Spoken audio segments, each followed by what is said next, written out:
Good evening, everybody, and welcome to Tuesday Night Speedrunning here on the NodeCG stream. We are back on Crash Bandicoot Insane Trilogy. Well, just the first one. Yeah, so let's get this thing started.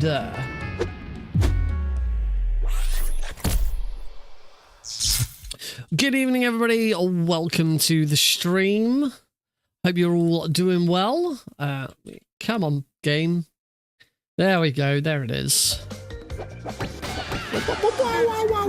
Bandicoot. Oh, no, not that one. We're not doing that one.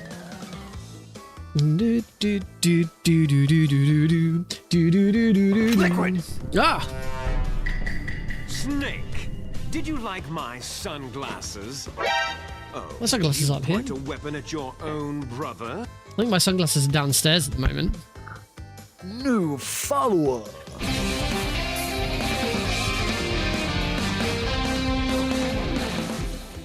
Salcouth Mine, thank you very much for the follow. Hello. You came in handy as bait. Love that voice. Oh, it gives me chills. That line gives me a feel. Oh, crikey, we're on one. I had a couple of miles to go.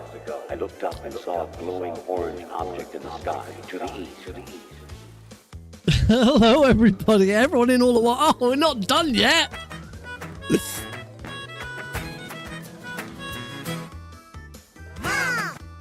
Hello, Mum. Sorry, hello, wife. Heidi, who is also mum to Alex. Hello, good evening, everybody. That was a mad few. My wife. That was a mad few minutes. Well, I'm saying hi to you through the. I'm saying hi to Heidi through the stream. I could just go, hi, Heidi. She waves. It's at her computer doing work for once. You see the dead eye I just got? No, did not skip a beat. The dead eye I just got. It's like instantly. What you say about me? Friday's stream was good. It was yeah, we're doing a stream on a Friday. But Twin Snakes got a little bit better. A tiny bit better. And I still think I want to do a little bit more normal extreme, lethal extreme practice. Just one more stream of lethal extreme practice this week, and then we might start looking at Big Boss. Although SGDQ submissions are opening soon. I need to decide what I'm going to do this time around. Obviously, as usual, I'll be submitting as a remote runner, so my chances of getting in go from here to here. Whereas, actually getting in, I need to be up here. But hey, that's, I did it once. Did that whole fun bit. So yeah, so we have got that to consider. Klonoa 2 will definitely be in there. It always is. I will continue to post a Klonoa 2 run to GDQ until it finally gets in, because it's never been showcased. The game is 22 years old, I think. I'm pretty sure it came out in 2013. And yeah, 22 years old and has never been in a GDQ. Number 1 has. I was on the couch for the last time number 1 was in a GDQ, so I'm going to keep pushing to try and get number 2 in. But yeah, there's that. I think MGS3 is a tricky one. Whether I mean, for AGDQ just gone, I had Keratons on backup. I obviously showcased it at Disaster Relief done quick. And the thing is with Snake Eater Delta coming out in August, that makes Snake Eater Delta absolutely perfect for AGDQ next year. I have no doubt that Delta will be in AGDQ, not run by me. They will want someone to do it live, and there will be enough people posting it to run it live. Obviously, I just cannot attend in person. So yeah, I don't know if MGS3 is the right call, because I don't know if they'd want. I don't know whether they'd consider the fact that that's. I don't know. I probably wouldn't fill up all 5 games without it anyway, so I'll probably just submit it anyway. MGS1, there's no point. It was at the last AGDQ. I'd probably still submit on Metal. I don't know if I'd try and get some new runs done, because they are quite old now, my submissions. But there's nothing new to showcase. Nothing's changed. That's kind of one of the reasons why I really wanted to get it into a GDQ, because then it might get some more eyes on it. But yeah, I don't know.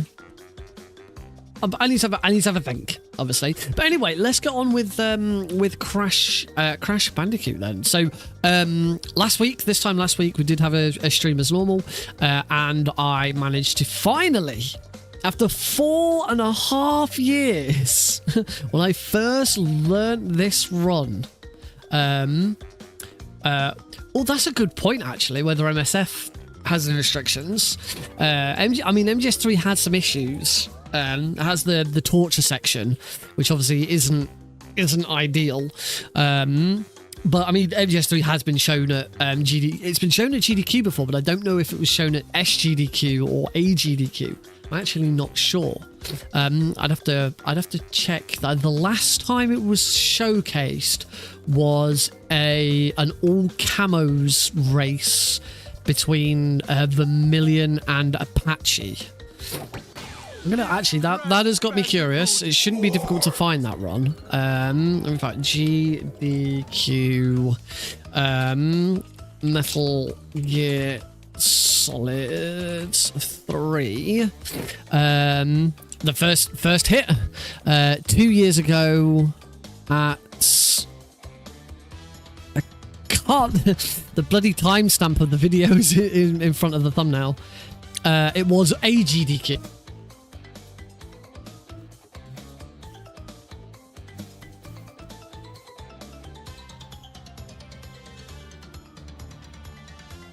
Was also at AGDQ. Jag did it 7 years ago. That was also at AGDQ. And then after that, you get my run at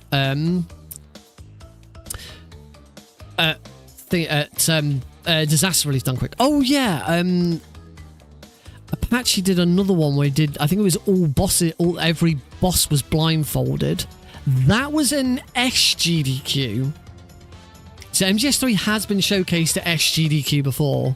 That was 3 years ago. So actually, MGS3's actually had a fairly decent outing over the past few years. So yeah, maybe MGS3 wouldn't be one they'd want to take. I don't know exactly what other games have been shown there, but I need to go through and have a look. I know Phantom Pain has never been showcased. I imagine Glenn might submit Phantom Pain because he plays a lot of Phantom Pain. I don't really have anything unique is my issue at the moment. With as far as I wouldn't want to do Twin Snakes again. That's what I did last time. So I'm not sure what my best choice for a Metal Gear game is going to be. Oh, I will check that site out. That does sound very helpful.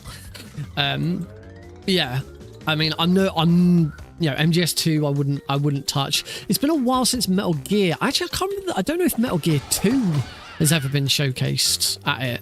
Metal Gear was a few years ago. I was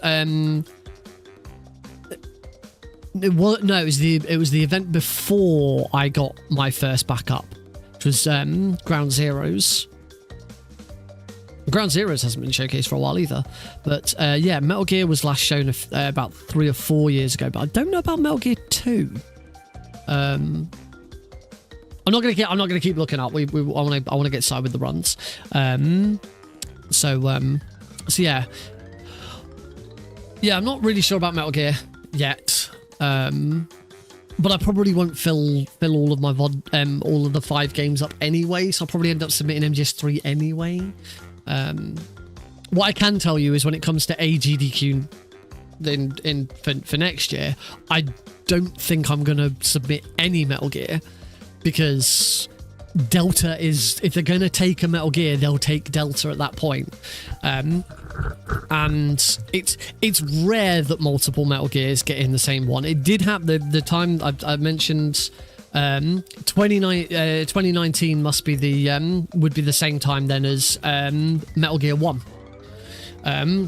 That's the last time I'm aware of 2 Metal Gear games being featured in one event, because it was D-Limes 13 doing MGS2, followed by Joseph Joestar doing Metal Gear 1.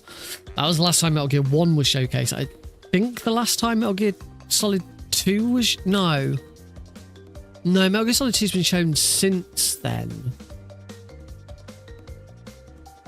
Well, I'm terrible at Metal Gear Solid 2 anyway, so I wouldn't want to inflict that upon anybody. Yeah. Oh, sorry. What is it? I realize you searched Metal Gear Solid 2. I'm questioning Metal Gear 2. 2 different games, because the Metal Gear series has a confusing naming structure. Don't think Metal Gear 2, so Metal Gear 2 Solid Snake, has ever been showcased. I am gonna check. I know I said I wasn't gonna check, so I want to check the runs, but GDQ VODs. Let's have a look. Oh wow, this is just here's a list of every game that's been at a GDQ. Nice, that's awesome. I suppose I could just search the term Metal Gear. Oh cool, they actually, when you start typing in, oh, you did mean Metal Gear 2. Oh, Metal Gear 2 was AGDQ 2019. So sorry, because of course 2019 I wasn't on the speedrunning scene in 2019. That's why I don't recognize it. This is before my time. So yeah, it has been 6 years since Metal Gear 2 was showcased. The thing is Metal Gear 2 is not a very interesting speedrun in my opinion. I think Metal Gear 1's better because it's shorter and I think it's a little bit more interesting. Yeah, I don't think... Oh wow, you can just click Metal Gear franchise and it'll show everything. Wow, Metal Gear's been shown loads. Well, used to get shown loads, and it was the NES version. Why the heck were they showing the NES version? This is so... I did not know about this website. This is a really handy website. Metal Gear Rising Revengeance. I think they might have... they might not want us to take that since, after what happened last time. Metal Gear Solid's obviously been shown a lot. Well, I don't know. Plywood's shown Metal Gear Solid 3 times. Metal Gear Solid... What else we got? This is really cool. I like that I can just click Metal Gear series and it'll just show me every Metal Gear game. That's awesome. Guns of the Patriots. Yep. Ground Zeroes has only ever been shown once. Phantom Pain has never been shown. The Twin Snakes has been shown 5 times. That's insane. But again, these records go back. I think the earliest year I can see here is 2011. Yeah. This does go back to 2011. So you've got 14 years of mods here. So yeah, Twin Snakes is the first record as well. Insane. Yeah, lots of Snake Eater. does seem to only show it doesn't just show mainline events, but disaster relief's not on here because my MGS3 run's not on here. But yeah, MGS3's been shown a fair bit. What's JRDQ? There's an event here called JRD Japan Relief Done Quick. I wonder if they just haven't gotten around to put in disaster relief done quick, because it sounds like if they've got this Japan one, it should be that does feel like it should be on there. MGS4's been done twice. So Ground Zeroes, Portable Ops has been done, but Portable Ops Plus hasn't been done. Peace Walker hasn't been done. Plywood did Ghost Babel back in 2020. This is really cool. Thank you for sharing this. Yeah, I'm gonna. In fact, I am going to bookmark this this website. I am that impressed. This is going straight into my speedrun folder on my bookmarks.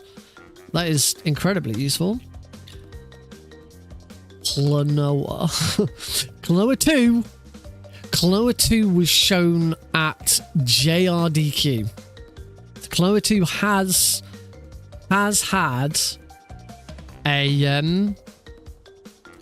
had one outing, but it's not a main. It wasn't a main series one.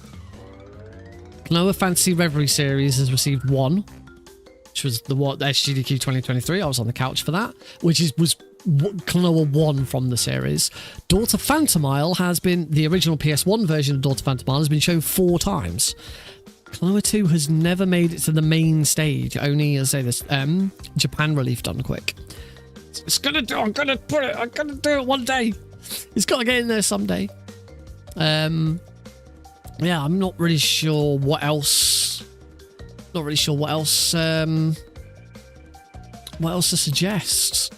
Trying to think of what I've submitted in the past that weren't Metal Gear games, and that I feel like I could competently do. I wonder if Castle of Illusion's ever been in. Castle of Illusion starring Mickey Mouse Genesis. Oh yeah, 2020 and 2017. Castle of Illusion got shown. That's cool. Anyway, I'm gonna have fun on that website. Right, onto the run then. So this time last week, finally, after 4.5 years, got a run that I wanted to put on the leaderboards. That's not to say I've been running this constantly for 4.5 years. Just simply, I learnt the game, then got into Metal Gear, and didn't really come back to Crash Bandicoot until now. So the intention now is to try and improve on that PB. Obviously, that's the next step. So what I want to do first, I'm going to do just go straight into it. Same things we were doing last time. But I was looking on the Crash Bandicoot Insane Trilogy speedrun.com page today, and there's lots of mini tutorials. One thing I did discover is technically my run comes under a slightly different category. It is still any % PC, but there is a filter for major glitches, and my run at the moment, because I'm not using hyperjumps, my run technically counts as a no major glitches run. So I can kind of say, oh yeah, I'm not doing hyperjumps because I'm doing no major glitches. No, I'm not doing hyperjumps because hyperjumps just are not worth me trying to do at the moment. Also, I can't help but notice my I've got an FPS counter that there we go. My FPS counter wasn't actually showing anything. Not that you can see it yet. You'll be able to see it when I push this button. There we go. You should be able to. No, my FPS counter is not on there. Why is my FPS counter not showing? That's on. It normally does.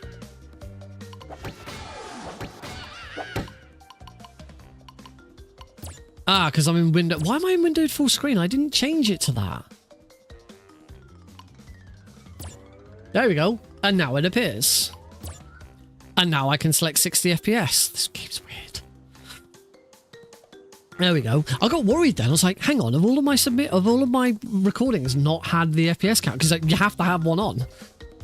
So yeah, there's a lot of mini tutorials on speedrun.com for various other little skips and stuff. So I figured we'll do a run, see how I get on compared with last week. And then we'll have a look at some of these little tutorials for little extra skips. and then see if we can incorporate them into a run. So yeah, but the biggest time save of all is going to be if I stop dying. I don't have a death counter. I probably should.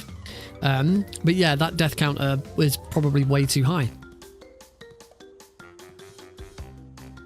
All right, let's do this. In 3, 2, 1, go! Start. Thank you, Snake. There we go. We have our auto splitter working correctly. Load remover working correctly. And we're off. So, lots of jumps. Crashes fastest when he is jumping, especially up little slopes like this. I'm going to just make sure I don't hit any of these crabs. Try and hit as many boxes as I can, and that's going to be our first invincibility. This is the exception to the jumping. When Crash is invincible like this, he is then faster by just running. Smash as many of those boxes as we can. Keep running. Keep running. And done. I mean, that's the first level. It's not, the first level is not particularly difficult.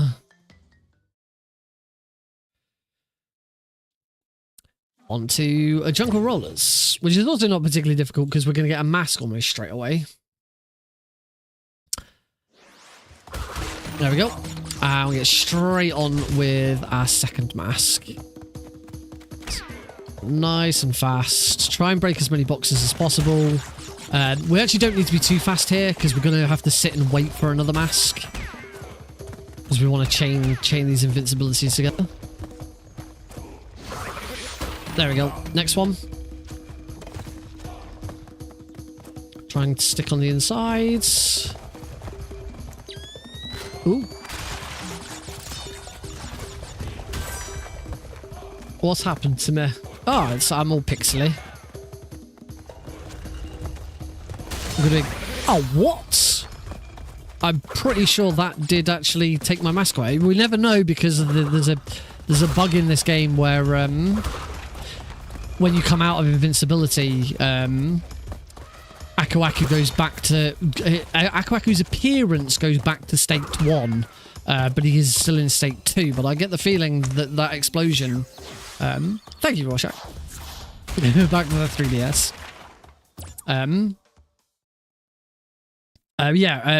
Aku Aku's state is at 2, but his appearance is at 1. We will find out now, because now he should go back to 2 if he's at 2. Nope. For some reason, I did actually get hit by that.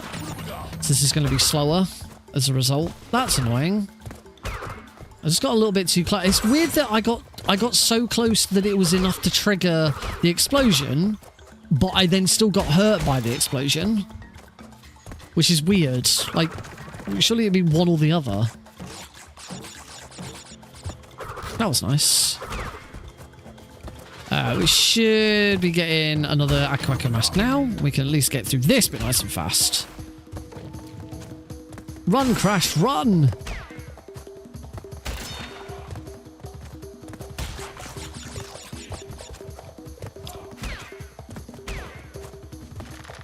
Can never beat that cycle. Make sure I don't go to that bonus level. Doesn't matter that I lost extra masks here. We get a mask reset with boulders coming up. Smash, smash, smash, smash, smash, smash, smash. Upping society.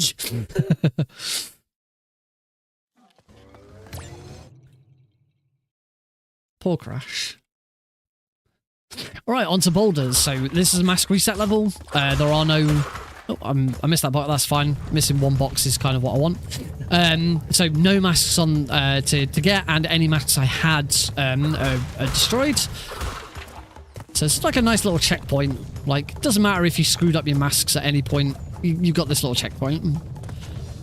Or another way of looking at it is, ha, screw you. You had 3 masks. Well, now you've got none. Lots of little jumps again. Crash is fastest when he is jumping. What was a hail gun, Mike? Good to see. fellow... Being joined by some fellow Preventathon staff members, which is lovely.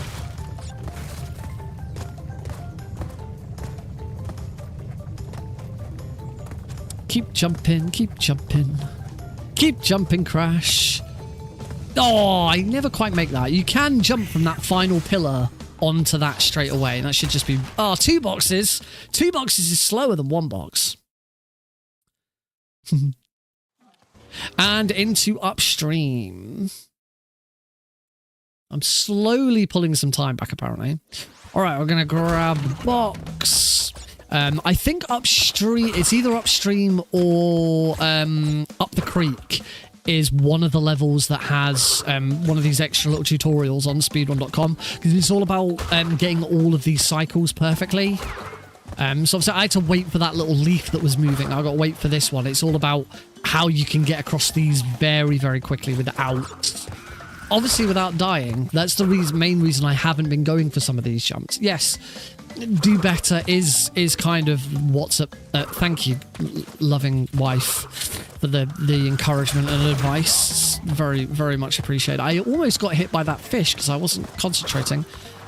Try and beat that. Thanks, Heidi. You are always here to help. You are my rock. Wait for that. Go. And that's a good level. And smash, smash, smash, smash, smash, smash, smash, smash, smash, smash, smash, smash, smash, smash, smash, smash, smash, smash. No, poor Crash. Don't die. That is the order of business. If I don't die, then it should be okay. And on to Papu Papu, where we don't want to take any damage here. So for Papu Papu, we're going to run, jump on the chair as soon as he slams down, jump on his back, wait for him to go again, jump, bounce,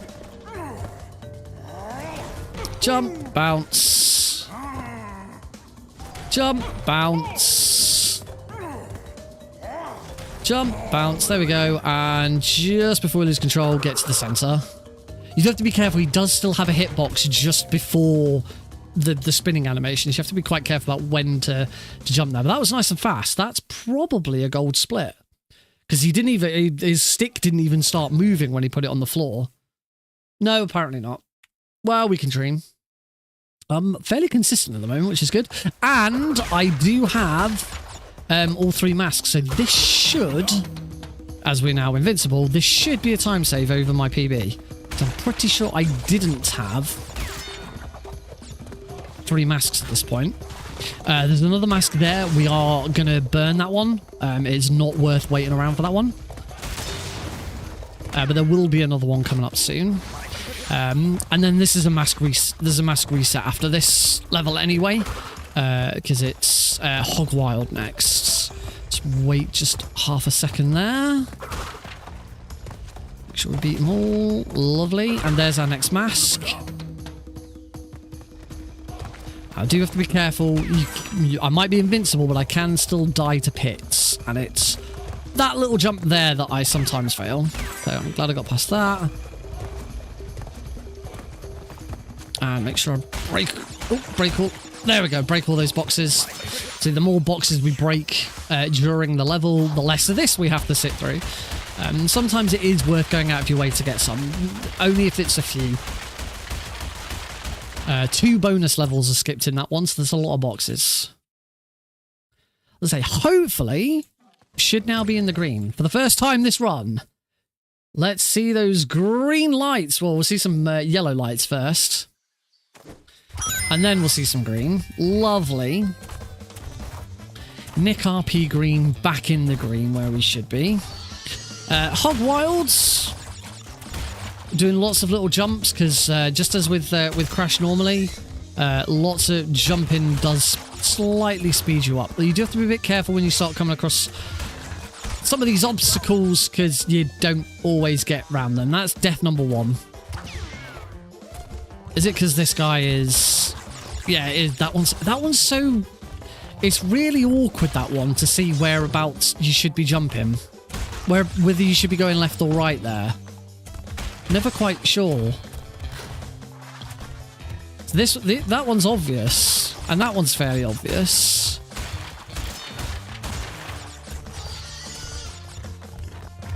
Yeah, that one I always go the wrong way. I just need to start remembering it. Right, I'm not going to do any jumps here, because if you speed things up here, it is possible to not be able to get past that. How many... missed one box. Perfect, which is exactly what we want. There we go. As you can see, I made the exact same... I took the exact same death in my PB, so we're still ahead. We are still, in fact, further into the green. Lovely.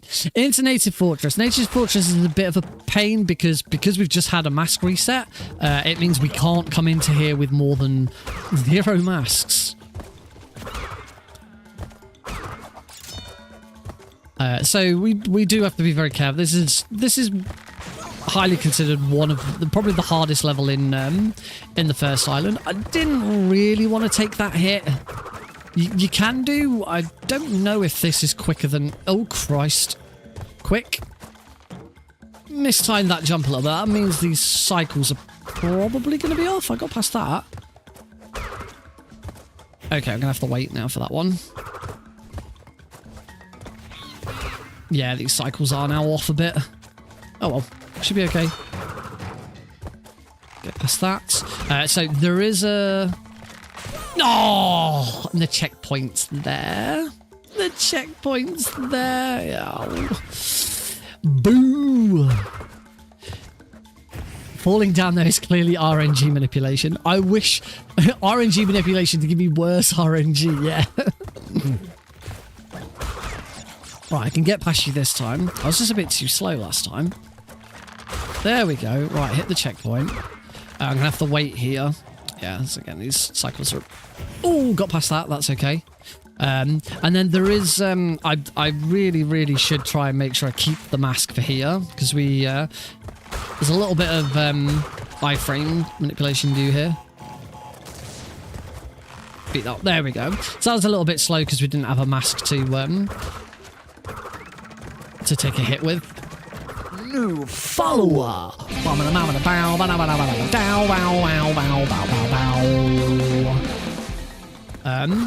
Alpha Twoma, thank you very much for the follow.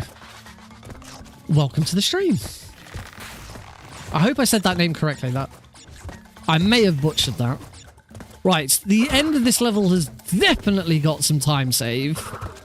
And do little spins as I jump onto these. These lanterns are bouncy. But if you do a spin on them first, they're not bouncy. And you can get across them a lot quicker without the bounce. Oh, that was a bit risky, but we're good. I'm going to wait for that one, though. I'm going to... Oh, probably could have made that. Oh, well. Wait over here for that one. Cool. Hopefully this is still a time save, because I'm pretty sure I took extra deaths. 4 boxes altogether. That's definitely one we want to smash. And there we are.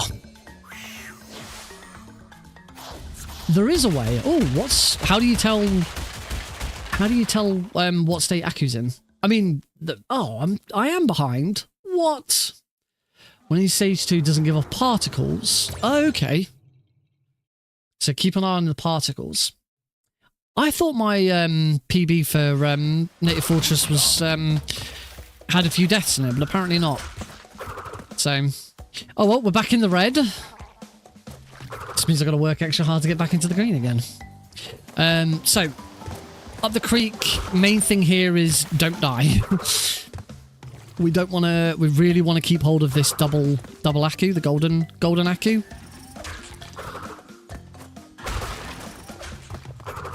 Ooh, watch out for that monkey. Can quickly do that. It's a nice little jump. That one's, to be fair, that one's fairly simple. The main reason for keeping the masks here is we want to use one mask on Ripperoo, which is the boss coming up next.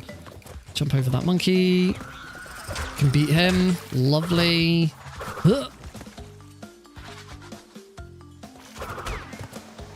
Nice. Ignore the secret down there.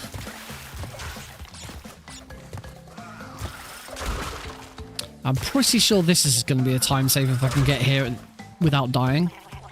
And as a result, Ripperoo should be a time save as well, because I'm pretty sure I hadn't... Okay. I still got one mask, so that's fine. One mask Ripperoo's also fine. Just would have meant I'd have an extra mask going into Lost City, but should be okay. Lots of boxes. Okay, still about the same time. And into Ripperoo.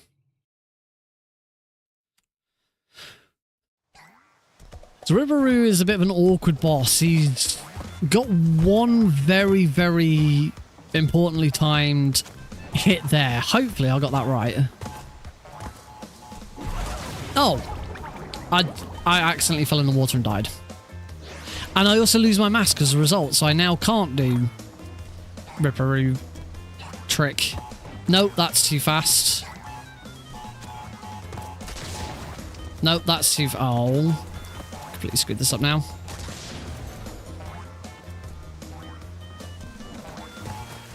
That might be alright.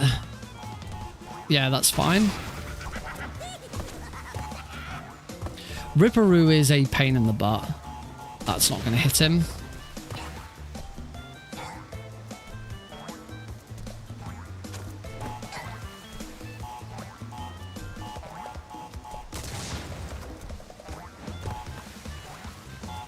I hate this boss.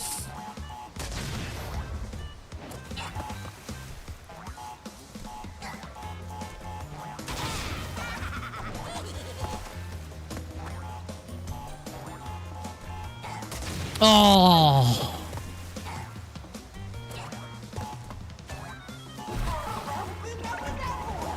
That last box wouldn't have hit him. Okay, I'm now deliberately killing myself to get a mask.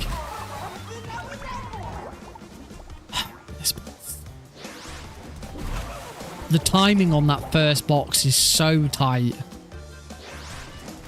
Give me a mask. There we go. Right.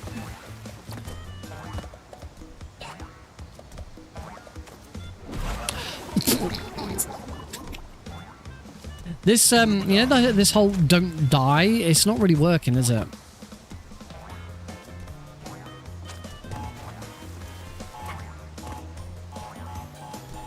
There we go, that's better. And then he jumps in the water again. What am I doing?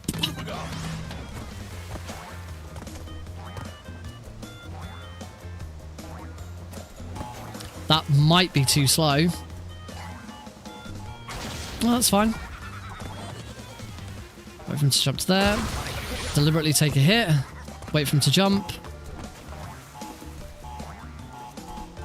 Oh, no, I was too slow.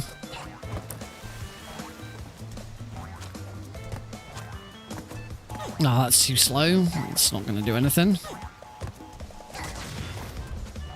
That should be fine, I think. Yeah. Well, I'm now 2 minutes and... yeah, 2.5 minutes behind. Bloody Ripperoo.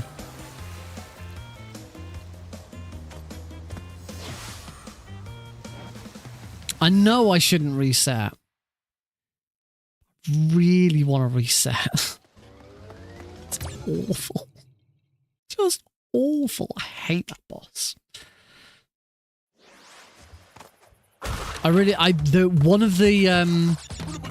Yeah. Tell you what, let me have a practice at Lost City, because this is a very important level. So it's probably a good idea to practice this anyway. One of the... I said we're going to have a look at some speedrun.com tutorials. One of them is a guide to Ripperoo. So we will have a look at that and hopefully make some improvements to Ripperoo. I swear that first jump didn't used to be as precise. I wonder if I'm misremembering or something. I don't know. Anyway, the reason for not resetting just yet and practicing Lost City is one of the most important levels in the run. As you can see, I'm going out of my way to get everything, and that is deliberate. Lost City is the only level in the game. Oh, that was... Oh, damn it. Thought I'd make that cycle. Lost City is the only level in the game where we do go for every single box. Because it's one of the levels where if you get every box and you don't die, that's important. You have to do the whole level without a death. Then you get a green gem. You get the colored gem at the end. By getting the colored gem, the green gem, it means we can completely skip a level later on, which does make up... Skipping the entire level does make up for the fact that we are spending a lot more time in this level. Just going to avoid him. I'm going to jump over. We have to do the bonus levels. You can die in the bonus levels, but you lose your mask if you do. So hopefully I don't. So hit that one.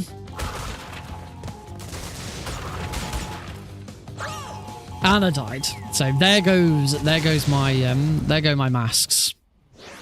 So, and there's the death.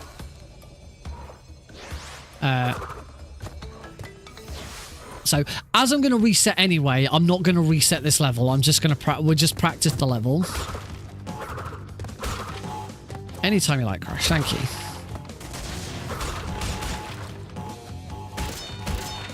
So yes, I'm going to continue on with the level as though I haven't died, and we're just practicing the level. Chim. Ching.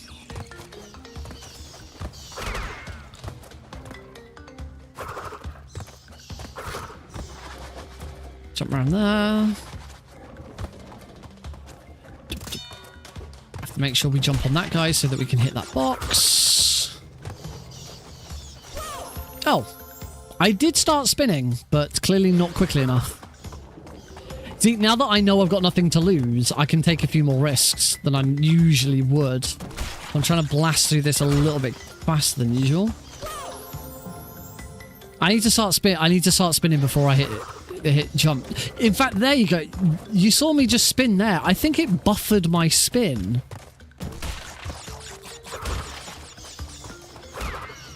I can't make the jump. Oh my. So this is a good opportunity to try stuff out that I wouldn't normally do.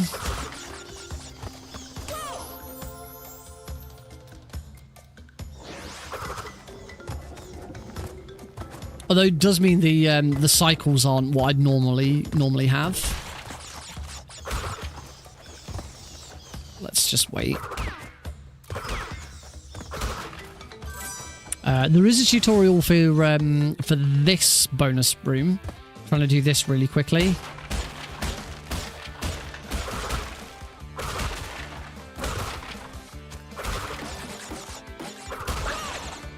Because you don't do it like this. And this is one area that I really haven't touched on. I've been more focused on doing this one first time without dying.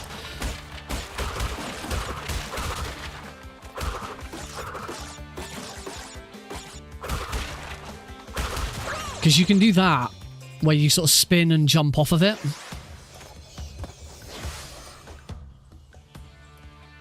And it does speed it up.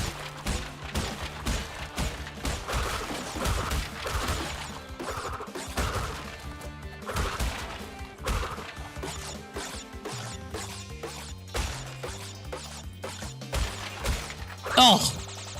Hey, Thomas. How you doing, buddy? I am so far behind. We are resetting after this level.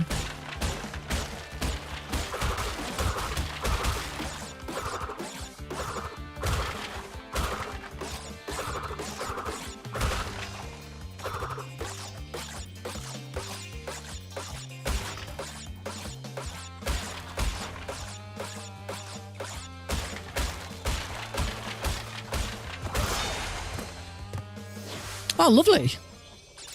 Not been like that today. I think tomorrow is going to be nice. There's a beautiful red sky this evening. So Hopefully tomorrow. It was lovely over the weekend. We had a really nice weekend. Well,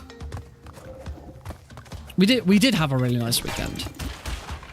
So we go 82 out of 82, but because I died, we don't get it. I had a nice day to myself on Saturday. Heidi took Alex to the in-laws on Saturday, so I could just have a nice day to recover after so much stuff last week.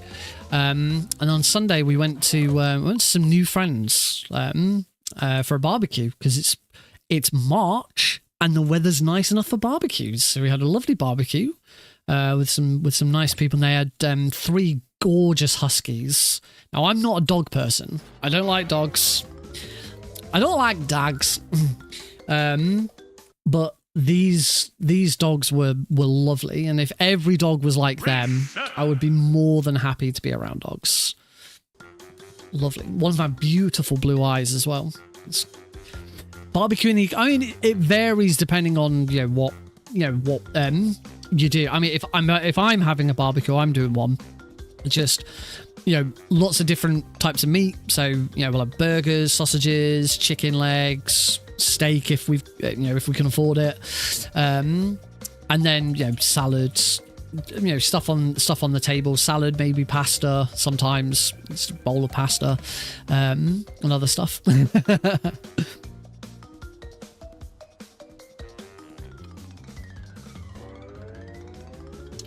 It does vary. I mean the barbecue we went to, we did have some ostrich steaks, which were really nice. I have had ostrich before, but it's been a very long time. But they were lovely, very, very rich. It's weird because obviously ostrich is a bird, so you kind of think, oh yeah, it must be like turkey or chicken. No, it's quite a red meat. It does feel like you're eating a piece of beef, but it has a slightly different, obviously different taste and texture. Yeah, that was it was a really nice afternoon. I really enjoyed it.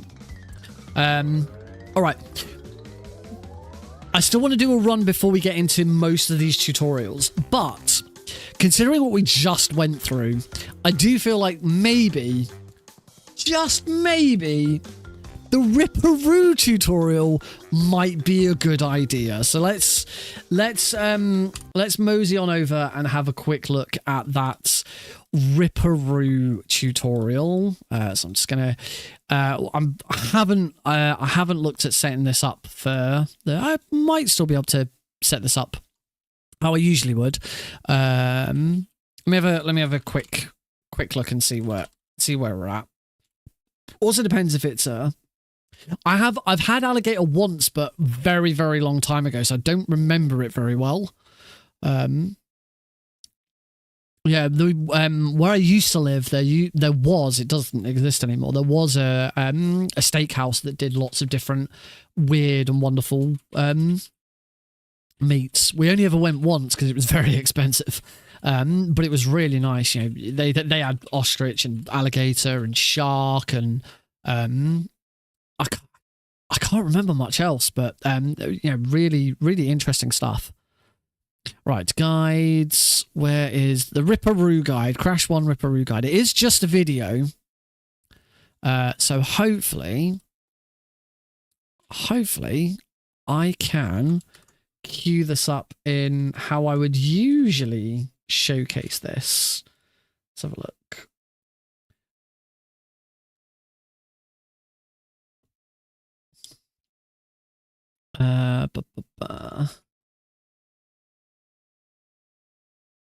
Oh, let's just do it this way. It's gonna be easier to not mess around with HTML files and shit. Let's just do it. All right, let's boogie on over. Amazon brings the UEFA Champions. It's obviously an advert. Oh, I've got YouTube Premium at the moment because I got a free trial. I need to sign in. I need to sign in so I can use YouTube Premium. It's on Prime. Also, I have no sound for this. We encountered this problem last time I tried to do this, where I had no sound for some bizarre reason.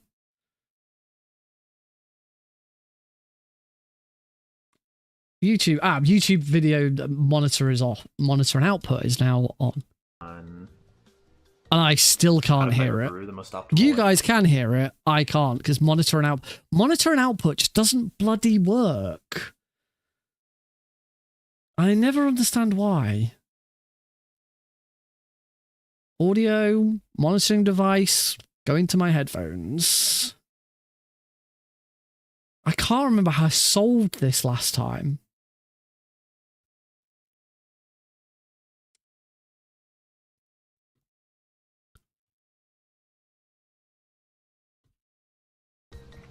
This is just gonna be a quick tutorial on. All right, I'm watching the video separately. The most optimal way, depending on how many masks you have when you enter the fight. So I'll show. Optimally, you would have 2, and you would use them both, and that's the fastest way to fight. I think I went a bit overkill. If you only had 1 mask, bit overkill with slower, the. But I can show the optimal way of doing that, and then I can show the optimal way of fighting him with the sound. No masks. So I think I watched this video to learn Ripperoo in the first place. So, this is a very old video.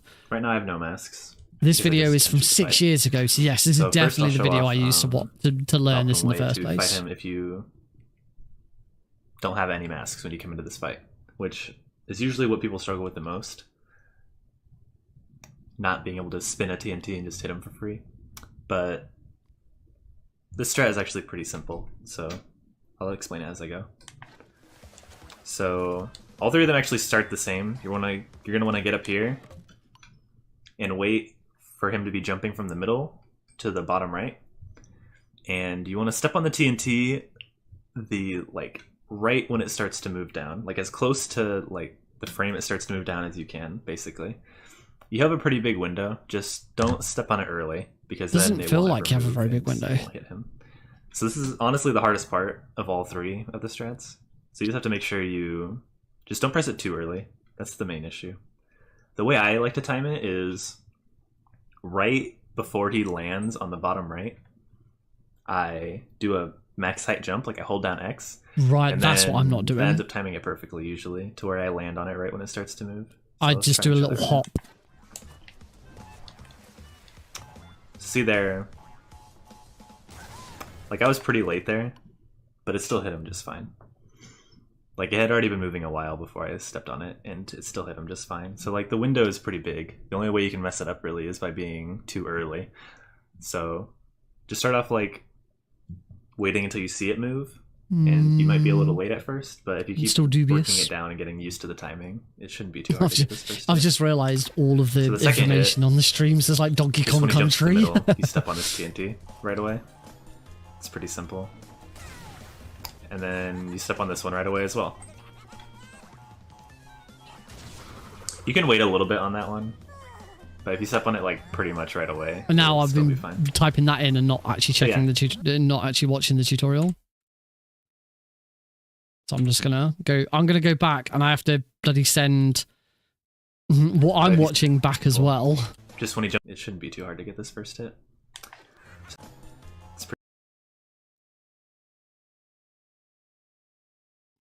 Ah, no, I've gone back to the game. Ah, I don't like this, trying to manage to it. Why? Why does the audio not work for me? Completely screws me over. Pretty simple. And then you step on this one right away as well. I still think I've missed the important bit that I needed to know. You can wait a little bit on that one, but if you step on it like pretty much right away, you'll still be fine. So yeah, that's the fight if you have no masks. It's pretty simple, actually. I just want to check that again because yeah, I really didn't see. Waiting until you see it. I think I can do without sound. You might be a little late at first, but if you keep working it down and getting used to the timing, it shouldn't be too hard to get this first hit. So the second hit, just when he jumps to the middle, you step on this TNT right away. It's pretty simple. And then you step on this one right away as well. You can wait a little bit on that first, but if you keep working it down and getting used to the timing, it shouldn't be too hard to get this first hit. So the second hit, just when he jumps to the middle, you step on this TNT right away. It's pretty simple.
And then you step on this one right away as well.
Okay, now can you hear me?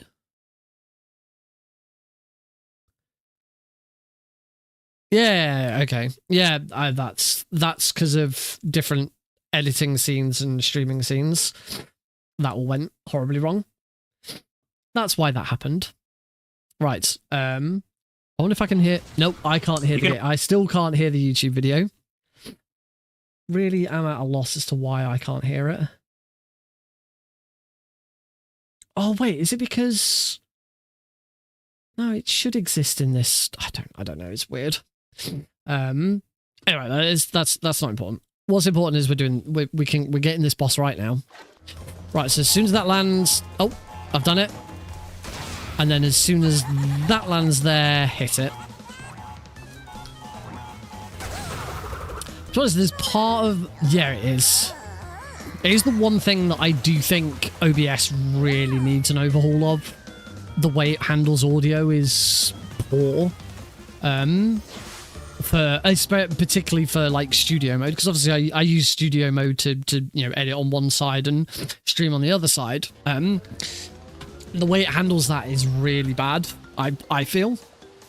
Right. Now that we've done that, now that I know that very first jump, I should now be able to do one mask relatively easily. And the thing is, I probably won't ever want to do... So just before it lands, big jump. There we go. That's better. So that's where I was going wrong with that. Is my computer muted? No, I can hear.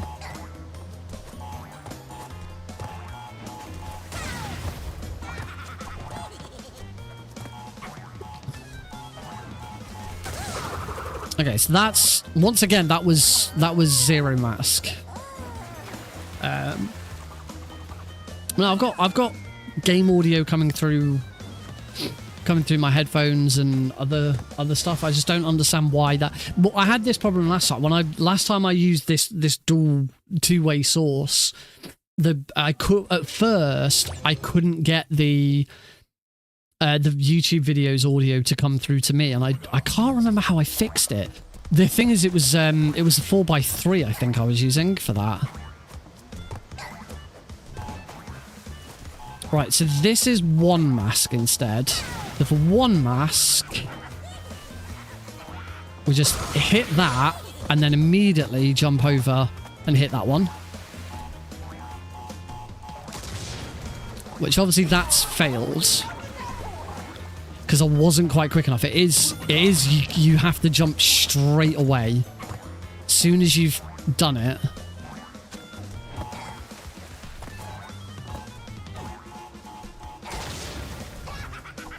So he now jumps back to here. And now immediately go and hit that one. So that's one mask.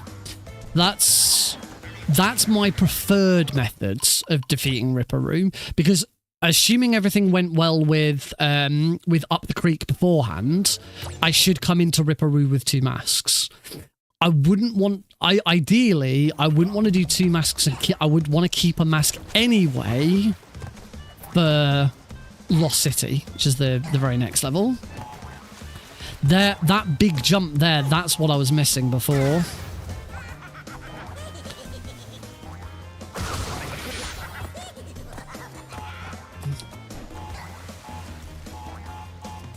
There we go. Now that I've got that first jump down, I've got it.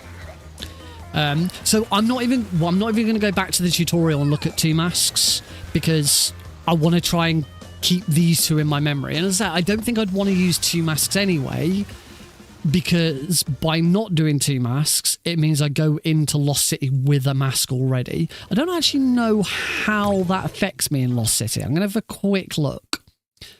Hopefully I come into Lost City now with one. I've got no masks. How have I come into Lost City with no masks?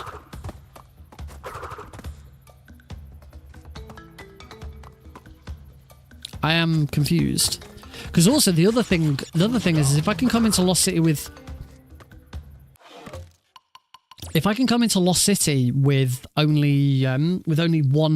one mask already, if I find that doing something else is annoying, you know, getting 3 masks doesn't really benefit me, because I don't want to be super fast and whatnot. It means I can just skip that first one. So I'm just going to quickly redo. We're going to go back to the normal scene now.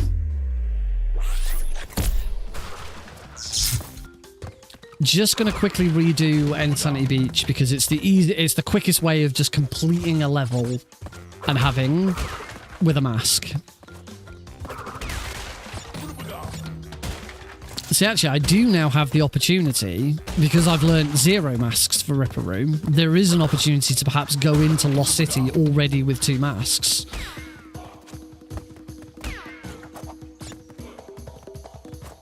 And see how that changes Lost City, but I don't think I fancy that. Being invincible's great, but sometimes you don't want to be as fast anyway.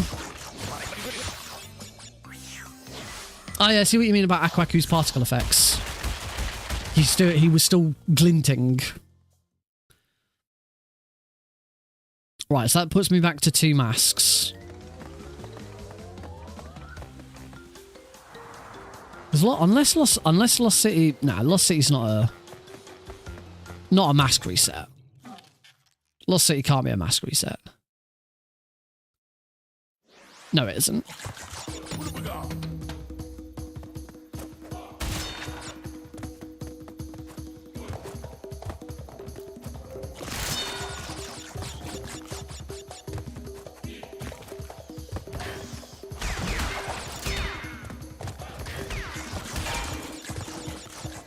Certainly gets to that bit a lot quicker. And also you've lost it by the time you get to there. You wouldn't actually want to be invincible by the time you get to... Oh, by the time you get to that box.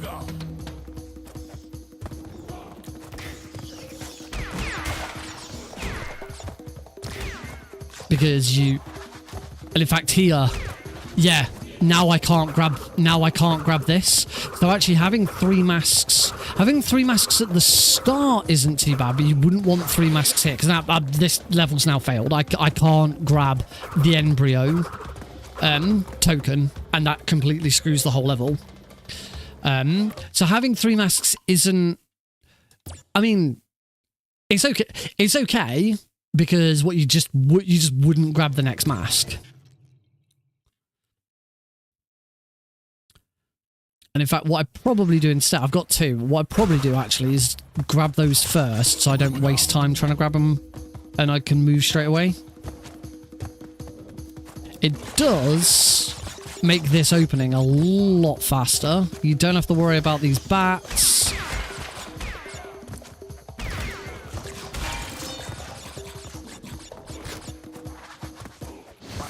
And you lose it just as you need to, because if I still had the mask there, that would screw me over. So yeah, here we just wouldn't go for that mask that's there. I'd just do that.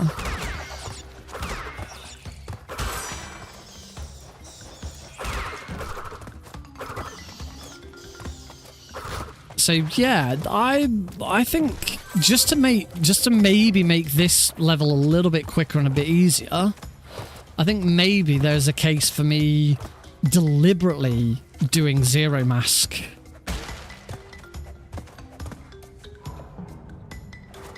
Doing zero mask Ripperoo so that I have a much easier time here.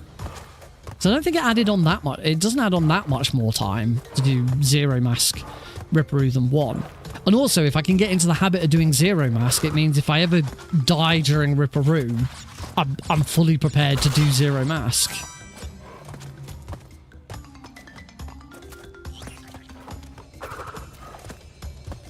As I'm doing it, I might as well keep going and practice this fight. Practice this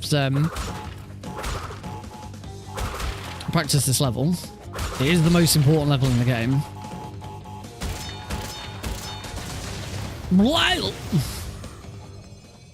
We'll be seeing you later, Embryo. Sadly. I hate those ones. I never know how to kill them, so I just completely avoid them at all times.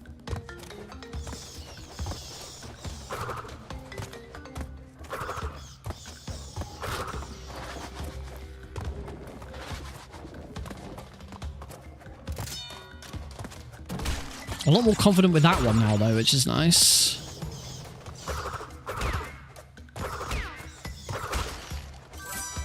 Right, now's the time to try and practice just not dying. Keep the masks. Because also, if you keep the masks here... I don't know why I spam. Keeping the masks here is very important for the very next level. Because the very next level, if you can go into it with two masks, it speeds right up.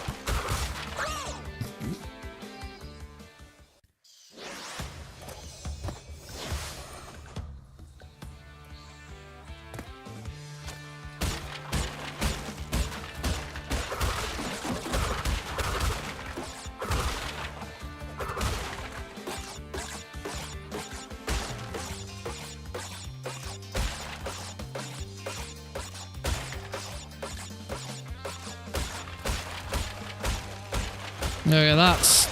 I got one of the bottom ones. Ow, dude. Right. I'll still get the green gem at this rate, because deaths in the bonuses don't count as deaths. But it just means I lose all my masks, which is obviously is not ideal. Obviously the gem's not there because I'm on a save file where I already have it.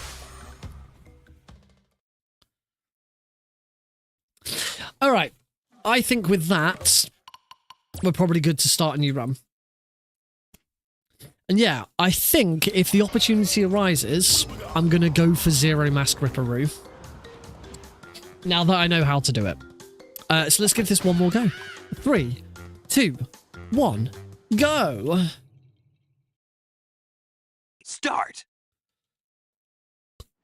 Thank you, Snake.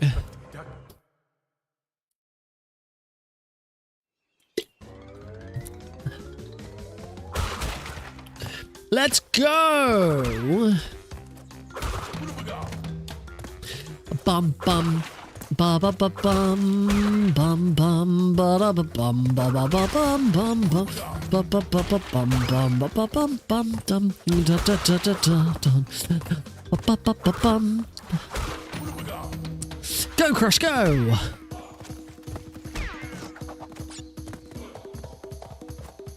Try and smash as many boxes as we can.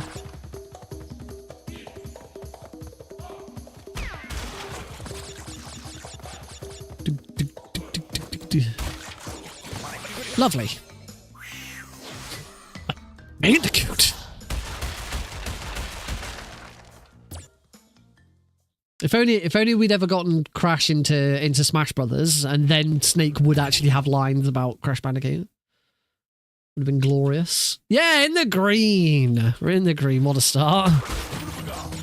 Let's go. Colonel. He's got a mask.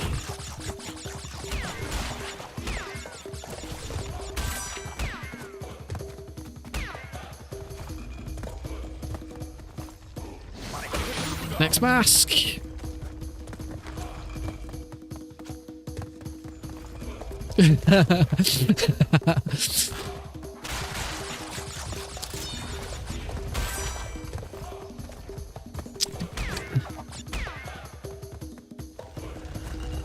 Says far away from those explosives as possible. I just don't trust them. I don't trust them, and I don't trust myself. Dum dum dum dum. Dum dum dum dum.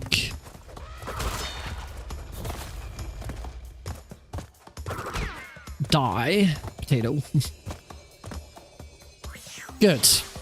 That was a fairly good jungle rollers.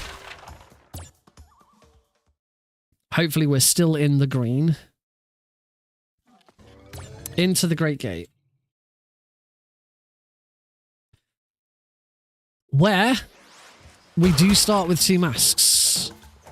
So we immediately go Super Saiyan.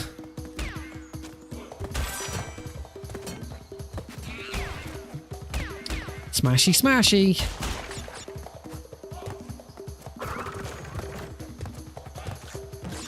Bounce, bounce. Oh, that was awkward.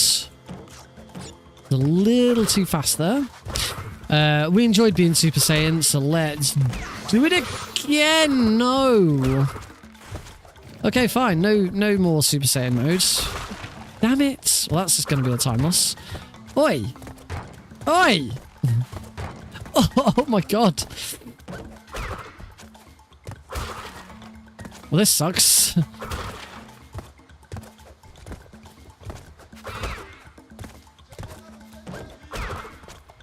I have to wait for that now. Ugh, waiting around for oh, god.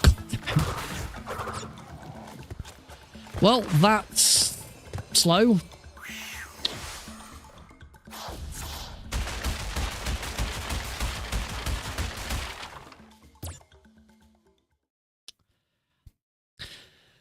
And they're just a really good indicator of how important mask management is as a result of losing that one mask 15 seconds behind.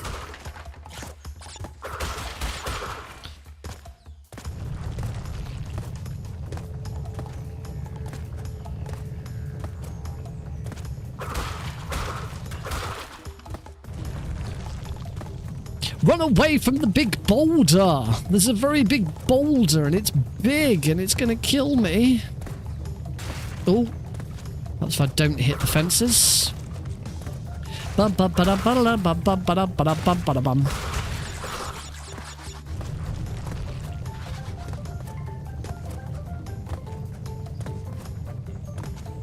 It's amazing how even though you cannot see where you're going, this level is still relatively straightforward and it's not. Oh, that was iffy. Oh, still can't get onto that ledge. Deliberately ignore the gem, because then we get this rather than if you get the gem, it's slower because you get a whole animation of ba-da-ba. Hopefully we'll see that animation in a little bit when I get it from the Lost City. On to upstream. I don't know if there's... so I think there's a tutorial for upstream. And I reckon the very first thing in the tutorial is you don't go and get that mask.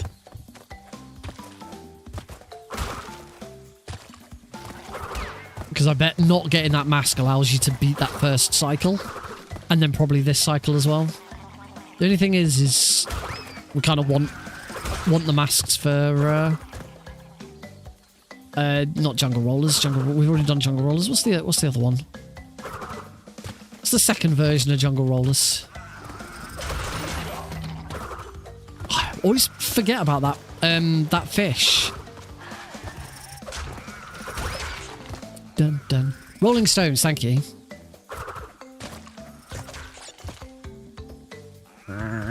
Snap.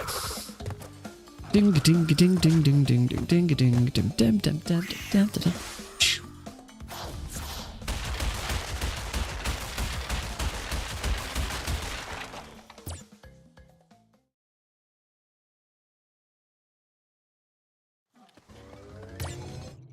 All right, on to Pappy Pappy.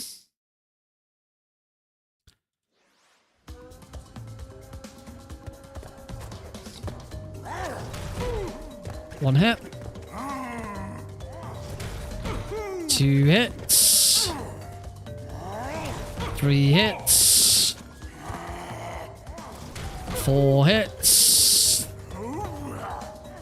5 hits. Wonderful. Can't really do much better than that. Slow fade. On to Rolling Stones. Oh, apparently I could have done better than that. Not by a lot. Alright, here we go. Run, run, run as fast as you can. You can't catch me. I'm the Bandicoot man. Gotta go fast. What am I... Yes, I am saying words right now. There are words coming out of my mouth. Always have to wait for one of them. You just teabag Papu Papu. I want to say yes.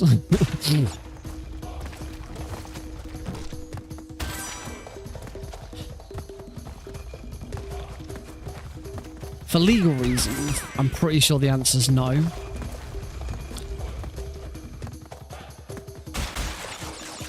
That was better. That was much better second mask. And smash, smash, smash, smash, smash, smash, smash, smash, smash, smash,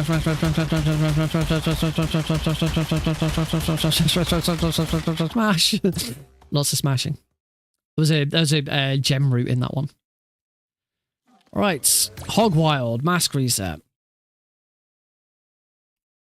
But gold split, yes! Right, can I do Hog Wild without taking a death? That would be really nice. I like if you get the jumps right, he doesn't even the hog doesn't even land. He's just kind of like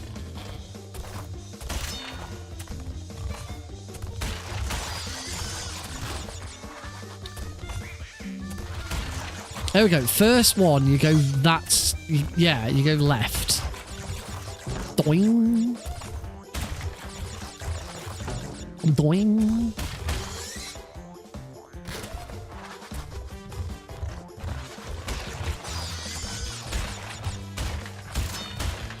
I've already missed one, which is we only want to miss one box. Right, now that we're on the spits, we don't want to be jumping because we could screw this up and not get over that one. Wonderful. Did it. Hog Wild with zero death. Finally. It's just that one dude. That one dude that I always think, oh, I need to go this way. No, I should have gone that way. It's the first, and it's the first one. Right, into Native Fortress, which, of course, we do have to go into with 0 masks, because Hog Wilds. And I'm going to make sure I don't take that extra hit.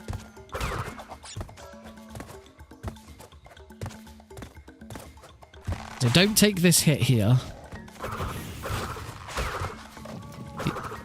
It may seem slow, but it's going to be worth it.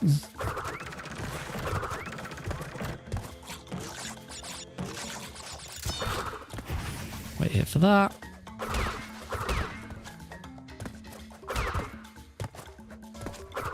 Oh. That was quite low, so it's probably not worth even attempting to spin it and just jump over it. See, these are good cycles. Let's wait for that one. And this one deliberately hit, because then we can just do that. And that is so much faster than jumping on all of those boxes.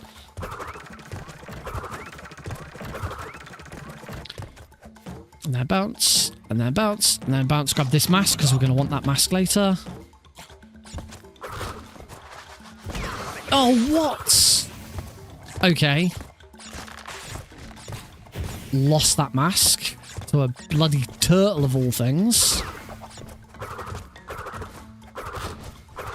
No. Oh, well, at least I was right at the checkpoint.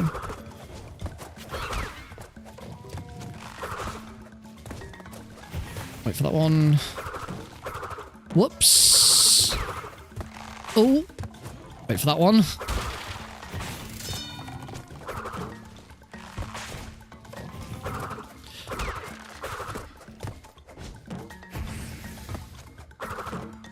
Oh. Okay.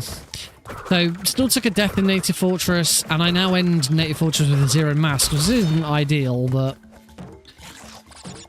So I might be at this rate, I might be forced to do 0 mask Ripperoo.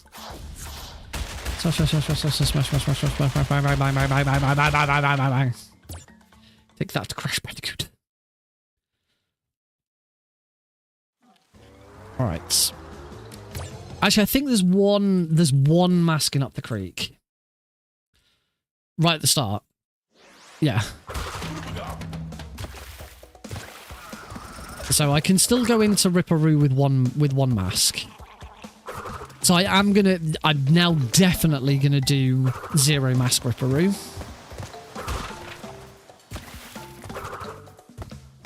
Because I want to keep this mask for Lost City.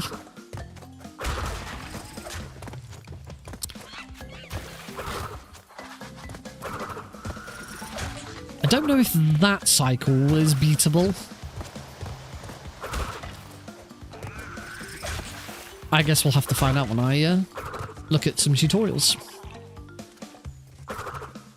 Bum bum bum bum bum bum bum bum bum bum bum bum. Glad I made that.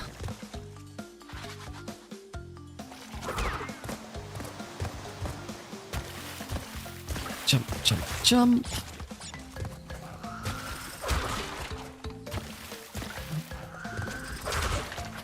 I do love the simplicity of Crash 1. I haven't really considered whether I look at Crash 2 or any of the others. Just because there's a lot more going on. Like, there's sliding, and there is a sprint function. Though I believe you don't get that until the end of the game. And there's just part of me that just enjoys that Crash 1 is so simple. It's just run, jump, sprint. Run, jump, spin. Nice. Alright, Ripperoo, come on. Let's get this. This could be a good Ripperoo. We're going to be going zero mask. So that I get to keep the one mask that I've got. So remember what we learned. And I've immediately screwed it up. Can't believe it.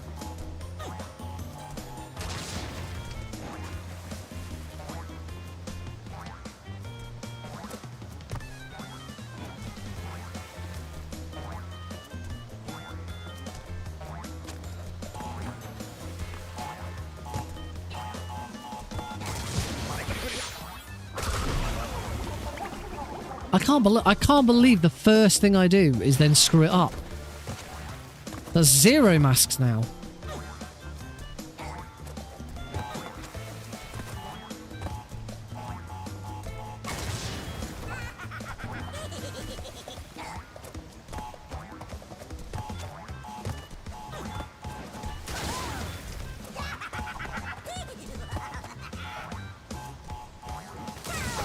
Second time round I get it perfect.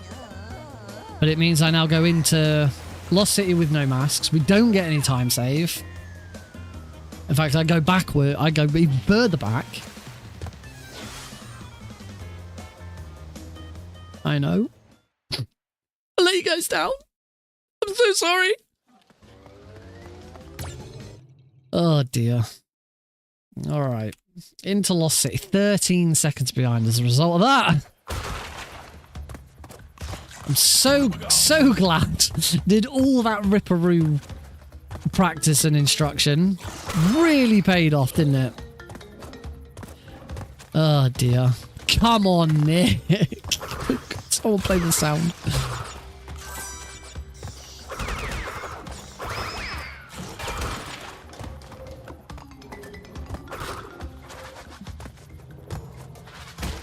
Grab the first embryo. Right, I will be grabbing this mask.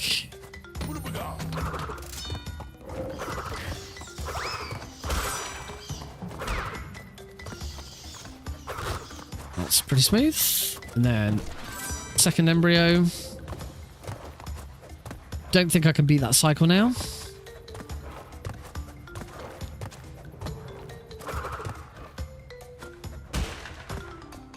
Oh, sugar, wrong. I was getting ready for that block there. Forgot that it was oh, that was good. Forgot that it was one bit higher.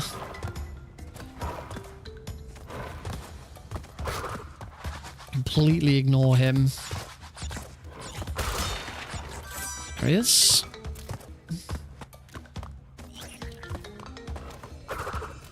And onto here. Is a risky jump, that one.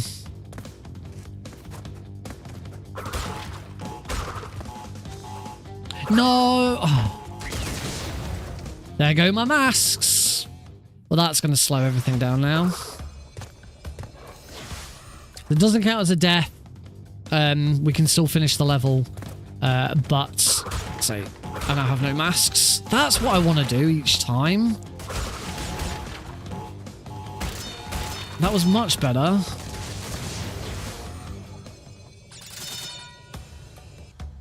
Yeah, that's going to slow Temple Ruins down quite a bit, unfortunately.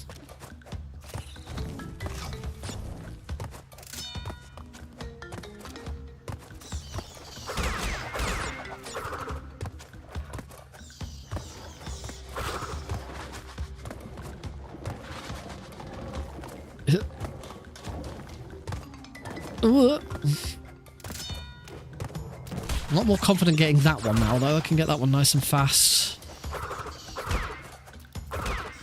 That's good.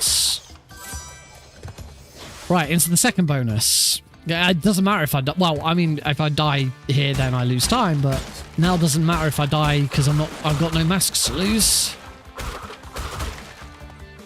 I'm just gonna 1, 2, 3, 4, 5. 1, 2, 3, 4, 5. 1, 2, 3, 4, 5. 1, 2, 3, 4, 5. 1, 2, 3, 4, 5. 1, 1, 1, 1, 1.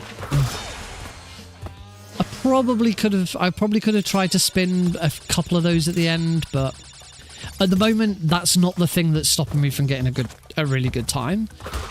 The deaths and the masks are the things that stop me. Oh.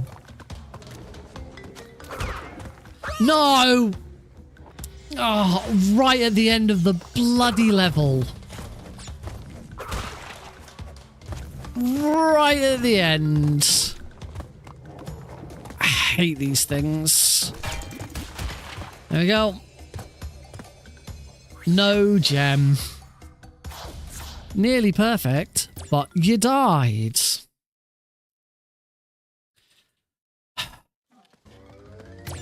I need to practice the rest of the game.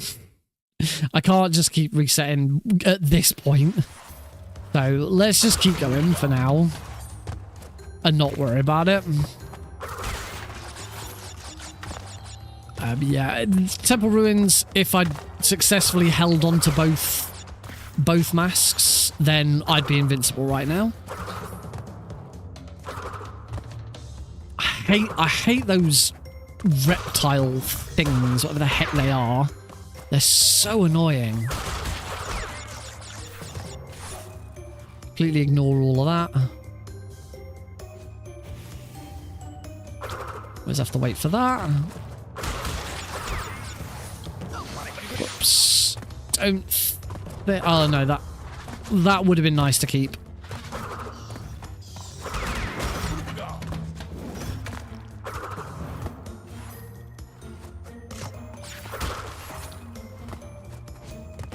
Oh! I thought I'd beaten that cycle. I shouldn't have gone for that box.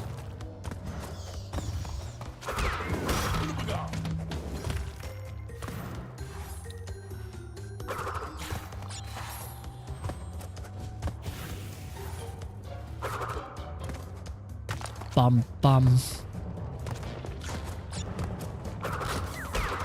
Should I spin that spiddy?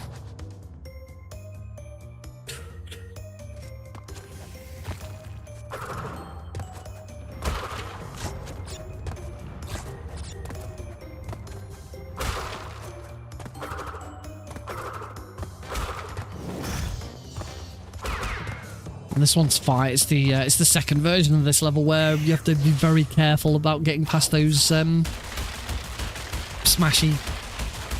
squishy things. I'm gonna go with smashy squishy things. I'm sure they've got a better name, but I'm gonna stick with smashy things.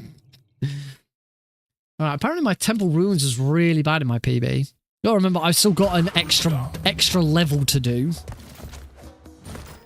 Alright, on to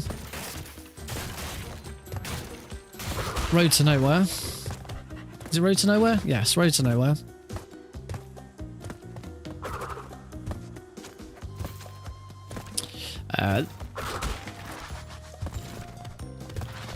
Where we use the rope as often as needed.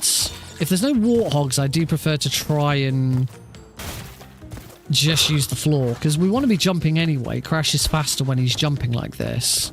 But getting up onto the ropes when it's a bit hairy or when there's a warthog is also very good. Or when the plank's like really, really close together. Lots of really tiny little hops isn't ideal because we're not making any distance.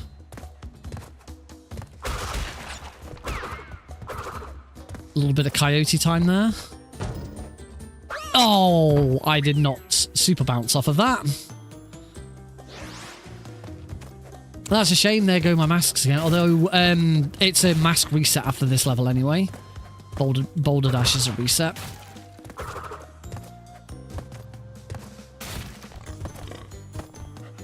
Oh. Did not get up on that rope properly.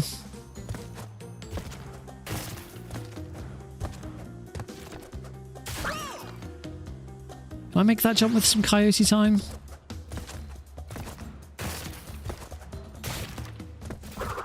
No. Don't try and make that jump. Actually, this is going so well, this run. It was a really nice start.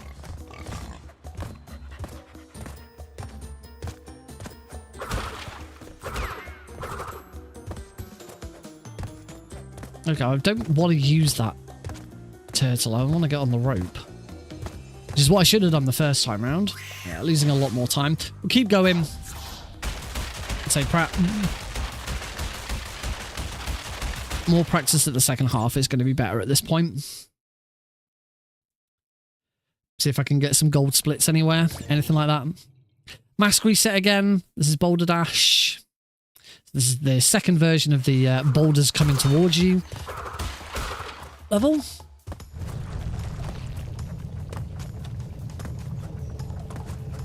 Which is you don't get the boulders in later crashes. You get different. I can't remember what you get in Crash 2. In Crash 3, it's a Triceratops chasing you. And in Wrath of Cortex, it's a dragon. I can't remember what you're chased by in Crash 2. Is it still a boulder? Or is it something else? Oh, is it a polar bear in Crash 2? It's been a while since I played 2 and 3. I'm pretty sure I've 100%ed both of them. Like, including all relics as well.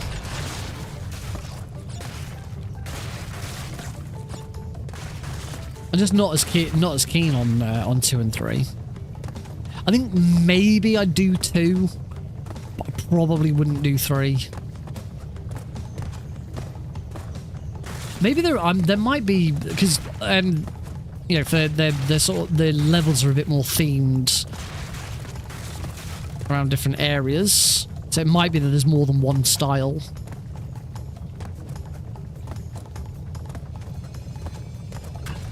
All right, Boulder Dash fairly straightforward. There's not really much more you can do with that one.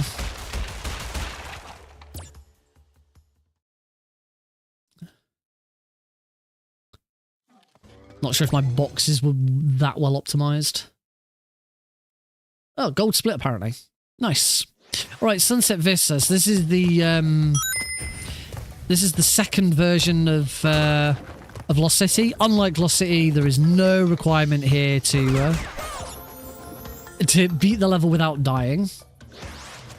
I think casually Crash 2 is my favorite.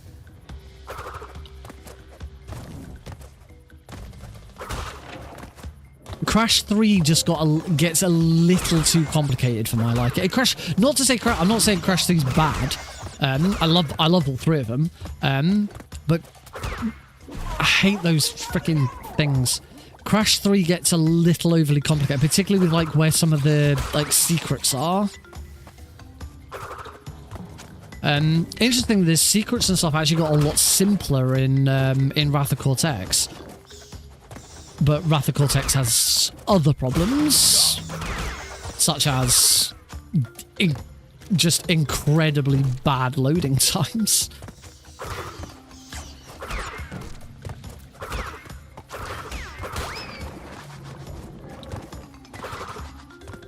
Jump to that one. Yeah. Oh, yeah, some of the secrets in 3 are just appalling. Oh, I'm not doing it. I've already died, so I haven't got the cycles, so it's all a bit all over the place.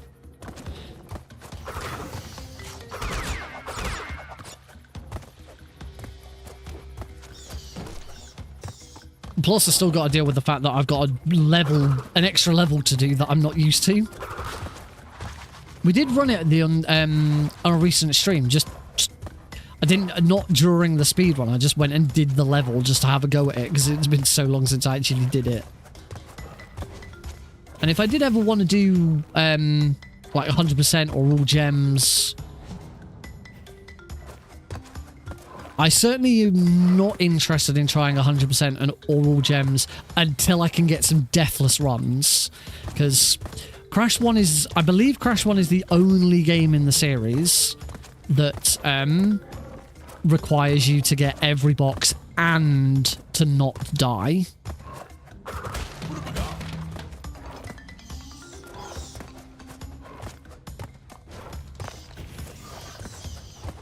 Which is just annoying as heck. I'm pretty sure because I think in Crash 2 is where they then introduced the skull paths. Which, if you don't know Crash 2, you get these things called skull paths, which is it's a bonus path that opens up. Usually leads to a gem or something similar, or just extra boxes sometimes. But you can only travel the path if you've reached that point in the level without dying.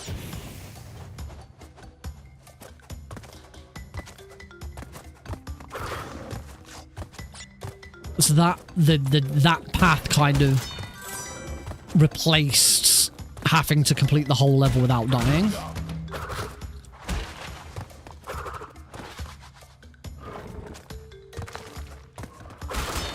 Might as well get those whilst we're waiting for this. And go around the back here. It's a little bit quicker. Wait for that.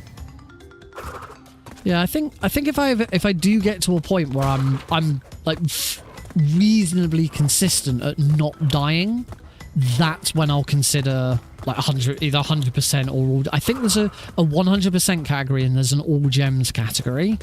I think I'd be more interested in all gems. There's a true ending as well, because getting all of the gems gives you the gem path to the final ending, but I believe you can skip some of the gems to reach the true ending.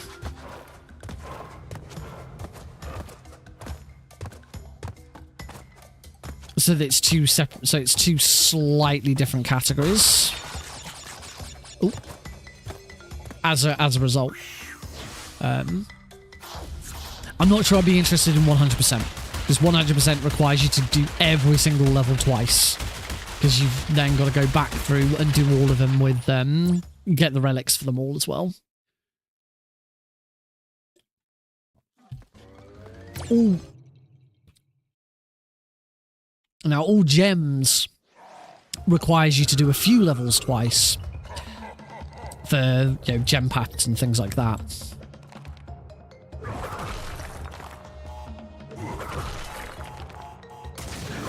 Koala Kong, there is a skip you can do for Koala Kong, but you need to be able to manipulate your game's FPS.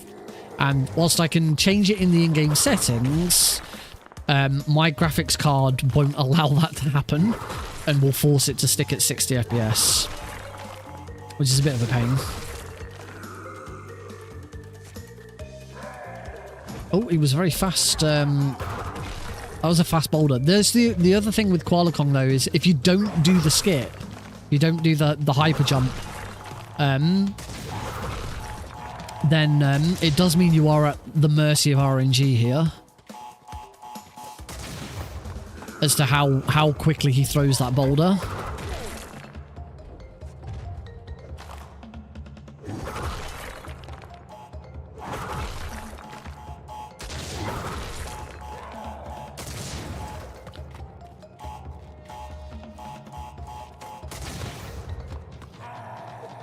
I'm gonna have to wait for that minecart. There we go.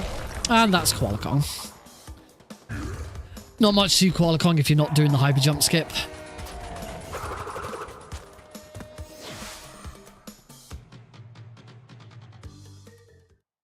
Yeah. Say you're at the mercy of RNG with that one. On to the third island then, and I do have one mask going into this. Pretty sure I had a run recently where I came into here with two, and then immediately got invincibility in here and went through nice and speedy. I love the music for these levels. It's really cool.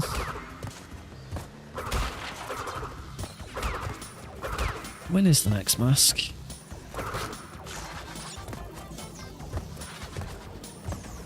Mind that one. That one's really annoying.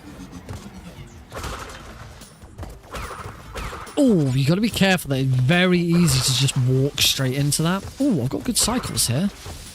Oh no, I was just a bit too fast. So, no triple mask for me.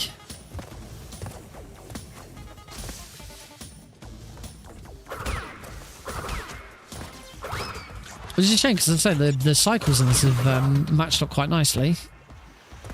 Straight down there. Avoid that. So yeah, this is... Oh.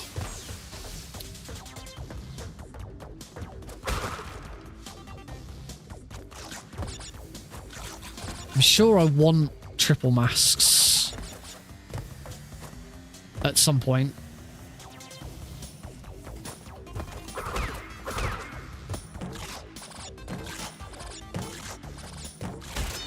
Oh, I was going the wrong way there. Oh, and I quite often do that. Remember to do that on the last one. Oh, come on. Not my best. Not my best version of that level, but at least I did it without dying. And I will pull a little bit of time. No, actually, by the time I've then got to the map, all that, I don't think I'll have saved much time.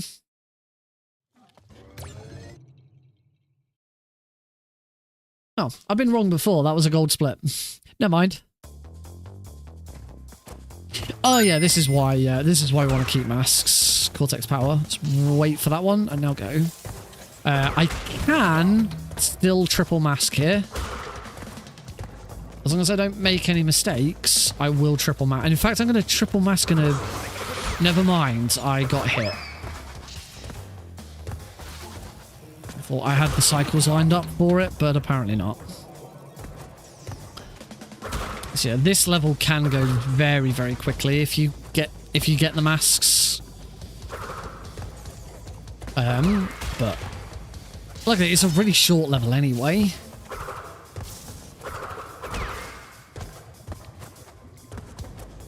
And it's not particularly difficult, this level. The only thing with this level is if you go in for the gem, there's quite a lot of different routes to take, and there's a lot of backtracking in that level.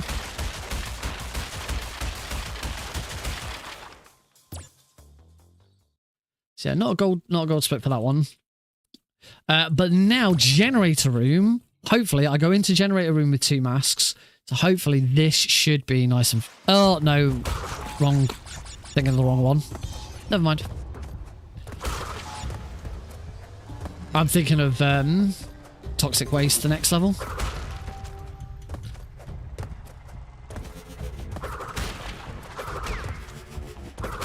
Lots of awkward platforming on this one.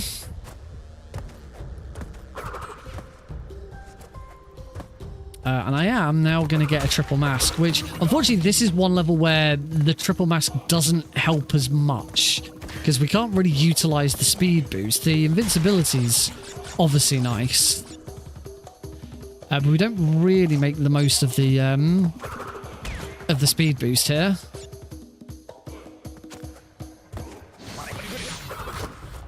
Oh, careful. Make sure I can see. I'm gonna wait here. You can just sort of jump across there. No, what? Oh, come on! Oh, it is weird that you can't jump down to this tunnel from above, because it kind of looks like you should be able to. Well, there go my masks again. No, no super fast toxic waste for me.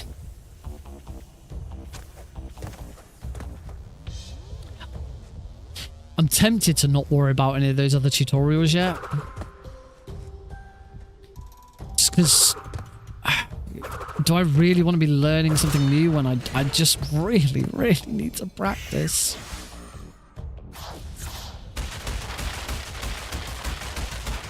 Apparently this was still better than my PB though.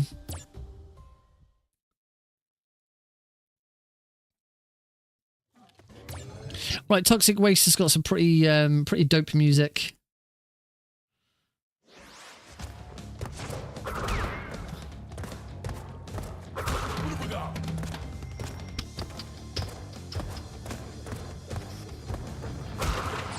Oh, I only hit one of those boxes.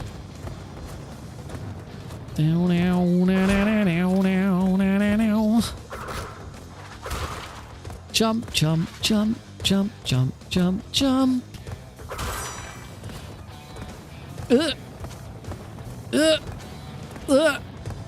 Round him.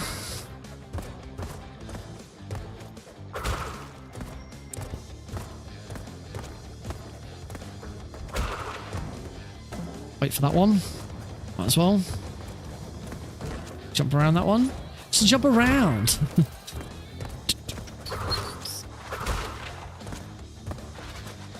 Right, this is a bit we're on to.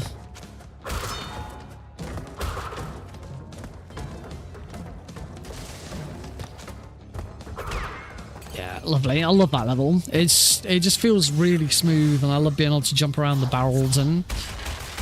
Say much better when you have got 3 masks.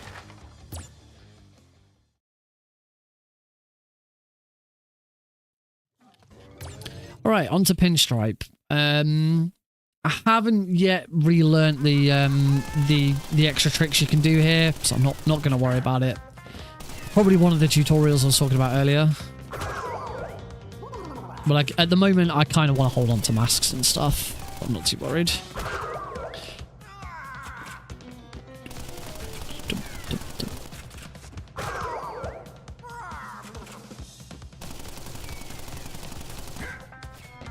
Wait a second. Just gonna jump over there, move over to here.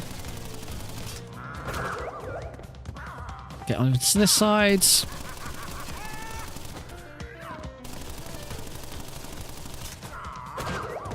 And then last hit, it's here. Done.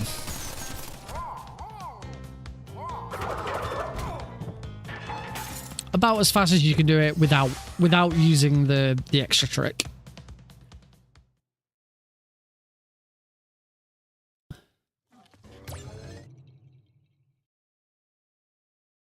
And a gold split. Just. Alright, onto the high roads. High road, we end up using the rope a lot more than Road to Nowhere. Because there's a lot more going on. We really don't want to have to use the turtles. I like turtles. That's an old meme. It's an old meme, sir, but it checks out.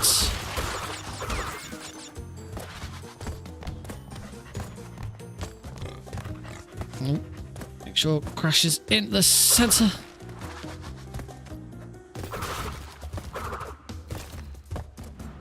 I like that little reprisal in the middle there.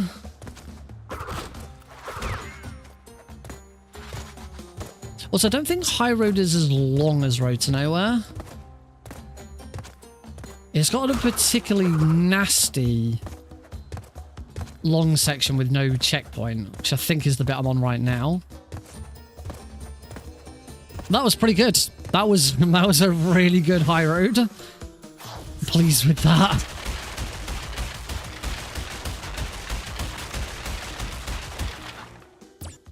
That could be a gold split. On Slippery Climb, where I'm... It is a gold split, only just. So onto Slippery Climb, where I'm not hyper jumping yet. We're classing this as a no major glitches speed run at the moment, since that is a thing that exists for Crash 1. Oh, I thought I'd beaten that cycle. I'm sure I've beaten that cycle before.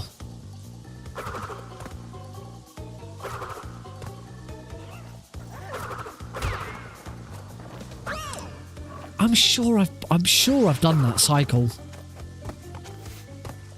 Felt like I had way more time.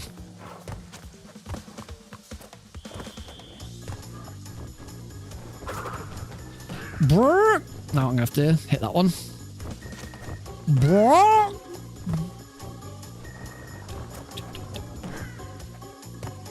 That one I can definitely make.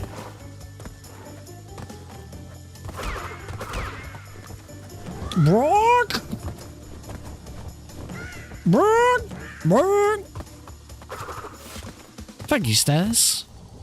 It's so nice of the stairs to just appear just as I'm about to jump on them. Not like that one. Those stairs are not nice. Those stairs are mean. Oh. No, these sets are going to disappear. No, no, no, no, no.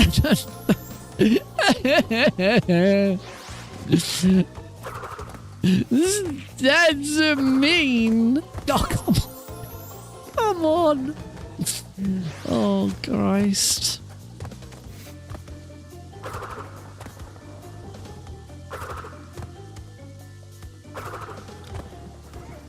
Oh, mind, I haven't even gotten to the hard bit yet.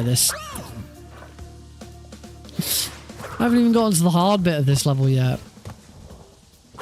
I'm not even doing the hard bit of this level. I don't do the hyper jump yet. Oh, jeez.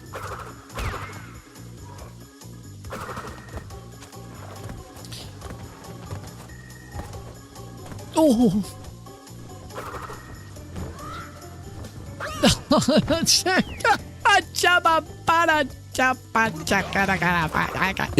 Oh, it's giving me a pity mask. No. No, no.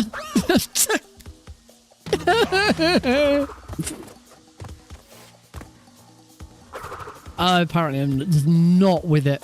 Not with it this evening. This is quite awful.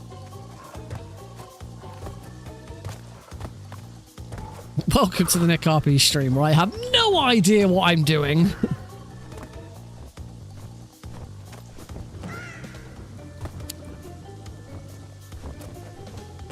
Come for the speedruns, stay to watch me completely lose my mind. Because if you're staying for the speedruns, I don't know why. Why you're here.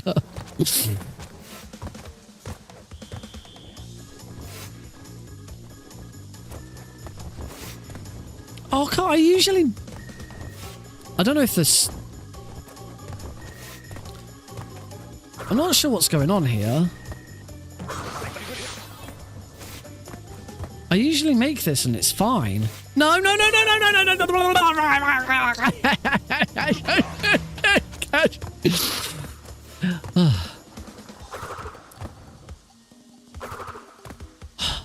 Come on, Nick. Thanks, Cosmic. I need it. I needed that. They all have a purpose. Every sound on the soundboard has a purpose. I love that Come On Nick is so new that it actually came from one of these Crash Bandicoot streams.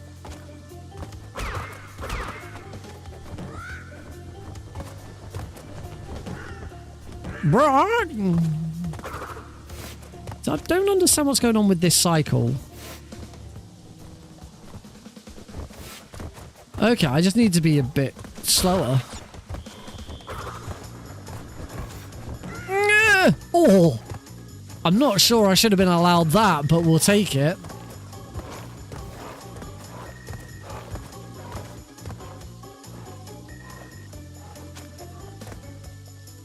I wonder if my neighbours can hear some of the weird noises I make.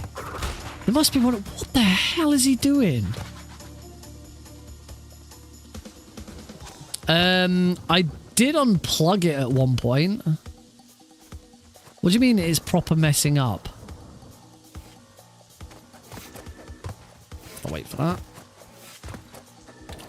Keeps turning on and off. Try fiddling with the switch at the back. Maybe I don't know.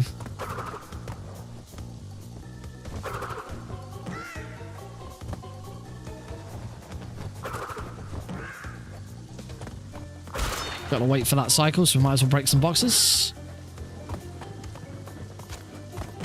Oh, that wasn't very nice. That was kind of mean. So we'll get that one.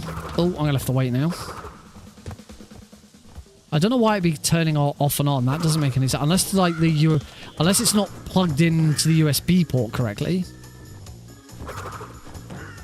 Oh. Brock!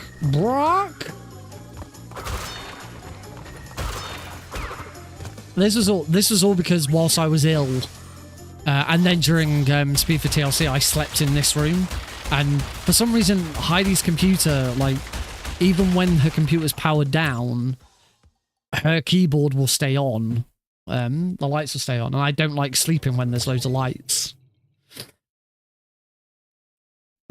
There goes all the time.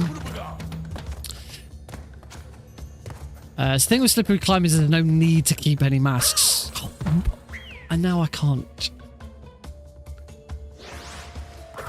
Is that it? Is it bedtime? Bedtime for the Heidi.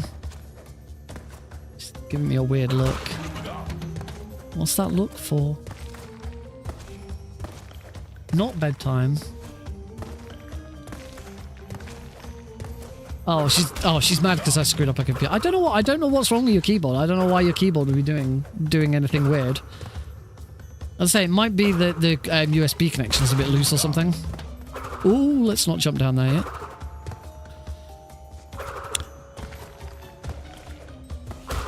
Hey, if your keyboard didn't stay on all night, then I wouldn't have to.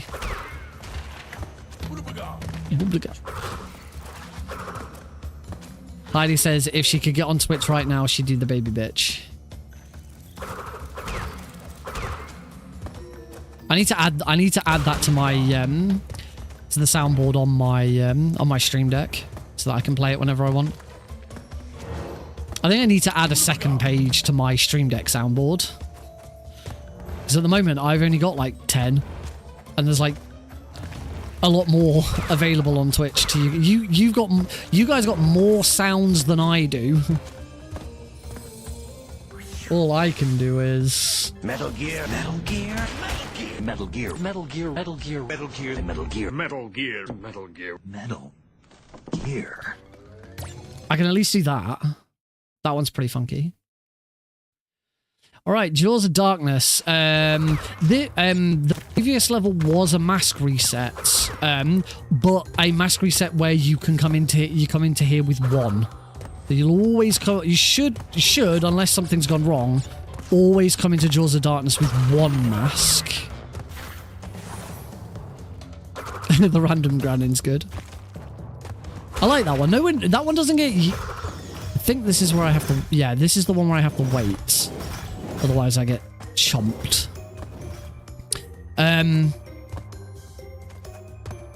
No one ever uses the Metal Gear one. I love it. I love it so much. Is completely stolen from a YouTube video. I'd love to claim credit for it, but it is not my credit to take.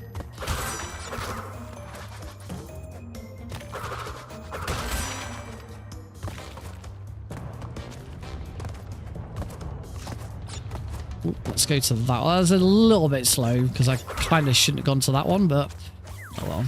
Oh, bouncy spider. Let's wait because I've got 2 masks.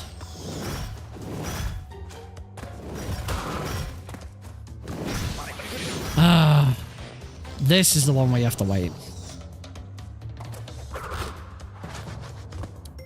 It's just really mean, this level. This is one of my least favorite levels. Because it's very mean. Wait for that. Wait for that. We can skip there a little bit though. Don't need that. I don't know why I waited for that icon.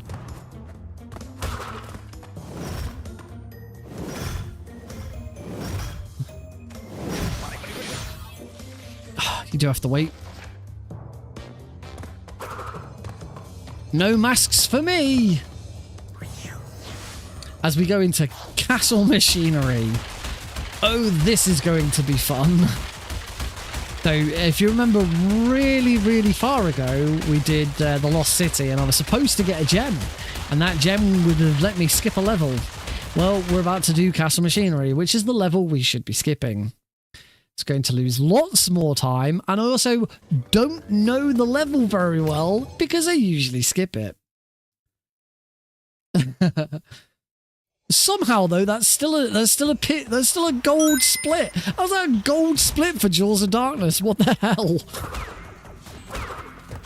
Right, so this is Castle Machinery. This is a level we shouldn't be I shouldn't be doing. And welcome, Happy Dude. Yeah, that green gem there, I should be riding that to just skip the level.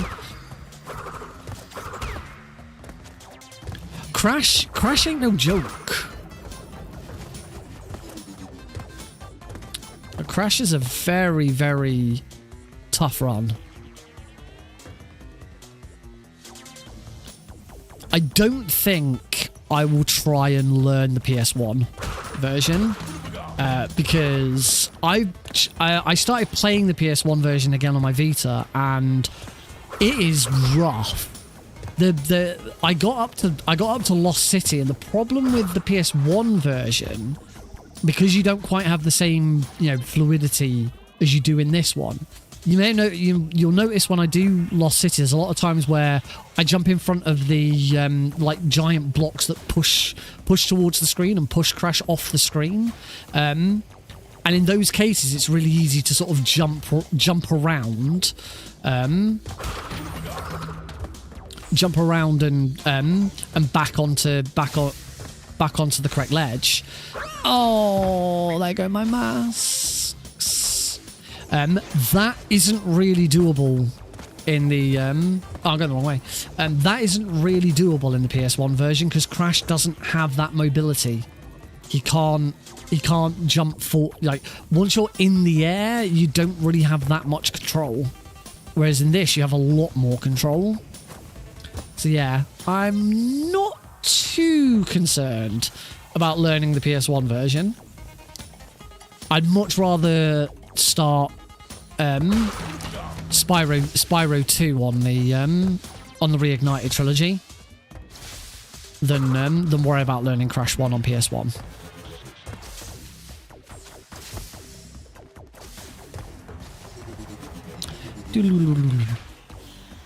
And then back down again. Oh, I don't think I want to bounce off. I think I want to bounce off that one. I just want to go down there. Spyro 2. That's the plan. Once I finish learning Crash 1. I mean, I'll probably spend a little bit of time in the next few weeks looking at GDQ submissions. So as I talked about at the very start of today's stream, I'm not sure what I want to submit to GDQ at the moment. I'm really... Apart, Klonoa 2 is the only game that I've really got strong feelings about. And that's only because I always submit Klonoa 2 because I think it's a crime that Klonoa 2 has not ever been featured at a mainline GDQ. As we discovered, it did get put into a Japan one. I never played Tomba. I only ever borrowed a PS1. My dad had a work colleague who had a PS1. I have already run into the Dragonfly. And that's because Enter the Dragonfly any percent is like a minute or so. And that was pretty funny. So I own a copy of Enter the Dragonfly on GameCube. It is one of only 2 GameCube games I own. The only 2 GameCube games I own are a Japanese copy of Twin Snakes and a PAL copy of Enter the Dragonfly. And I bought that copy of Enter the Dragonfly just to do that any percent speedrun, because you can't do it on emulator, it has to be done on console. And that's it. I haven't touched the rest of the game because it's awful. It's a really bad Spyro game. Oh, sugar, not done yet. I always forget that there's another attack before he goes Mundo. He really doesn't like Dr. Mundo from League of Legends when he goes into this form.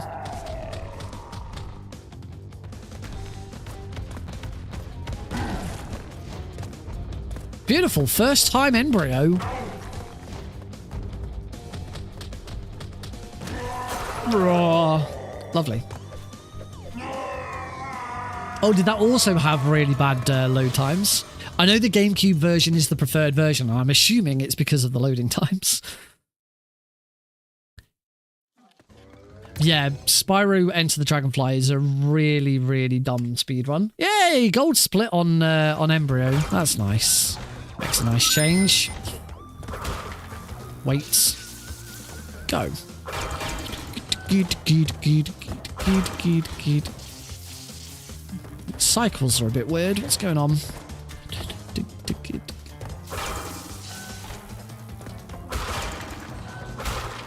Don't hit that TNT. That's a really horrible TNT placement.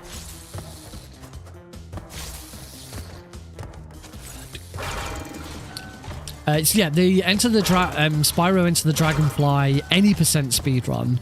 The entrance to the boss arena, the final boss arena against Ripto, because Ripto comes back in Enter the Dragonfly. The boss arena is right at the start of the game. The entrance to it is right at the start of the game. However, it's obviously, as you can imagine, it's completely blocked off. You can't go down it. But Spyro starts the game with most of his abilities intact, including his head smash, the one where he like jumps up in the air and then like bashes immediately flies downwards and bashes the floor. And because the geometry and textures are really trying to think of the right term. Not geometry and textures. That's not the word I'm thinking of.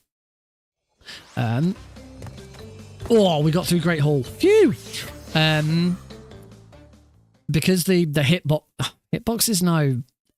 Geometry might be the right word.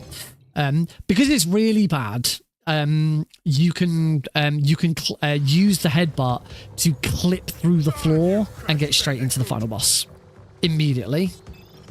And then the final boss takes a couple of minutes. Or takes a minute or something like that. Yeah, I never had Enter the Dragonfly as a kid. So I borrowed a PS1 as a kid, so I didn't ever buy any PS1 games. I only had the Collision. That's a better term. That's a word I could have used. Collision's a good word. This ain't a good look for me, is it? I'm, new tech staff for Preventathon, and I can't even come up with technical terms for like video games. I got to talk to my boss at work today about Speed for TLC, which is really nice. Technically, there's one of the lovely things about my work. Technically, my work for Speed for TLC and building that tech package, that's Cortex first time, which is nice. Oh, time, by the way. Bit of an anticlimax in the end.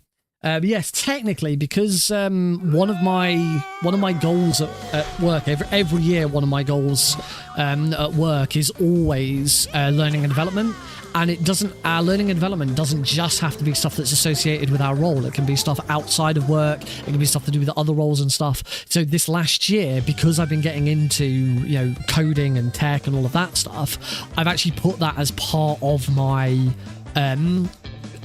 learning development goals for work. I've spoken to my IT department at work about how some of these skills could transfer and stuff like that. So it's not just like, oh yeah, I'll just go away and do all this stuff and class it as work. I do then bring it into the workplace and sort of work out how it sort of fits and all of that. But yeah, technically, part of my work for Speed for TLC and all of that tech work that I've done, I suppose now that also means being on tech staff for Preventathon officially puts me towards my learning and development goals for work. It's fantastic. And I have to complete my goals for work because part of my bonus is paid out of it.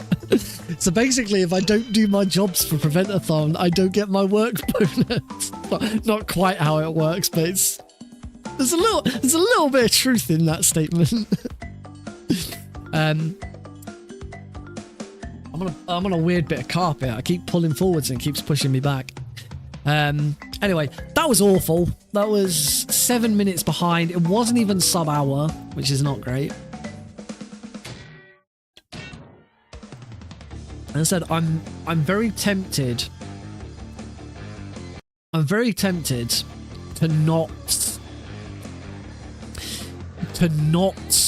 learn any of these new tricks, just because I could really do with practicing the current ones. Let's have a quick look at what it might actually entail. We'll go for a break in a moment. We're just gonna have a quick look at this first. Where am I trying to go? I'm trying to push that.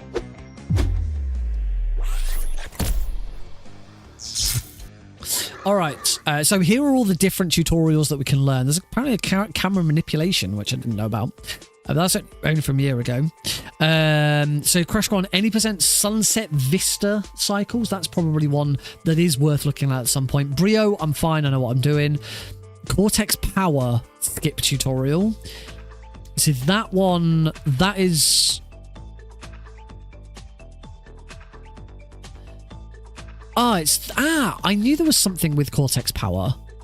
Let's have a look at this one. I'm gonna just quickly...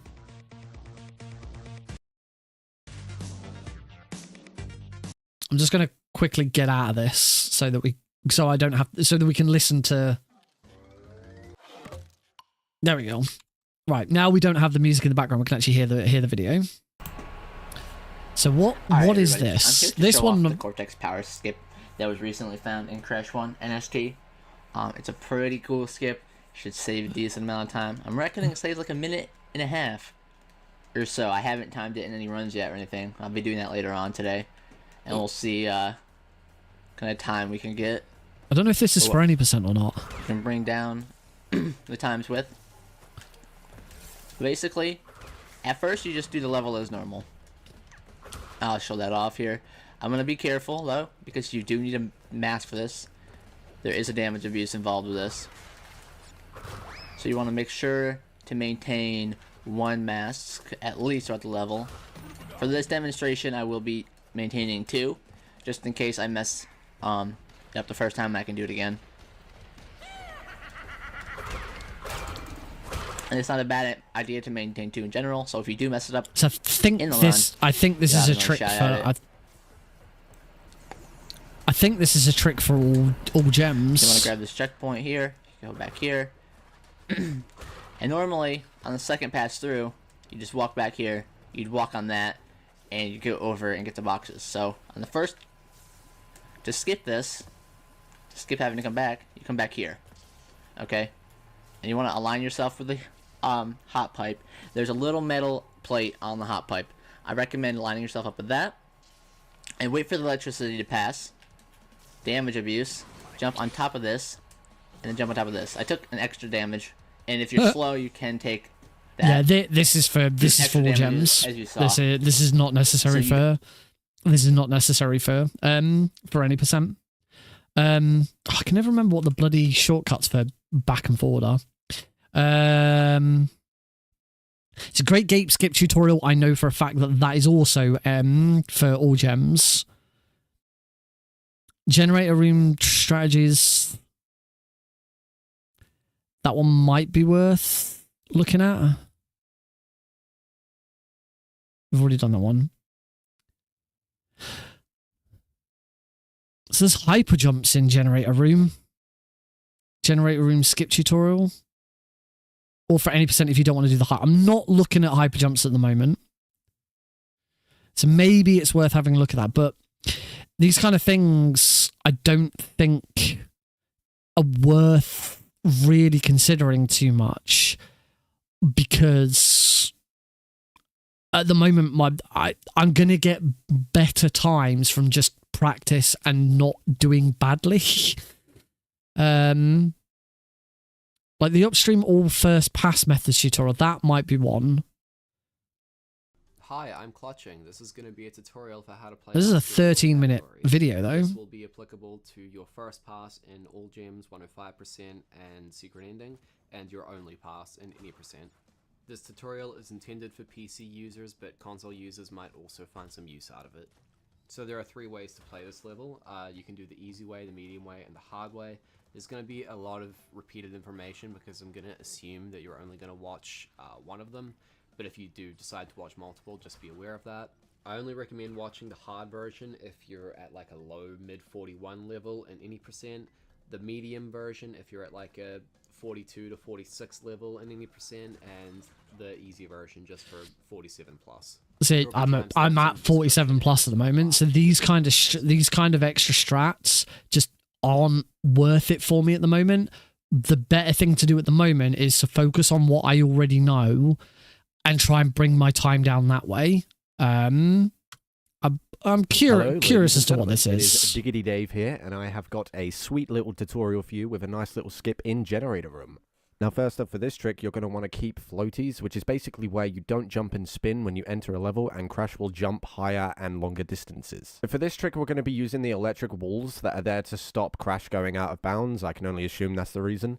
But first, I would practice the concept of jumping shortly after you hit the wall. Basically, you get some airtime after Crash's damage animation stops. Here's a quick example of what I mean. So as soon as his electrocution phase stops, you can literally get a free jump. So to the right of Crash here, there is, as you saw, an electric wall. But just before, around this yellow line here, is actually where the wall ends. So you'll be able to jump around the wall. You'll then be able to turn Crash so he hits the other side of that wall. And you can use it to get yourself a free jump to then jump across to this tower thingy. And now this is the reason I keep floaties. It just makes this jump a little bit nicer and easier to execute. And there's honestly no reason I can find not to use them at this point. There we go. So what's just happened now is that I've actually landed on a platform further on in the level, which is currently behind this platform here. So you won't be able to see it too good. And don't fear, but you'll notice the camera doesn't actually follow Crash while you're down here. But as soon as you touch the moving platform, the camera will snap back like so, and you can continue with the rest of the level. So here's what it would normally look like.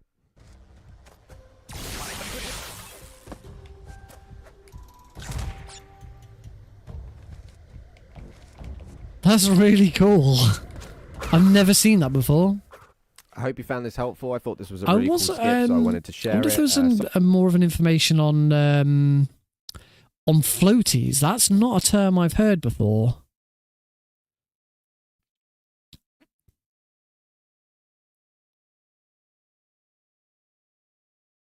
I wonder if that's mentioned in...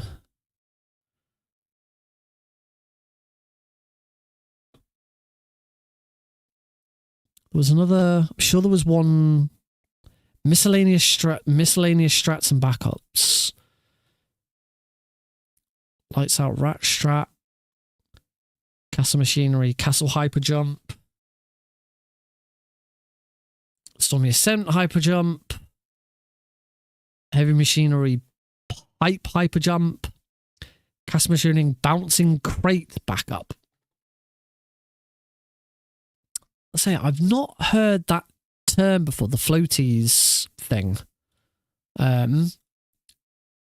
I'll have to see if I can find something about that. But let's take a break. I'll have a quick look and see if I can find something maybe on the Discord server, the Crash Discord server for that. And then when I come back, we will do another run because, like I said, I just don't think learning new stuff at the moment is worth it. Practice and actually doing well is going to be far more important. So we'll take a short break. Go stretch your legs, get a drink. I'm on energy. I'm really tired today. That's probably another reason I'm not doing so well. It's been a very, very long day of work and stuff. So keeping my fluids going. See you all in a few minutes. And Cosmic, thank you for lurking. Don't hit I almost hit the end stream button. That would have been rough, wouldn't it?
Oh, welcome back, everybody, to Tuesday Night Speedrunning here on the NodeCG stream.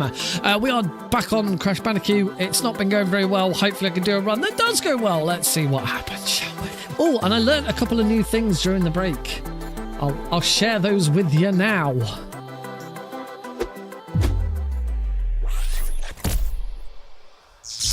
Oh, welcome back, everybody. So, a couple of things that I learned. In that one of the videos we looked at before the break, it mentioned something called floaties, something I'd never heard of.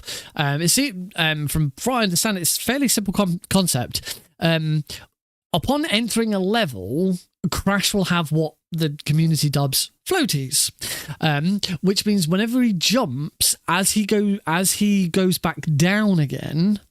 So jump up, and as you go down, he'll drop back down to earth slightly slower. And it kind of looks like he's floating slightly. This can be maintained throughout the entire level as long as you don't spin in the air. The moment you do a jump and then spin in the air, you lose floaties and you land back down a bit quicker. As a result of that, it seems that there are certain strats and stuff where you are required to keep floaties to help make certain jumps. The reason why you wouldn't just keep floaties throughout the whole thing is because of the thing I did already know. You've seen me do it a few times. You saw it. I actually mentioned it in the last run, called Coyote Time. Coyote Time is quite a common term in a lot of video games. And comes from Wile E. Coyote. The idea that if you watch a Roadrunner and Wile E. Coyote cartoon, you'll know that quite often when Wile E. Coyote runs off the edge of a cliff or something, he will stay in midair for a moment until he realizes that there's no floor beneath him, and then he'll fall. And that's what we refer to in video games as Coyote Time. The idea of having just a little bit of time after you leave a ledge to then jump. Crash gains Coyote Time by doing a spin as he walks off an edge. So just as you're about to leave that edge, if you spin, you can sort of jump. Rather than jumping from the end here, you can sort of spin and jump from like here. It gives you a little bit of extra reach, and that's how you get through levels like Upstream, like first cycles and stuff like that. But as I say, the downside to doing that is you then, because you're spinning in the air, you immediately lose floaties, and that's sometimes useful. So that's what floaties is. So yeah, it seems that there's probably a lot of delving into different levels as to whether you keep them or not. It's something I'm going to try and be a bit more mindful of. But I did learn one other thing on the Discord server, which I did want to have just a quick go at. And it's Embryo. It's a slightly faster way of finishing Embryo. So first things first, it requires floaties. So I've got to make sure that I keep floaties. So don't spin in the air.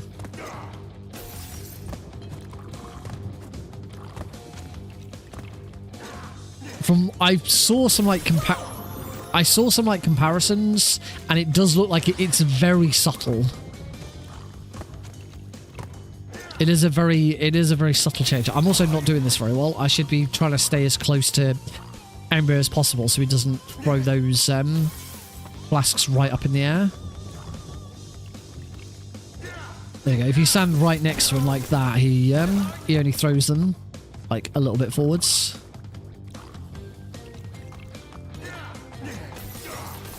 Swag walk.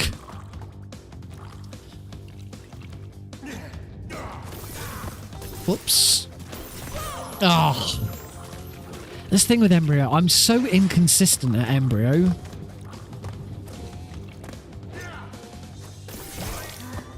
Sometimes I do Embryo and I get it like first try. As I did in the previous run. Sometimes I'll do Embryo and I can be at it for frickin' ages.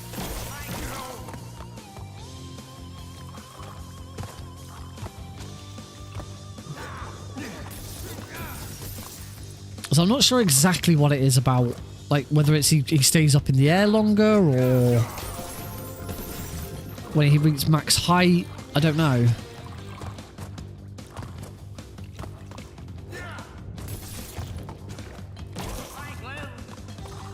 All I know is you maintain it by not spinning in the air. Apparently there's also random floaties, where sometimes even if you've lost floaties and you have spun in the air, you can still gain them back again, and people don't quite understand why.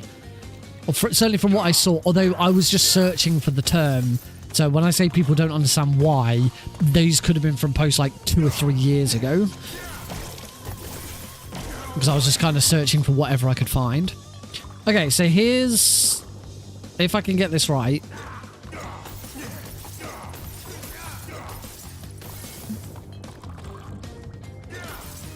Oh. I died. I guess I got a bit too close to him.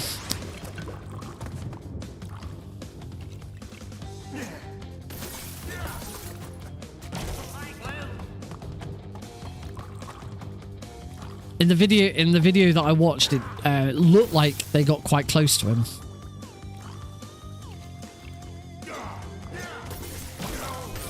Oh.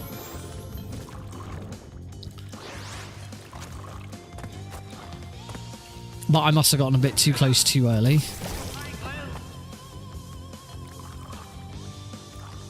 I just wanted... I don't think I'd try and do it in a run, because it does look... It's a very... it looks like a very tight window, and if I haven't got a... certainly if I haven't got a mask... Oh, come on. Certainly if I haven't got a mask, I wouldn't want to do it. Now that I do have a mask, I at least have a better chance of doing it.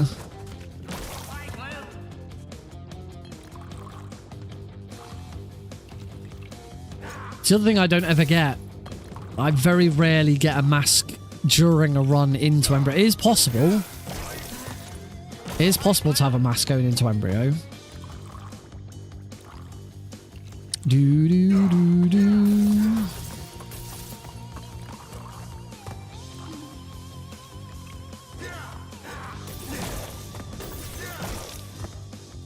Oh yeah, that actually delayed him throwing the third one out.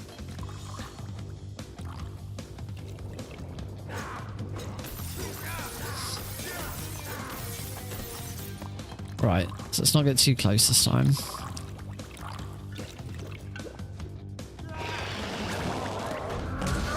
No. It's a very tight window. You basically jump on him, jump on top of him as he transforms. I'm not going to worry about it too much. It doesn't save that much time. All right, let's go for a run, I think. Unless I want to try... I wouldn't mind just having a quick look at that Cortex power. Not Cortex power, that generator room trick, because that looked interesting as well. Just for a bit of fun. Just for... I don't think I'd try... Unless... Oh, no, I said not Cortex power. Although if I got I need a mask. Cortex power isn't very long.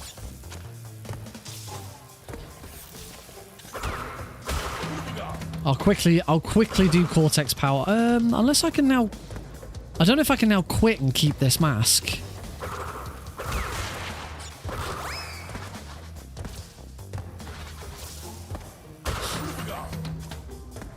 Certainly this whole learning about this about floaties might explain why sometimes it feels like I can do something and other times I can't.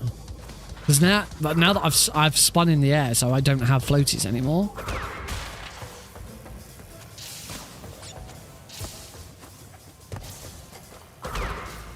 Yeah, it's gonna take a little bit of habit changing to because I quite often, you know, spin as I jump, just for the try and trigger the coyote time. So it's gonna take quite a bit of doing, sort of get out of that habit, but see what happens. Right, I've got masks now. So into generator room.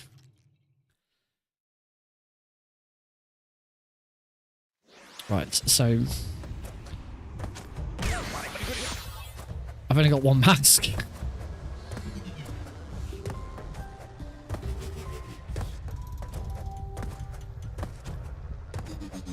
So it's here. So what we want to do is we want to... Oh yeah, I saw the extra jump there. Oh, it might be worth getting that checkpoint. Just a thought. Only thing I don't know is whether whether floaties maintains when you die. Like, does me now resetting the level count as me getting floaties back?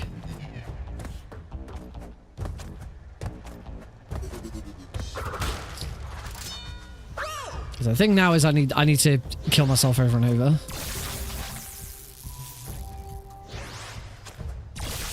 I don't know if that dying like that I think is quicker than falling to my death.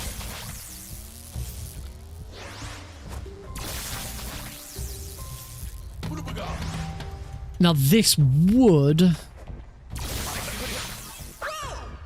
Welcome back, Cosmic. This would count as a major glitch. Don't seem to be able to jump again. Oh yeah, there we go. Only problem is here, I'm probably going to run out of lives.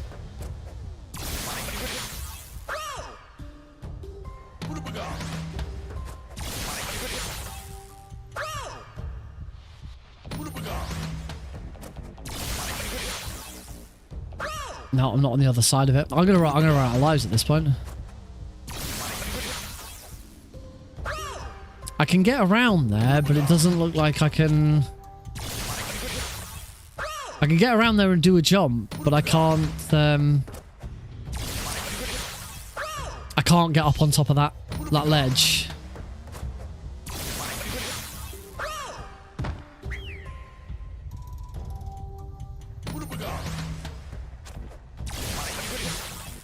Oh, that seemed to be the right position as well. Yes! No! Damn it! That was it. I got onto the ledge.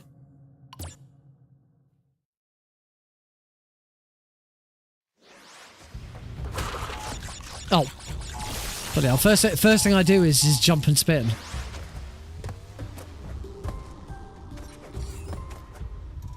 Oh, come on.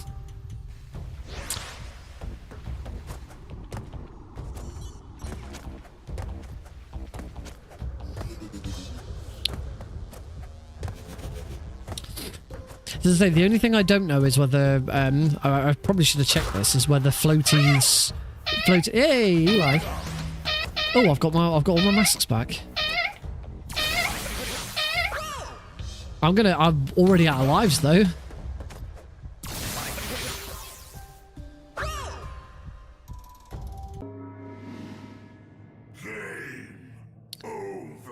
I didn't realize I'd start the level like I'd start over with only like 3 lives. Right. Luckily there's a fix for this. It's called Castle Machinery.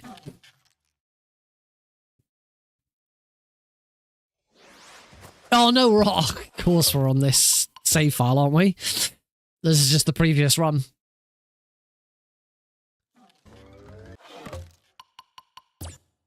Alright.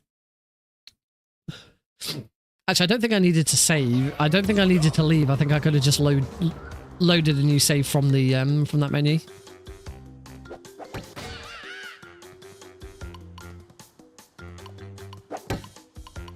Where's the bloody... Yeah, I think I have to do it from within the map.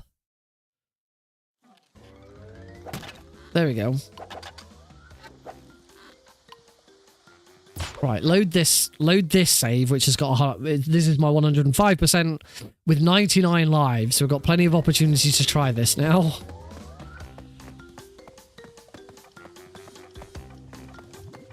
Generator room. Right, let's give this another go.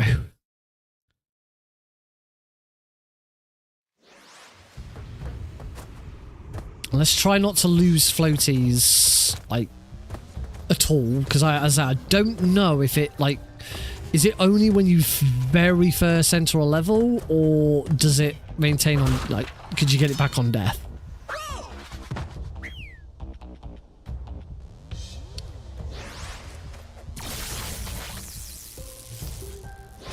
Right, just need to take a few deaths to get a mask.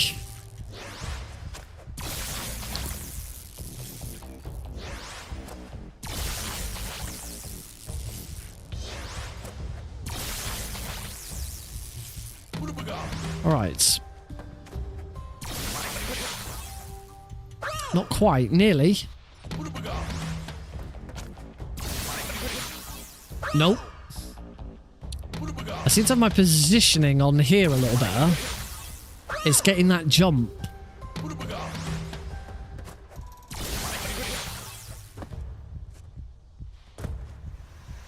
No! I can't jump off it.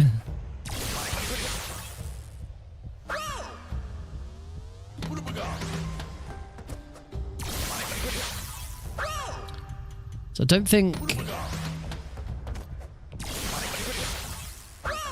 I think you have to... I don't think you can, like, mash the jump button. I think you have to jump, like, as soon as... Like, as soon as the damage is finished. There we go. I did it!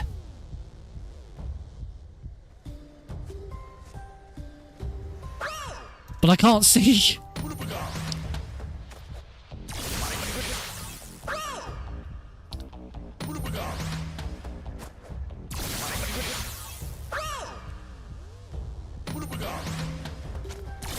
No, I'm on the wrong...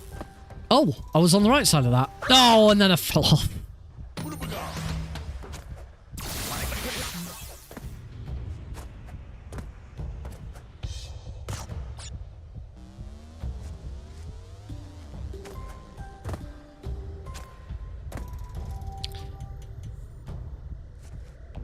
Success! How much of the level does that skip then? Oh, we're here already. That's a mass. Oh, wow. That is quite big.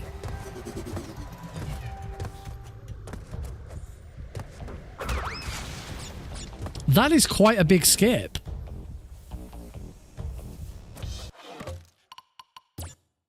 The big question is, if I was going to do it, that would now put the run at major glitches because it's out. We're going out of bounds.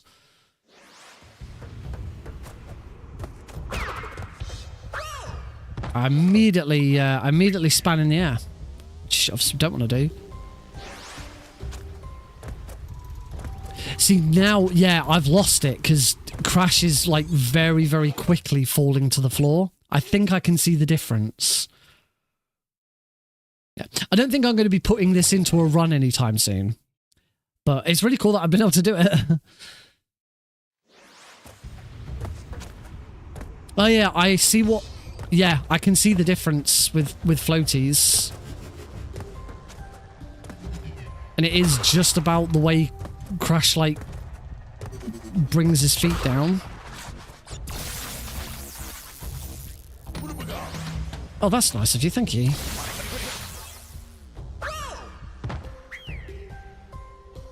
Nice that it gave me two straight away. Damn it. Oh, that's not working, is it?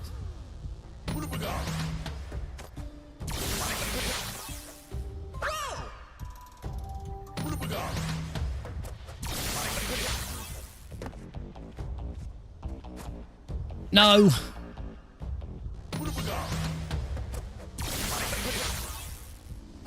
Nope. That's... Nope.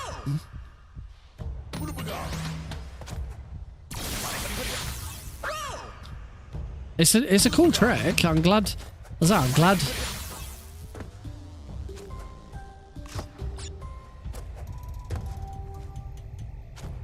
And there we go again. Whoa.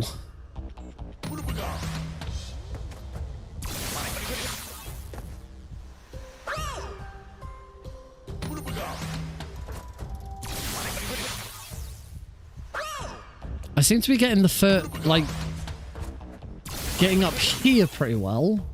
It's landing on that platform is the hard bit. Well, hey, bum bum bum bum bum bum bum bum bum bum bum. A message from Selwyndian, who has now subscribed on Twitch for 44 months. Woo! Well.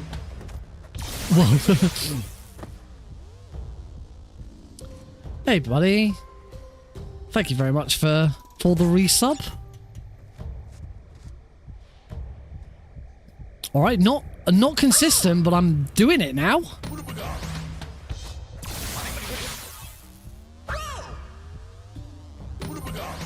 So it seems to me the hardest bit is just getting up onto that ledge.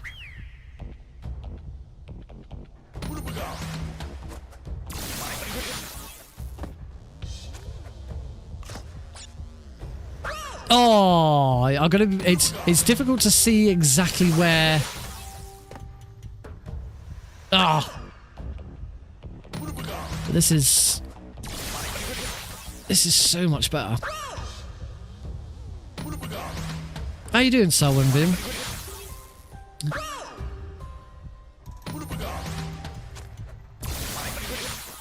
Oh, by the way, I'm in Manchester next week.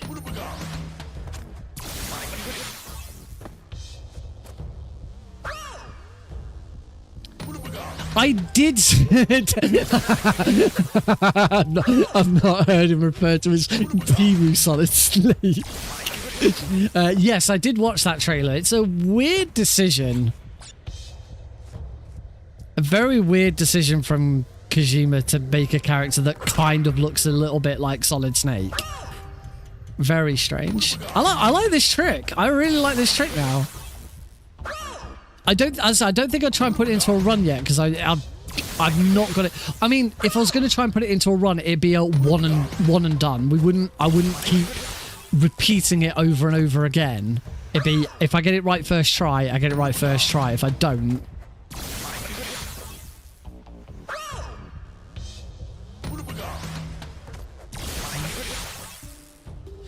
get it right first try, it's not worth it because I'm gonna have to take so many deaths to retry it again.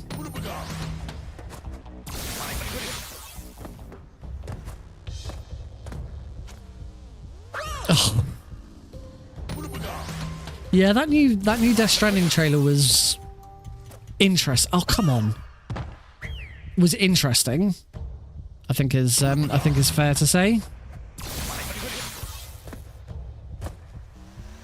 Oh, come on, why? Now I can't jump off this platform. Hard Viper. He has already used Viper. Blackheart's Viper was in Ghost Babel. The MGS Metal Gear Solid on the Game Boy Color. But yeah, he is going to be called something along those lines, isn't he? Oh. Hard Viper, yeah, Hard Viper Man, all one word. Oh, I can get up onto this platform now with relative ease. Actually, it's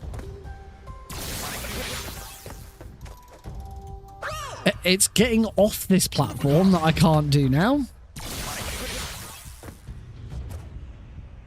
I keep hitting something. I keep like hitting the ceiling.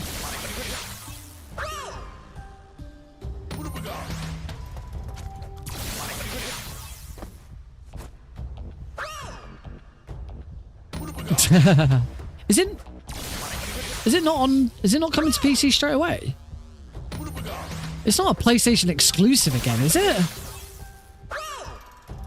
I still haven't played the director's cut of Death Stranding 1. Oh, not again. I mean, that is what they did with the first one, so it wouldn't surprise me.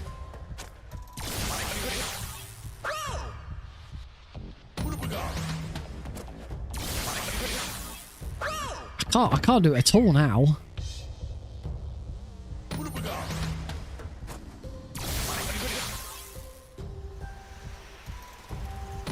Oh, that was weird.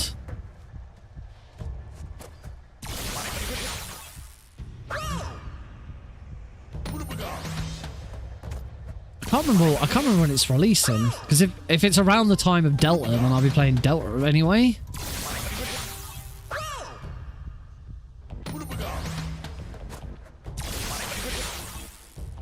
I can't bloody get up onto this platform again now. There we go. And then I fall off. Late June.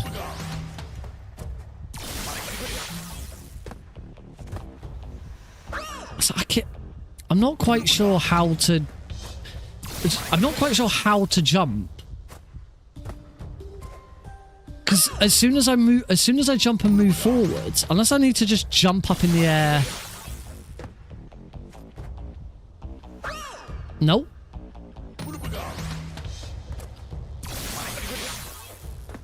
It does seem like mashing mashing here is the best thing to do. Just mash until you start the jump.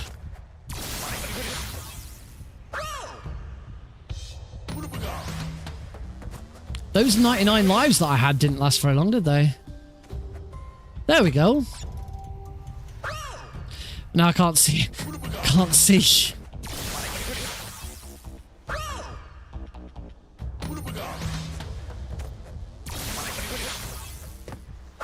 So yeah, I'd say maybe with a bit more practice, this is something I could actually put into a run. But it's just the jump at the end is the...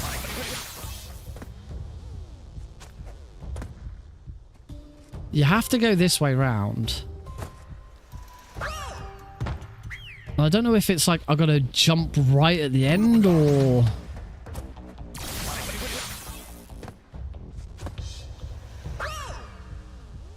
It's just this jump, just the actual jump. I can't seem to get.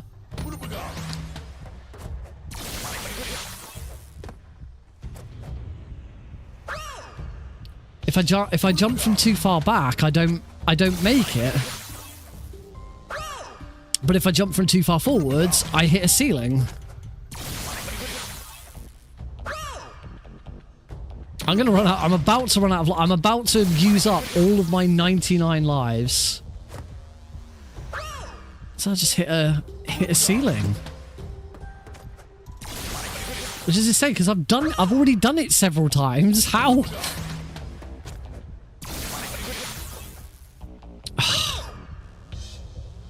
Alright, we do need to get a new run started.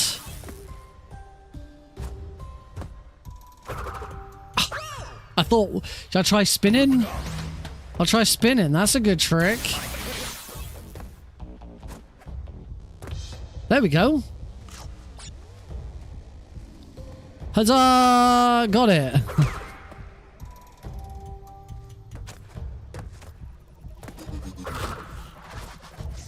Only question is now is can I leave this without quit? I might just Alt F4 and get all 99 lives back.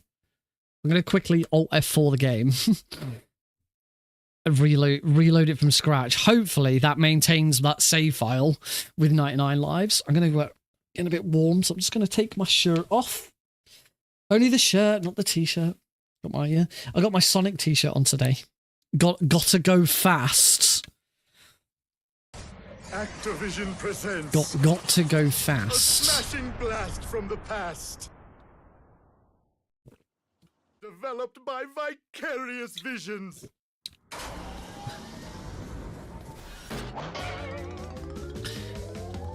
All right, let's do a run. I'm not going to try and put that skip in. Unless I've got a mask. If I've got a mask, I might try once. Bandicoot. What level comes after? Crash Bandicoot 2. Cortex Strike. Generator room. See, the next level after that is toxic waste. I kind of like having the extra masks. All right, 3, 2, 1, go. Let's try a run again. See if I can do any better.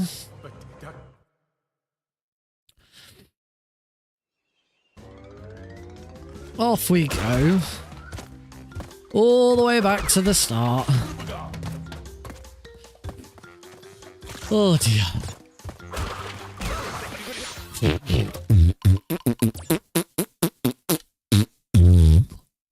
No. Just no. Definitely not. We are not losing my first mask instantly. That is terrible. 3, 2, 1, go. Start. Thanks, Snake. Thanks, Timu Snake. Timu Snake. Is it Timu or Temu? I can never remember. I've never bought anything from Temu, so I wouldn't know.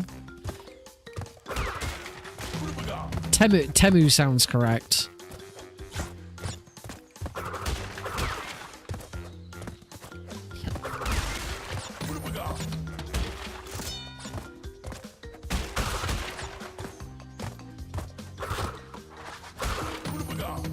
Go, Crush, go!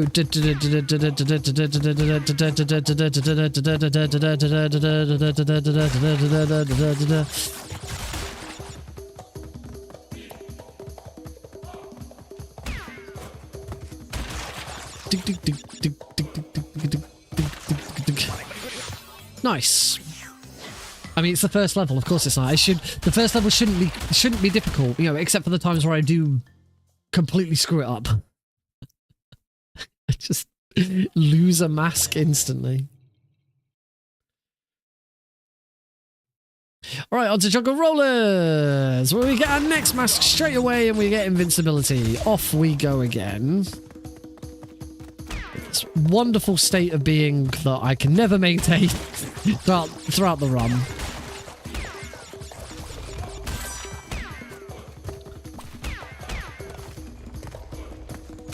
Oh, and there we go. It's gone again. Because I got too close to that box. And lost it.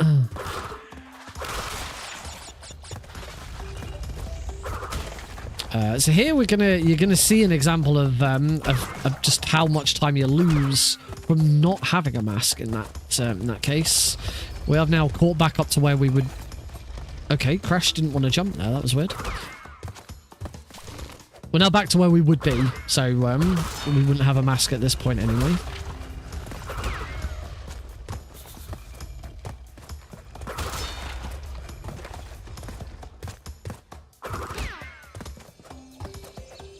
There we go. Crash, crash, crash, crash, crash, crash, crash, crash, crash, crash, crash, crash. It's not a huge amount, but you know, it's enough. 3 seconds. Right, Great Gate. We still have 2 masks, so we can immediately go into invincibility, though. But that's nice. Hopefully, I'll be able to maintain it throughout this level instead.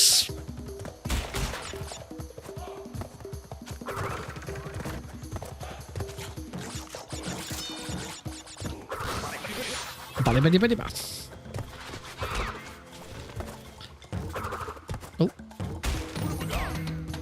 Off we go. Run, Crash, run!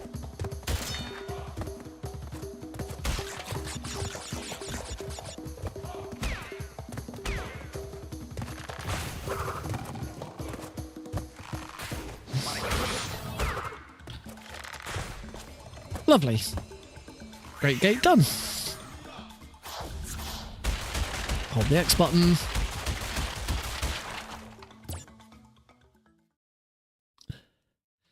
Will that put me back into the green? Let's find out. No. But slightly better.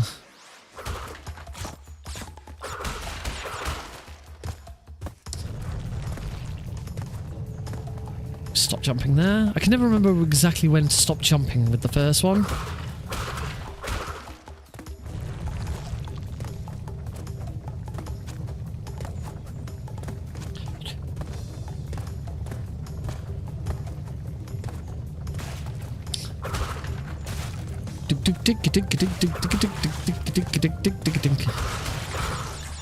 I'm like being really concentrating, but I really shouldn't need to concentrate that much on boulders. It's not a particularly difficult level.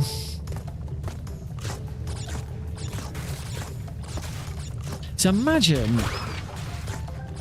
for something like, because I want to be jumping very quickly and very often, I imagine boulders a level where you don't want to keep floaties. I don't know. This is all... Oh, sweet. I got onto that ledge straight away. That was nice. That was lovely. That was a lovely finish.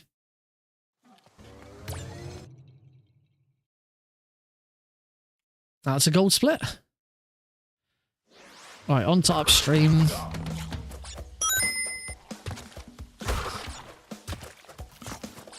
We'll not be going for that jump. Because it's just not worth it at the moment.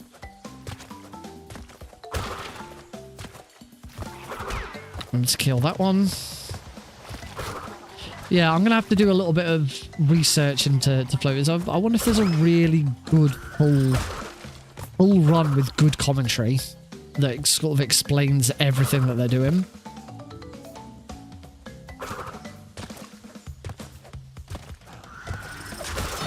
I don't know, I'll have to have a look. I mean, advancing any further in this category is not too much of a priority at the moment. As I said before, with GDQ submissions opening soon, focusing on those for a little bit is obviously going to be important.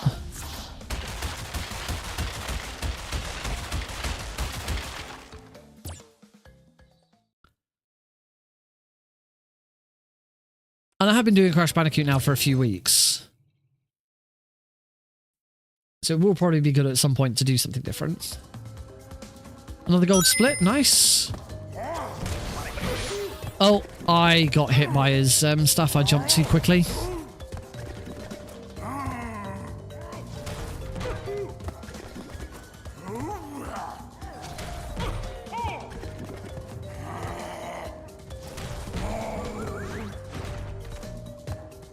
So that's going to slow Rolling Stones down a little bit. Not too much, because we kind of burn a mask anyway. So I'll get the second mask when I'd normally, yeah, you normally wouldn't get the second mask. I'm not going to lose too much time. It's just more the time is going to be in different places. Like, yeah, I'm not invincible right now, and normally I would be. Does also mean I just need to be a bit careful here, because, you know, I can get hit by any of those stones and I'm screwed. So here we go. This is where now we have a slightly different run at it. And who knows, this... I don't think this is quicker, but it'd be interesting to find out.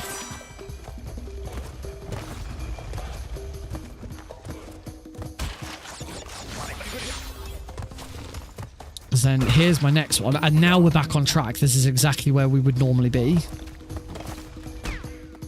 So it's whether it was quicker to get the mask straight away and use it for the opening of the level, or is it quicker to miss the first mask and get them later? I guess we'll find out. Because actually, if the answer is this has been quicker, then that's why you don't go for the mask in upstream. I'm very curious. Not especially, but it's not a huge difference. So actually, yeah, don't get the mask in upstream, so that upstream is slightly quicker, and that probably makes up the time. Who knows? I don't know. This is just me speculating. I could do research.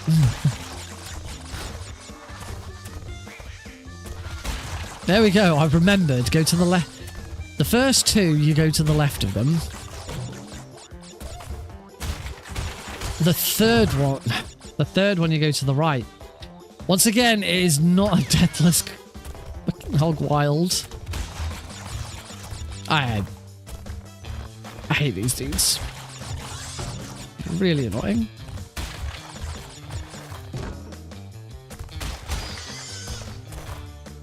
Oh, I missed that checkpoint. Better not die.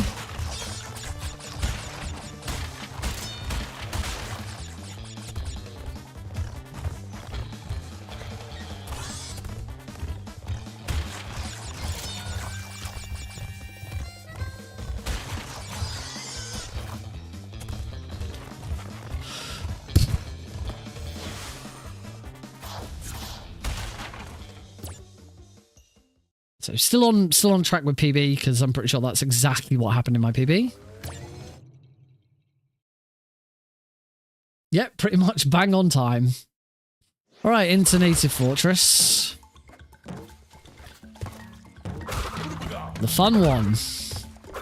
The one that we love.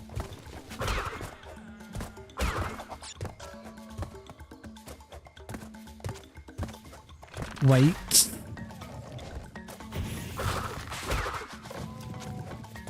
It's so tempting to just run through it.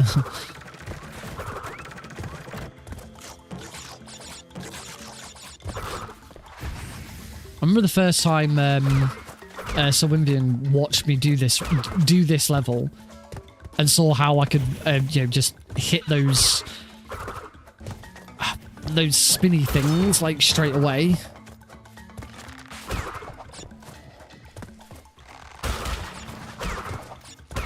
I'm gonna wait for that one. Oh, that's a shame. Waiting for that meant I also had to wait for that. Oh, wait for that one.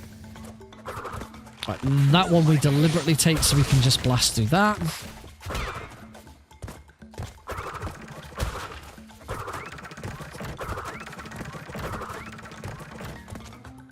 Bounce, bounce, bounce. Back, bounce. This is good. Let's hope I can maintain it.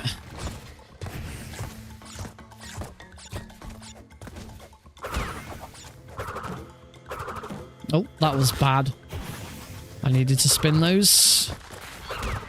The cycles are going to be a little off here. There we go. Much quicker to get over those without spinning them. Sorry, with spinning them. Might have been able to make that one.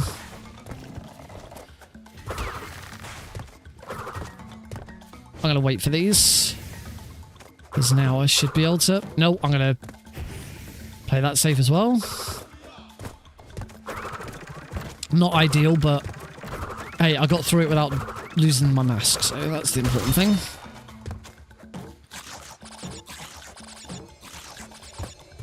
Alright. Great Gate completed with the mask intact.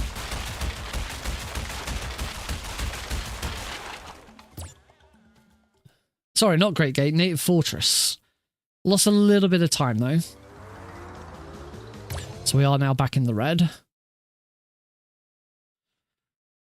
On to up the creek.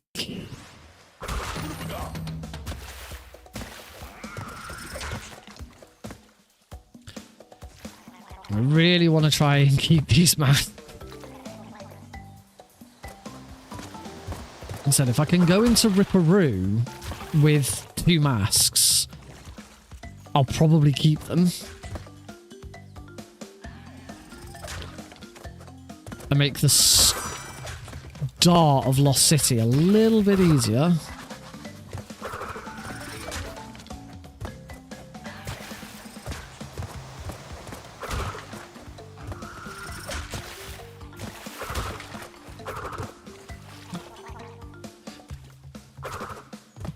Ding, ding, ding, ding, ding, ding, ding.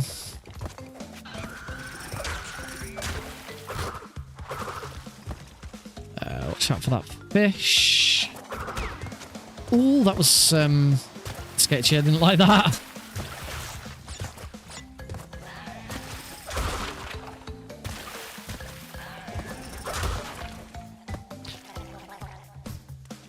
Watch out for that fish. I don't like this plant. Oh, Oh, it's nowhere near it. I said I didn't like that plant. Well, I only have one mask now for Ripperoo, as I'm still going to do zero mask.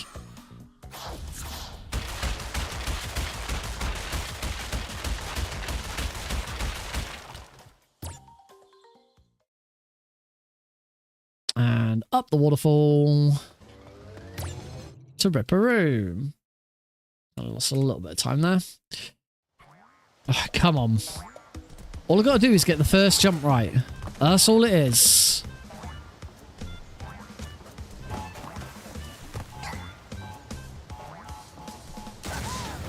Nice. And as soon as that arrives, hit it. As soon as that arrives, hit it. That should be it. Huzzah! Finally!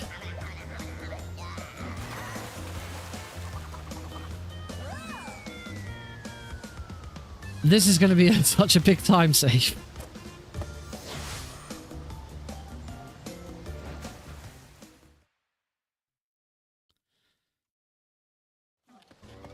I'm going to go into Lost City with one mask. Yeah, 13 seconds. Cool, so we now have 2 masks. So I don't need to get I don't want to get one later. I can skip getting the next mask. Unless... Oh. That's fire. Do take that.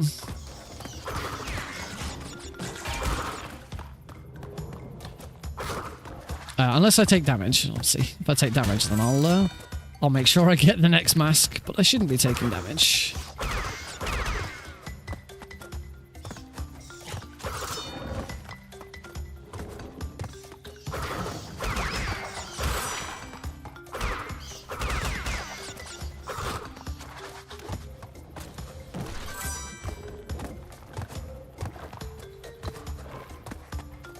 Okay, I'd have had to wait for that cycle anyway, so that drop didn't matter. You can't Aku Aku emote.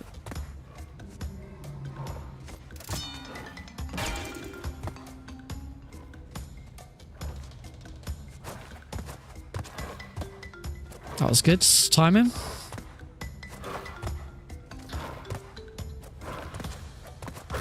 Right, the most important thing here is going to be trying to maintain these masks.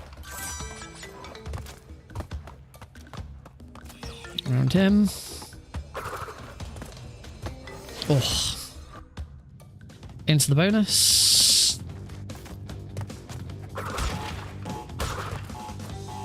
There we go. That's better.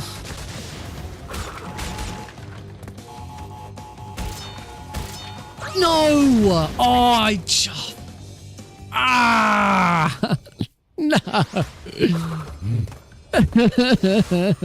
just can't do it! I don't usually have a problem with this bonus. That's the weird thing.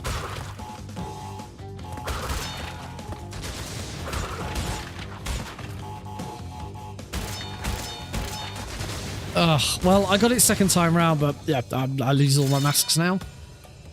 As a result. And obviously that took a little bit longer.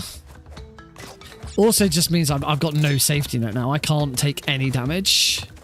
It's like I have to be super careful here.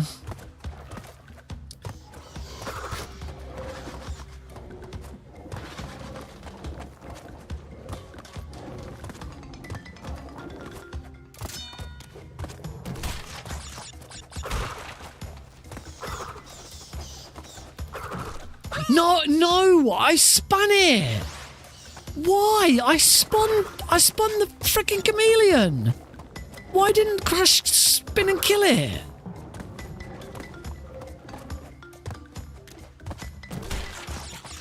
I want to just... I don't get it. I spun that chameleon, but Crash bounced off of it.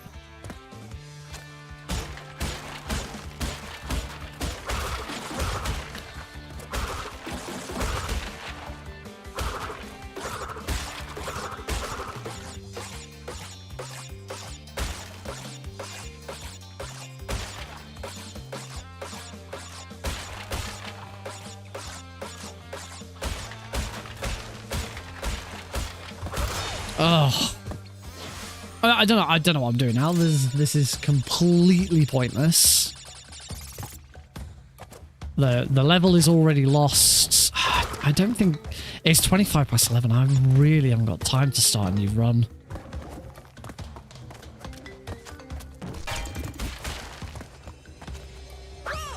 I'll just die at the end for the. Oh dear. Oh, it's not been a good night of Crash, has it? I mean, I got some gold splits in that one, but just cannot seem to maintain anything after Lost City at the moment. Oh dear. No. I'm not sure what to do now. I haven't finished my. I can't go to bed. I haven't finished my energy drink. God damn it! Why has this lasted me 3 hours? I started drinking this at 7 o'clock, and it's now 11:30. I've made this last over 4 hours. Why?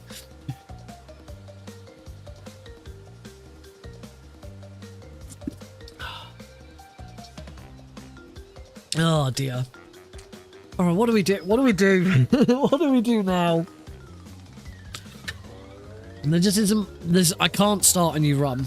I'm not going to be able to finish a run. I do desperately need to go to bed at some point tonight. I don't just want to end the stream early. Well, I'm not really sure. I'm not really sure what else to do at this point. Might need to take a break from Crash. So with GDQ submissions coming up, I'll probably turn my attention to those anyway over the next couple of weeks, and maybe we'll take a little bit of a break from Crash and come back to it again afterwards. I definitely want to improve it. I don't want to just sit on a 53. I want to get sub 50. That's my big one. I'd like to get sub 50. I'd like to try and get into the top 100 if I can. But this game, man, it is rough. And the fact that there's so many moments where you just lose instantly. One little mistake on Lost City, that's it, run dead. Whole run dead. Yeah, it's a tough one. It's a very tough game. I've been doing over the last few days, sort of over the last week, I've been already improving my Speedrun Tools UK package. Main thing is trying to tidy it all up. And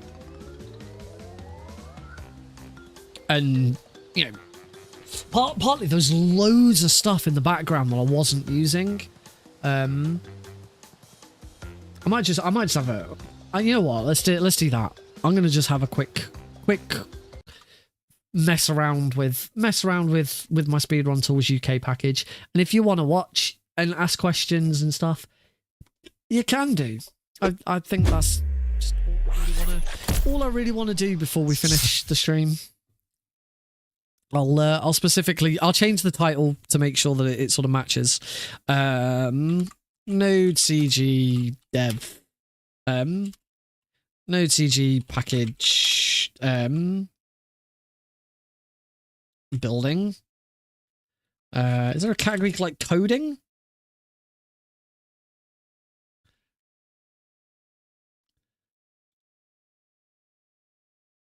Development? I don't know what category to pick now.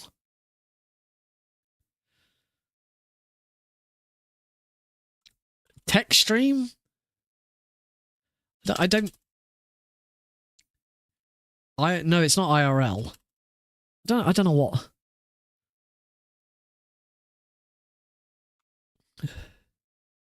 I don't know what category to pick.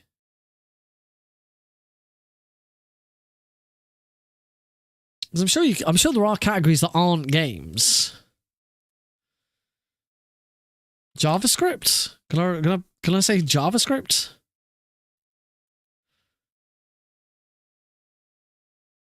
Or no category? I think you can go with no category. Yeah, we'll just go with no category then.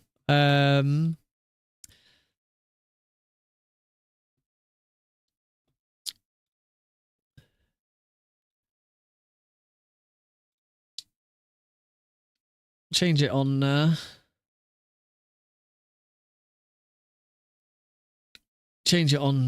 YouTube as well. There we go. All right. You get to watch me do some NodeCG based stuff for a little bit. All right, save those splits and the stuff. So I guess the first thing is what are you talking about? What is this stuff?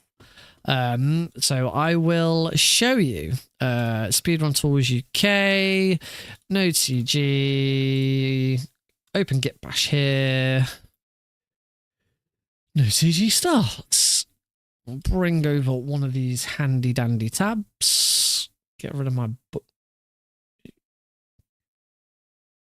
That's interesting. I clicked show bookmarks bar and it didn't remove it from here, but it did remove it from a different window. What? Why do you get... I'm very confused why it won't get rid of it on here. Oh, well. Right, so that should now be running in the background, and it is. Lovely. Go to stuck. Oh, that's local. Don't want that one. That one. So this is NodeCG. This is my own NodeCG package. You can see it's actually linked to the stream because it's called NodeCG package building. If I change that to coding and click update, with the Twitch stream should now have a code spells is apparently the closest it could get to. Is there there is a just chatting, isn't there? Let's go with that. I click update on there. That should update that updates the category to just chatting. I can start ads from here as well. Only thing is this isn't linked to my current OBS. I do have an OBS though, so let's open that up. Stream OBS, start OBS. Won't interfere with the fact that I'm streaming right now. I can run two instances of OBS at the same time. That's not a problem. I will show you this instance. It's still got a lot of speed for TLC stuff here. This stream chat actually is not going to be. This is still going to be speed for TLCs. It's not logged in or anything. There's nothing logged in here. I should probably change that to my own. But yeah, now that I've got that stream OBS plug switched on, I can go to settings, click connect, and we are now connected. So yeah, if you were part of Speed for TLC, some of this will look a little bit different. I have made a lot of changes to tidy shit up because it was very untidy. There was so much stuff in the background. One of the main things that I did. Let's do the preview and stuff, because then you get to actually see what's going on with this as well. Preview program has been updated. Oh, I didn't know that actually like highlights that div in that frame. There's actually a frame there. So there's no little icons in the middle anymore. There used to be a little icon to show whether we were live and show whether we were recording. I've got rid of those only because it was the only thing that was having to, as part of the bundle that it was in, it was the only thing connected to OBS. However, haven't I now added it to... I've added it to a different bundle which is connected to OBS. I could actually put those buttons back in. So yeah, this show preview and program thing is part of a set of tools from a bundle called Marathon tools, speed control marathon tools, created by Nick from Indiethon. Also created the layouts that I then adapted. But of all of the different tools that were available in Marathon tools, this was the only one I was using. There's loads of other ones, but I've got, there was a scene switcher. There's a scene switcher, but I already have a different scene switcher. There was an audio changer, but I already have a much better audio changer. There was lots of other stuff, and this ended up being the only thing I was using. So the first thing I did was remove the two little icons so that the bundle no longer had to connect to OBS, because I had like 2 or 3 different bundles connecting to OBS. Now I just have the one. And then because I realized this is the only thing from Marathon Tools I'm actually using, it seems pointless to keep Marathon Tools and all of that in the background when I'm not using any of it. So I actually took the that section from Marathon Tools and instead added it into a different bundle called OBS Control, which controls this. So now there used to be different buttons. These 2 buttons here used to be in their own little panel separate. Now they're part of this panel because it's part of this bundle instead. So it just tidies everything up. And as I said, because I didn't want Marathon Tools to have to connect to OBS, I got rid of the 2 little icons, but I've now added it into the bundle that does control OBS, so I could add them back in. So I might have a look at trying to add those back in because they were kind of helpful. It was a nice little thing. So yeah, I've changed the names and I've changed the URLs in here. So instead of like you used to click on one of these, I can show you with the OBS projector. So what I need to do for the preview projector, so this is our preview scene. I go to preview, full screen projector, and go to that screen. So that's now I've got three screens. That's now created a full screen projector on the screen over here, and then that will just sit in the background. I don't need to do anything with that. So now when I go show preview, OBS projector comes up to here. I'm going to go window. There's my full screen projector. Click share. Done. I changed some other stuff so now it's automatically 30 FPS. It automatically starts and stuff like that, which again, this is just tidying up stuff up and making it easier. But the button that I did really like is I changed this to show program OBS virtual cam rather than using 2 projectors, which is what I'd done in the past. Or how originally it's set up, I would like go in and select any window, and then once I was actually in this state, then go into the settings and change it to the webcam.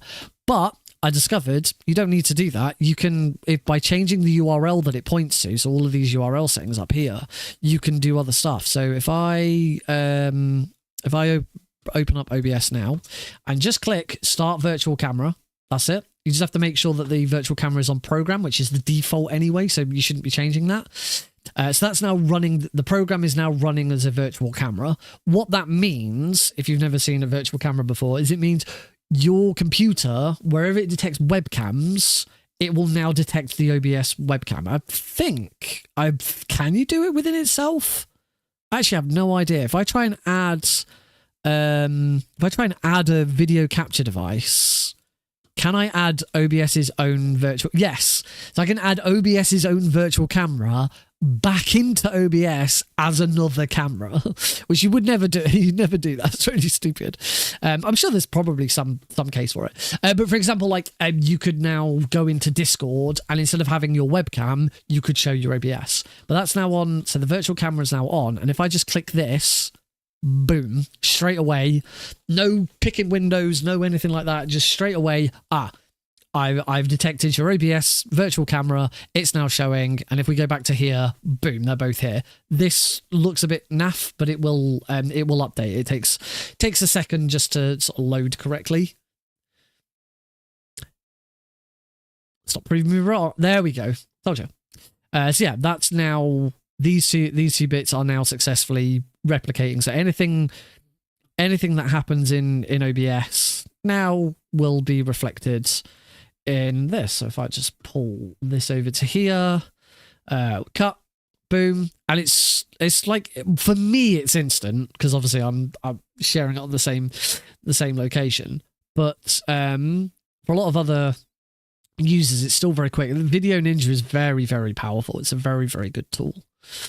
So yeah, there's that. You may notice that none of the information is appearing at the moment, but that's because I've added a new function. I've added this warning message. I wanted to try and put this into another bundle and like not have its own little tool, but I haven't figured out a good way. Ideally, in an ideal world, this little warning message button, I'd actually want underneath the timer because it's affecting what's on screen. But building it into the timer is part of speed control. Building it into speed control is a really bad idea because speed control is actively updated. So if, as soon as I then updated speed control, I'd lose it. So at the moment, it's its own. I think it sits within. Oh, it actually sits within the bundle that controls the layouts. Yeah. This actually sits in the bundle that controls the layouts, which is why it's its own little message, because it's the only panel within the speed control layout. The speed control layouts doesn't usually contain any sort of panels. That's speed control layouts just controls the graphics. But I built it into here because it's just the easiest way of having it talk to these previews. So yeah, now at least on 4x3, because 4x3 is the only one I've set it up for. When I click toggle warning message here, flashing light warning, and then when I toggle it again, it disappears. The only issue I've got with it at the moment, which I think I know how to fix, but I haven't worried about it too much because it's not too much of a problem, is if I click toggle warning, you'll see that when I click it, it turns green to show that it's now active and the flashing light warning is now on. If I refresh NodeCG now, we will see when I click these play again, that the flashing light warning is now still on, but this button isn't green. And if I now click it, it'll turn green and it goes off. That's because the green button isn't actually linked to it at all. It's simply when I push this button, if it isn't green, turn it green. If it is green, there will be a stream this Thursday. Yes, back to Twin Snakes on Thursday. So yeah, if this button isn't green, turn it green and toggle this. If it is green, I suppose instead of there's two ways of doing it. I either have this button listen to this and say when I first unload, is this on or is it not? If it's on, then this should be green. If it's not, then it should be black. The other option is instead of this being because all of this does is it does a toggle. It just says toggle this on or off. If it's off, toggle it on. If it's on, toggle it off. What I could do instead is change it, and I might do this now. Off I go. What I could do with this button instead is instead of saying if it's off, turn it on, if it's on, turn it off, I simply say if this is green, turn this off, if this is black, turn this on, or vice versa. So there should be you should get into a state where these are out of sync, and the moment you push the button, it fixes it. So let's have a look at that then. So gonna go into NodeCG, bundles, speed control layouts, dashboard, warning. As you probably guessed, the whole purpose of this warning button is to display a warning during a run if there's flashing lights, if there's gore, and whatever. Flashing lights is the one people I don't think I've ever seen a marathon that's like had a warning come up for like gore or torture or some horrific content. It usually tends to be a flashing light warning, but it is editable. You don't have to jump into code or anything. All you do CFG, speed control layouts. The CFG is the only bit, if you're just a casual user of this package, the CFG files are the only files you really should be touching, because this is where you configure, this is where you change stuff and make it your own. And as you can see, does GDQ now do it? I hadn't noticed that. I think I can make two. I think. Either that, I just make one and have the warning change. But yeah, in here you can see that there's text flashing light warning. So if I now change this to say gore, let's say gore warning, save, because it's in the CFG, I do have to restart NodeCG. So quickly restart NodeCG, and then give this a quick refresh. I do now have to reselect the preview and program. Which is that one. Can delete those, leave that, And OBS Virtual Cam, that should work straight away. And it did. Lovely. The only other thing I need to do is just quickly refresh these graphics. So just reload all graphics. Reload. Cool. So now when I click toggle warning message, you'll now see it says call warning. Ta-da! Cool. So let's have a look at changing the way this button works to see if instead of it being a toggle, we actually specify it as being an on-off. So for that, we want to go into bundles. We want to go speed control layouts, dashboard. Let's open both the JS.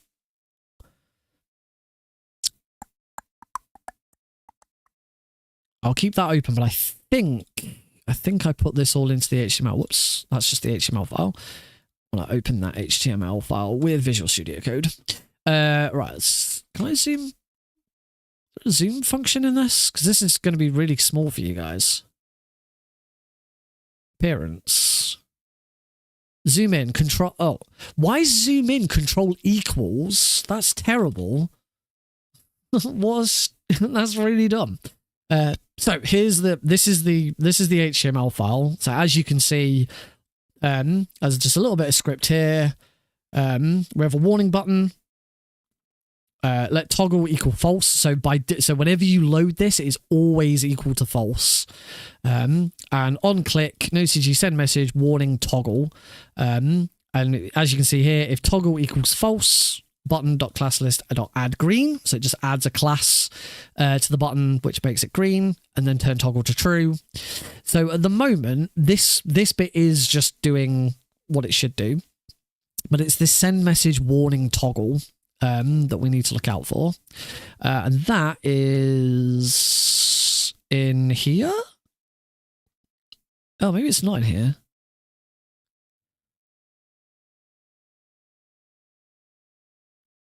I thought it was in here.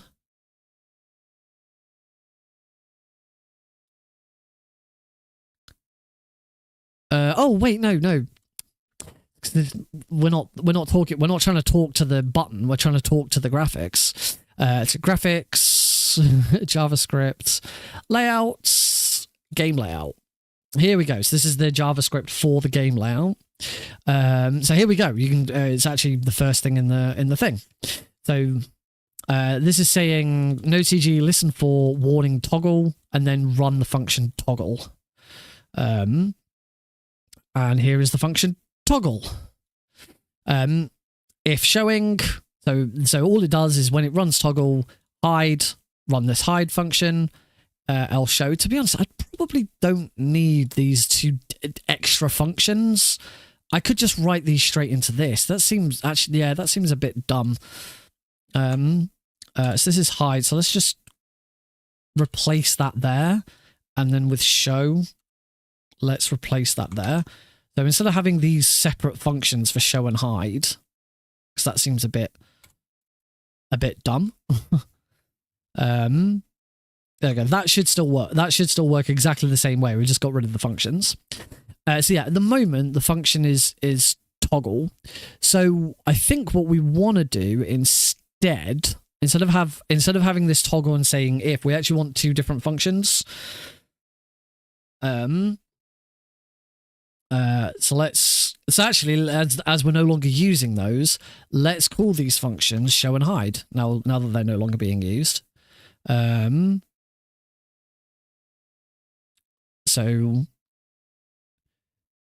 show if already showing hide. Oh, so we want to go the other way around. So hide. I think we still want this. Maybe we still want the if. I'll try and do this without the if statement. We might not need it.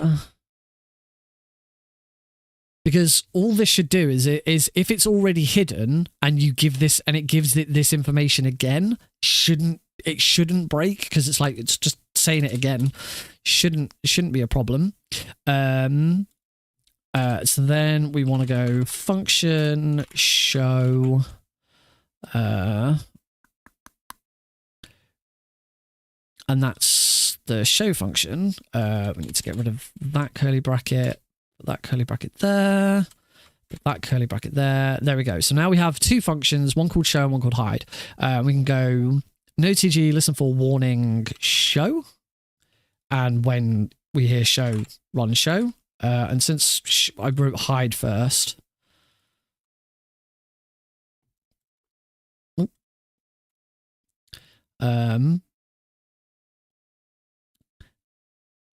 So then this one, we want to change this to hide. And we want to change this to hide. Cool. So we now have two listens. So here, what we want to do is button on click, get rid of this. And we've got this button, let toggle equal false. It'll always start as false. So if toggle equals false, we now want it to show. So what we're going to do is we're going to paste that in here, and instead of here, go warning show, else warning hide. And I think that will now fix the issue. So let's have a look. If I can find where I'm at. I usually group these. How I can never remember how to freaking group though. Oh, select them both at the same time.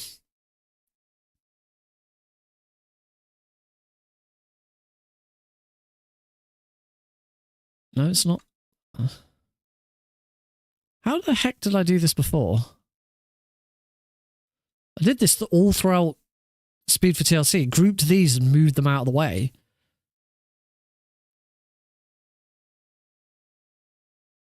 There we go. Because then you can hide them. Now, they're still here, but they're out of the way. Got there eventually. Right, refresh it. When you're editing JavaScript, you do not need to refresh NodeCG. You don't need to restart NodeCG. Cool. So now... Yep, perfect. So the gore warning was already present. I clicked the button, it turned green, but the gore warning hasn't disappeared. Now, if I click it, the gore warning still doesn't disappear. Oh, that's because I edited the HTML. No, I didn't edit the I think the graphics will need a reset. I think these need reloading because I did affect the graphics. There we go, show warning. Okay, that button's now working again. Yeah, the graphics needed a reset because I refreshed the JavaScript. Cool. So the question now is if I click that and that appears, if I now refresh, the gore warning's there. So what should happen now is I should click this button and that gore warning should not disappear. Perfect. And NodeCG hasn't crashed. We can just double check. Yep, I'm not seeing any error message on here. It doesn't look like NodeCG's crashed. But now when I click this, it should disappear. Beautiful. So now the only error issue you'll ever have with this is the only issue you'll now have with this is if the message is already open and you refresh NodeCG, these will be out of sync until you push it once and then you push it again. I say the true way of fixing this is to have something where upon load, this button checks to see if this is already the case, but I'm not sure exactly how to write that in. Something I'll return to after I've learned a bit more about, because this isn't about listening. This is about something else. Might be a replicant thing, but I got really pissed off with replicants yesterday. I couldn't get one to work. So yeah. Right. Next thing then, I'd like to try and get the old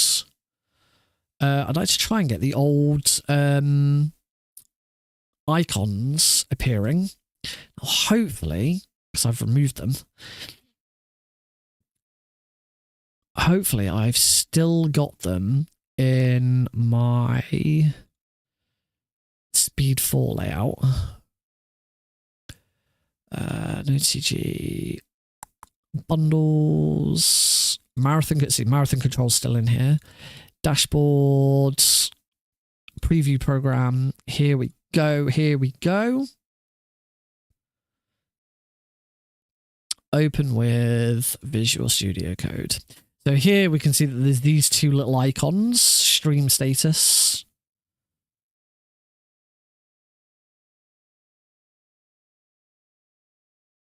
So what we're going to do is we're going to copy that.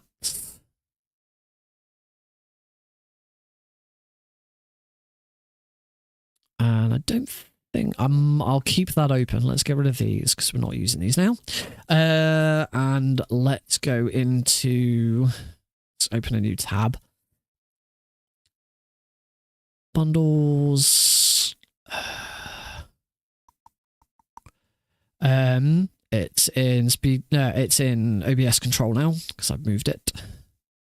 Is it in OBS control or is it in? No, it's not. It's not in OBS control. It's in OBS. NodeCG OBS. Dashboards, preview program HTML, open with Visual Studio Code. Right, so now we can add these back in here. I rewrote. Oh, I completely rewrote how these bloody appear. I think they'll be fine in there. In fact, I'm going to get rid of that. I think that will work. Right. They should now appear, but they won't work. They won't do anything. So if I refresh this now, we should have those two little icons. And they're not kind of in the place that I want them to be. I think they need to be in their own separate. I need to put them together in their own div. Yeah. That's because it's just these four items are all equally spaced out. So if I just go div, cut that, and put that there, I'm pretty sure that will put both of those in the middle. Yep. Perfect. They're a bit close. They're a bit close for my liking, so I'll probably add something to the CSS just to give them a bit of space.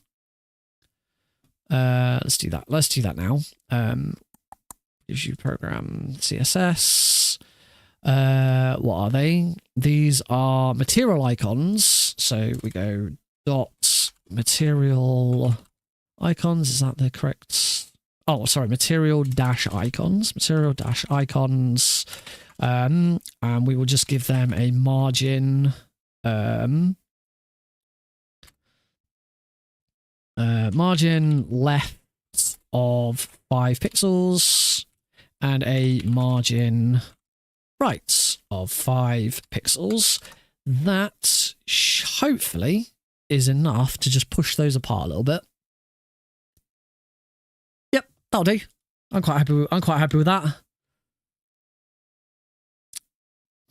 So as I say, these buttons, these shouldn't do anything. They should just be icons. We can test it just to be sure. If I don't want to start streaming, but if I start recording, normally that would turn red. It has not turned red as I fully expected, which is fine. That would have been a miracle. That would have been a miracle if that had worked. So what we need to do now is we need to try and get... I don't think I'm going to need these open anymore. So let's close those down. What I need to do now is I need to open up the JavaScript for each of these and bring back... Because as you can see, the JavaScript for these are very, very different. Let's just zoom out a little bit. It's a little too big. So what I want now, it's all this lime green streaming, recording, all of this stuff. Let's get element by ID streaming recording. If we reopen, just open recent. Make sure I'm opening the right one. That one. So you can see that this one's called streaming, this one's called recording, and that's what it's looking at here. So streaming, recording, we only want those two, we don't need these, so copy and paste those, back into here. I don't think that will be enough. Because we've got this new value of streaming. So we're waiting for a replicant called settings. So settings needs to know if streaming and recording is on. I'll test it just to see if it works. Because if it does and I don't need to do anything else, then great. But I doubt it very much. No, I click start recording and it's not doing it. Completely expected. So what we need to do now is we need to find this replicant. There's a replicant called settings. And it needs to output something called streaming. So we're going to have a look. We're going to have a look in the old Speed 4 one first. So replicants are in DB. Replicants. This one was part of marathon control, and so there should be a replicant called settings. There we go, and we can see that there is a streaming called false and a recording called false. That says right now both these things, streaming and recording, are both false, and that's what this is looking up. So I need that to appear in the other one. So I should already have. I go back to this speedrun tools, DB replicants. This is now in NodeCG OBS. There is a settings replicant. And you can see the settings replicant has nothing in it. So what I need to do is I need to find where this settings replicant was called, where the settings replicant was generated, and go from there. So marathon control, probably, let's check the index. And we'll just search for the term streaming. There we go.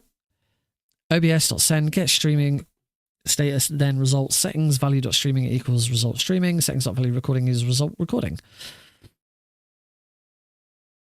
So that's it, get streaming status.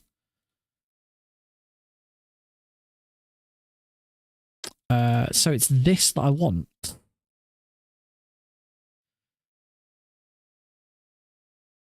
So I now need to find some sort of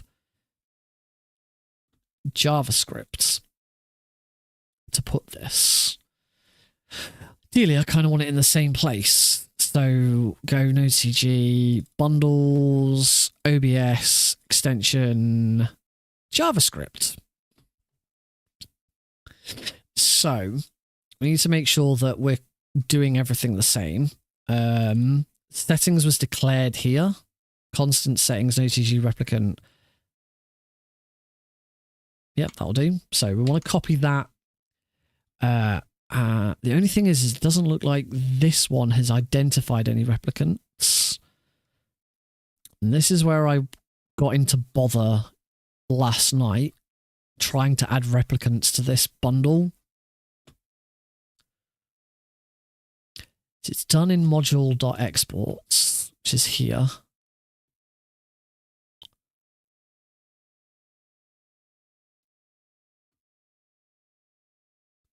So let's try and do that here.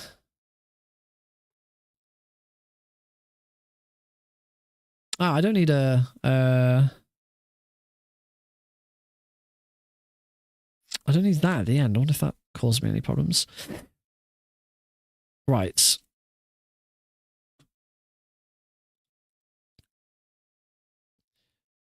So we're then trying to get the OBS data. I need to find somewhere where OBS Connect is here. There's an OBS connection configured in the NodeCG bundle. Connect to it.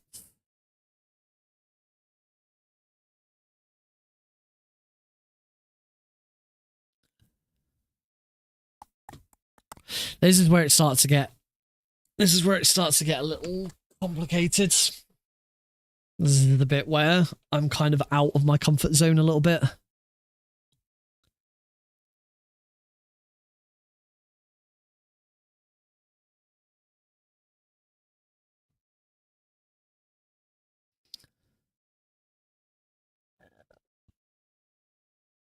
I need to see if there is because there might be disconnects.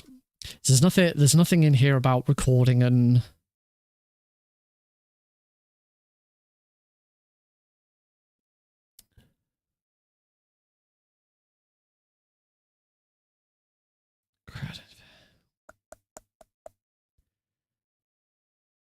yeah, this is where I start to run into problems.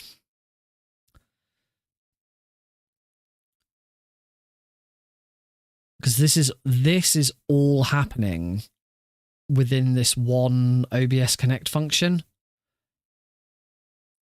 But this doesn't. It doesn't look like this is particular because it's.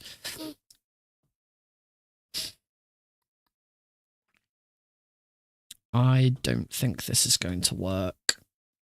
With my knowledge of this, I don't think this is going to work. Because the problem is this isn't constantly being updated. This is kind of a one and done. Damn it. I thought this was going to be really cool to add this function back in. But I don't think it'll work. Unless I can put it somewhere else within this bundle.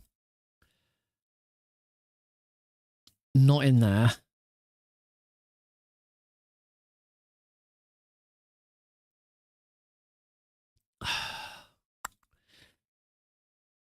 Unless it would go into the connection panel. Let's have a look at the connection panel. So this is the panel itself. See this, okay, this.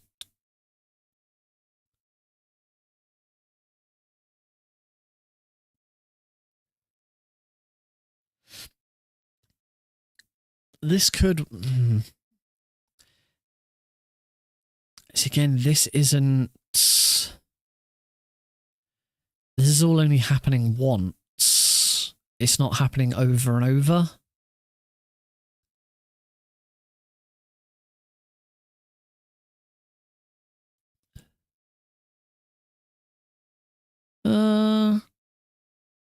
Oh, this might be it though. Because we're waiting for replicants here. Okay. New plan then. Ah, that's not what I wanted. Not yet.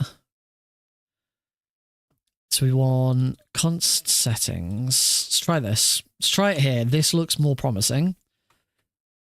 So constant settings equals NodeCG.replicant settings. So wait for so here we have a function that's waiting for replicants and then doing something with it. And also when OBS status replicant changes,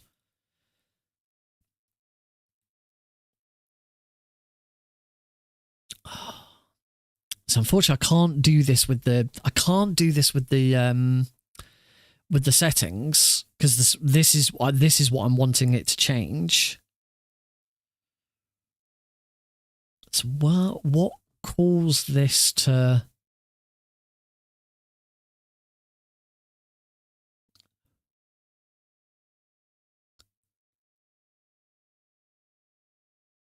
I don't know what causes this to like redo this over and over again. Let's just try it. The easiest thing to do is to just try it.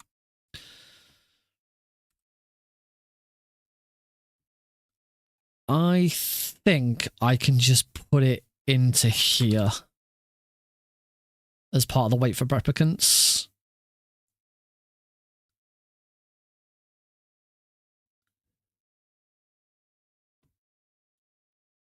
Let's see what happens. I'm just going to do that.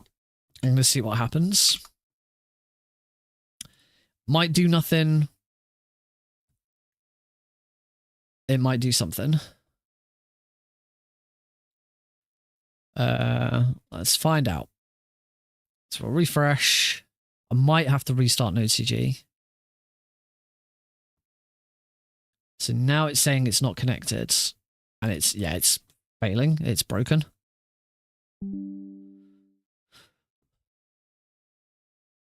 Well, maybe a NodeCG restart might do it. Might do the trick. But probably not. It's probably gonna. Yeah, that's broken it. I knew. Damn it.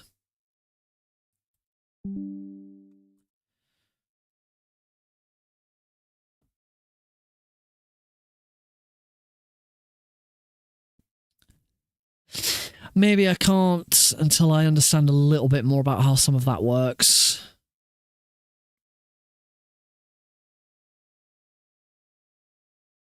Oh. I think Alex is crying, but Heidi's already gone up.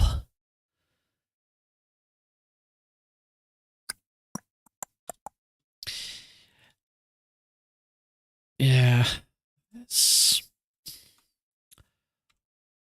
Only other thing I could do is have them change when... Because the thing is, this is just the connection to OBS. This isn't actually controlling what happens in OBS. That happens elsewhere.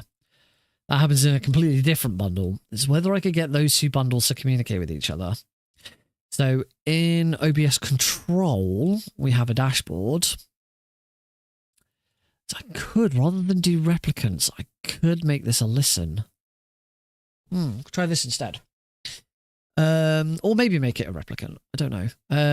Right. Panel. The problem is I don't push the buttons.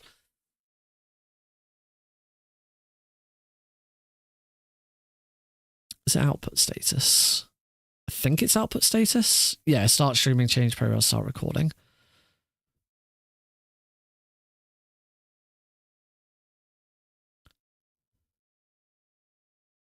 Let's see how output status knows to... Because there might be something here where... Because output status, what we're looking at here is... I'll probably need to restart NodeCG again to get everything to work. Are we connected? There we go. So what we're looking at here is... Go away every time.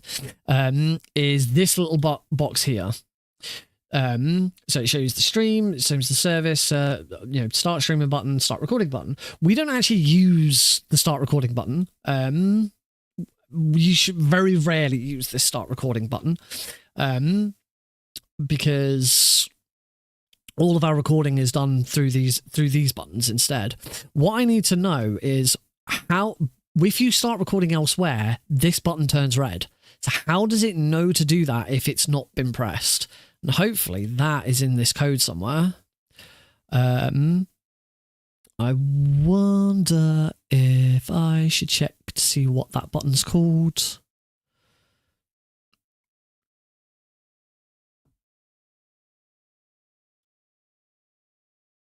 If stream status output active, output duration.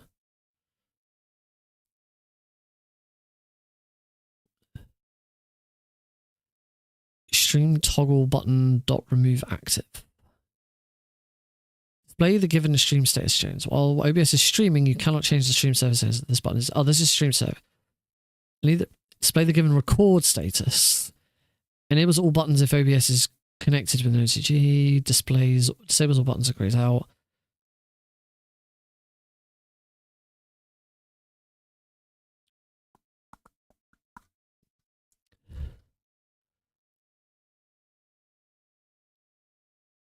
I need to know what these buttons do. What these buttons actually do. So the record toggle, class button, start recording. So the ID is record toggle. So presumably there is record toggle button. There we go. Text context. So if record status output active, it changes it to stop recording, and it changes its on click function to be stop recording. So that's as if this record status is output active. So this is this function. So where's this function implemented? This is what I need. I need to know what this record status is, because this is useful. Record status output active. So this is saying there is some sort of, if I could, this is what I need. If the record status is output active, it does stuff. That's what I need. I need this record status output active to work with this. To say, if this recording status is out, recording status output active, this button needs to change and do this. Question is where is it? This is just determining what the function is. I don't know where the function is being called, because if I go to implementations, it doesn't show anything. If I go Control F, oh, we have got 3 uses of it.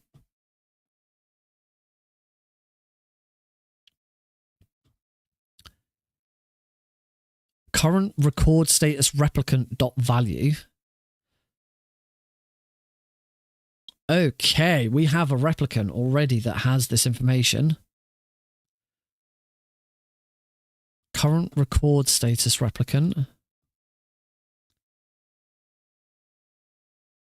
Oh, we have a raid. Base, send backup.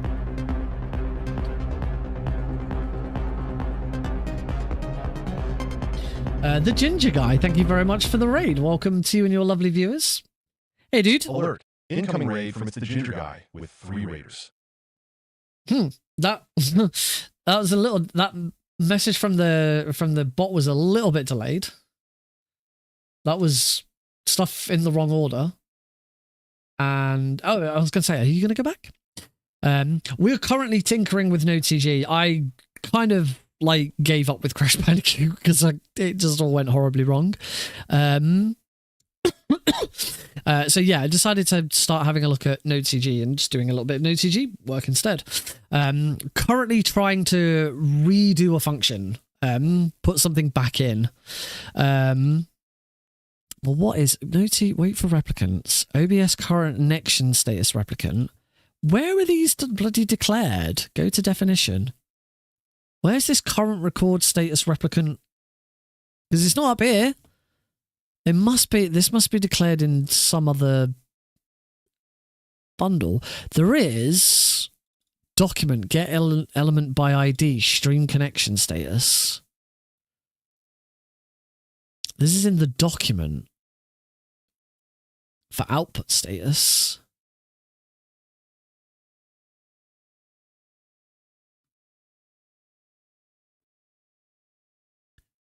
Is it because it's in the common? I'm so confused.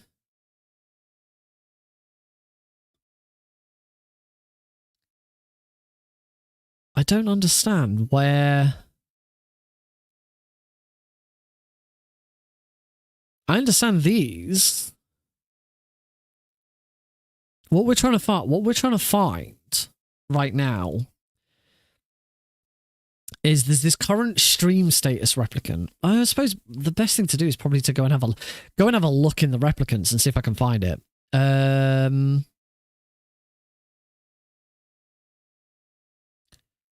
Let's see if we can find it. So let's go searching around in some replicants. NodeCG, DB, replicants, OBS control. So this is called NodeCG. This is a marathon package that I built. Well, I say I built. Lots of other people built lots of it, and I've then taken bits of it. And it's how you can control a marathon. Ideally, with very little to do. To manage. A lot of it is automated. So, if you've got tech people here, they don't have to do a lot. They just have to push a couple of buttons and it should all work automatically. But basically this does 2 things. It controls an instance of OBS. So I have a stream OBS here. So this is, you might reckon, you'll know what OBS looks like, but this OBS is being controlled by this. So for example, if I click intermission here and I go reopen OBS, there you go. You can see it's now at intermission. And if I click start run, it'll go to the next run and stuff like that. And I've been slowly building other little things. You know what would help is if I got the preview and the program back into here. So let's do that. Let's do that. Let's do that. And let's do that. There we go. So now my OBS's preview and program are now being shown in there, so I can move those out of the way. So yeah, so if I now click, oh crikey, raid number 2, Blues is raiding. Alert! Incoming raid from Blues_for_son with 1 Raiders. That timing was a bit better. I think Lumia was a bit behind there. Welcome, Blues. Thank you. That's 2 raids in a very short amount of time. That's not a problem. Don't mind. We're just having a look at NodeCG because I got fed up with Crash Bandicoot. So yeah, as I say, if I now click start run, that now updates and we go to this scene.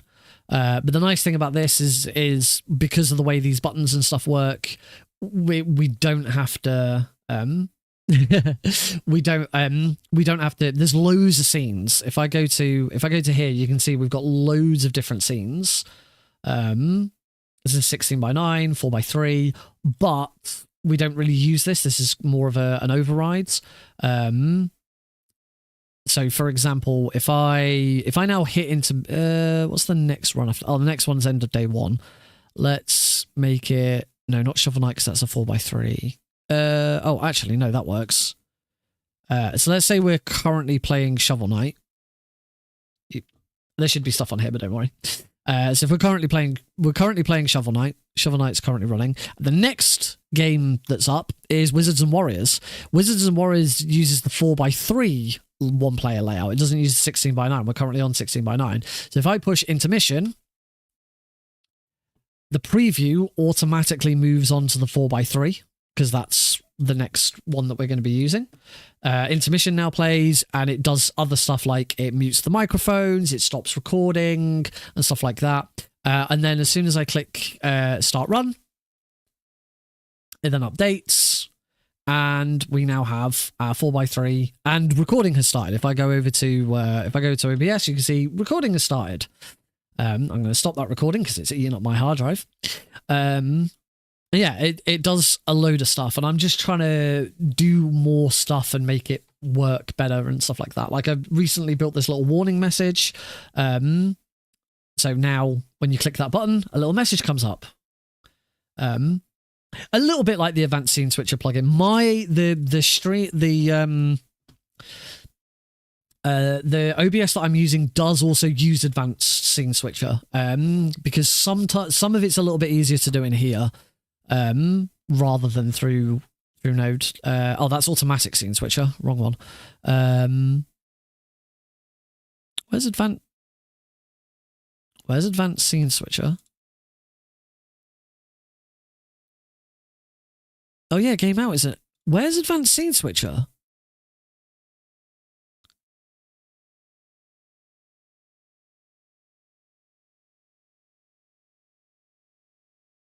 It's got. I updated OBS, and it's gone.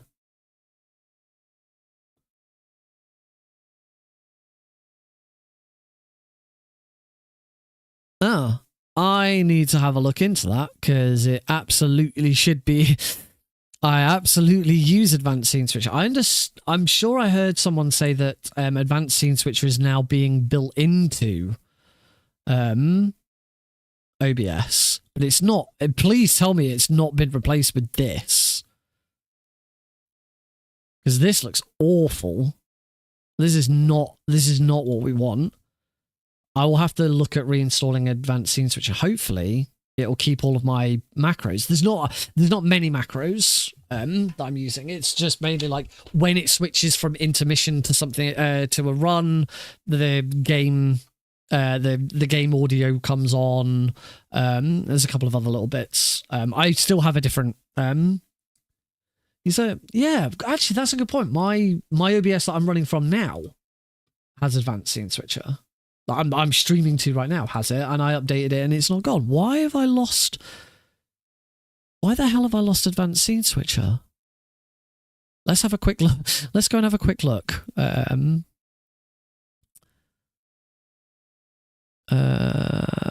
Stream OBS.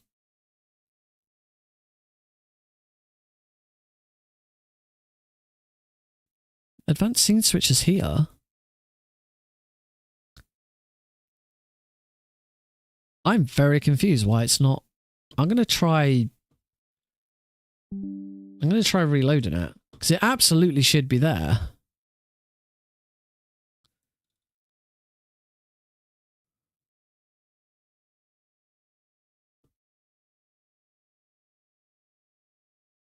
The fudge?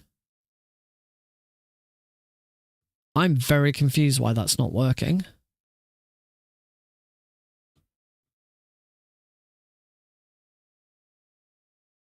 Maybe I need to I might need to reinstall it.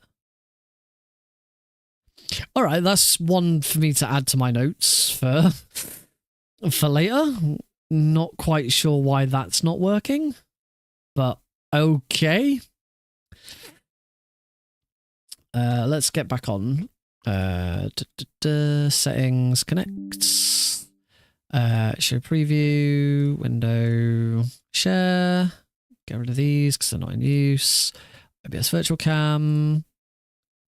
Right, so we're back rocking and rolling again. Yeah, what a message. No, you're not causing more problems. You make it, well, you're not causing the problems, but you're making me find problems I didn't know existed, which is good.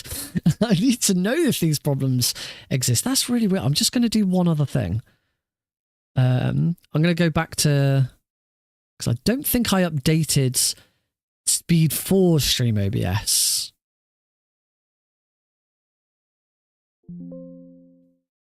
Yeah, WebSocket fails, that's fine. No, that's on...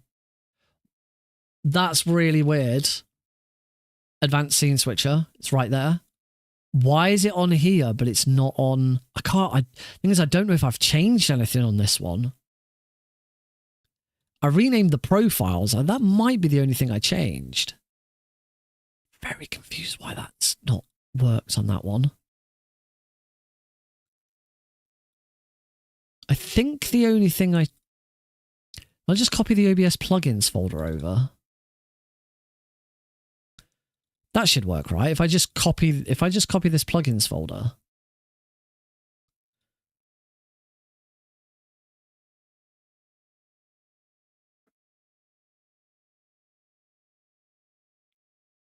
Yeah, let's try it. So copy that. I'll probably have to close OBS again. Yep, shut down. And paste. Replace the files in the destination. So I don't think I've changed much to OBS since I copied it over. So it's probably fine. As I'm here, let's go into here and do it this way. Okay, we're back in.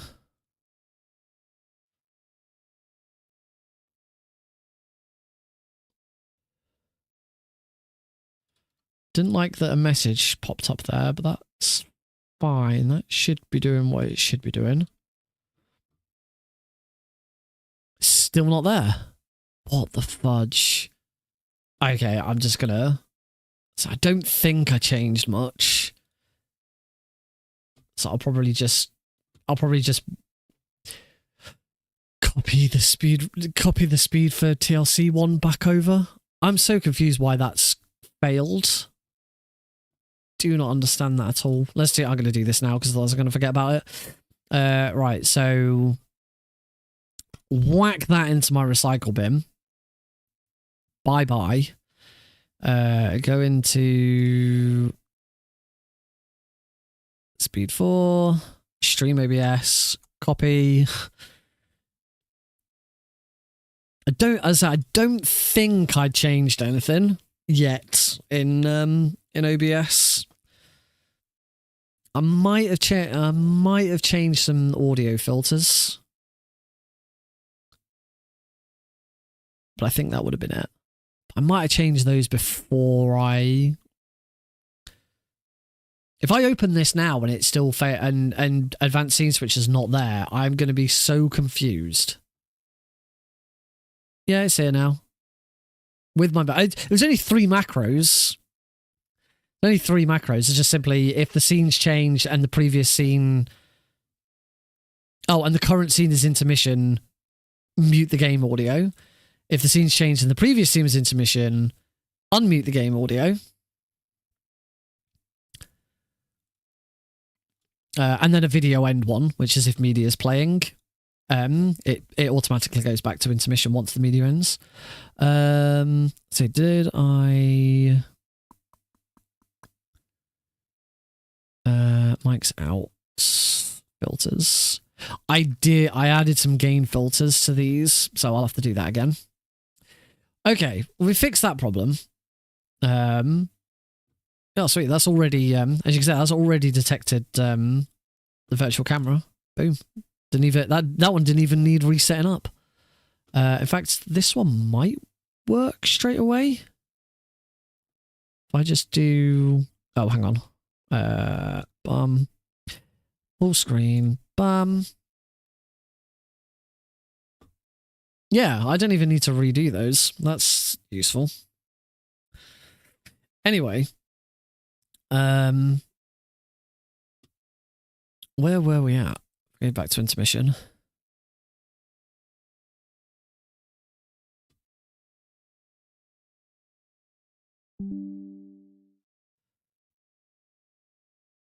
What? Why will I disconnect? Why when I click to disconnect did that?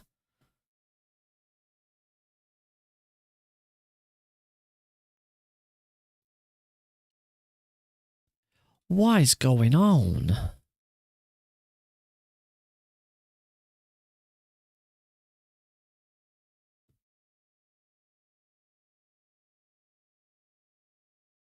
Why is it not going to intermission?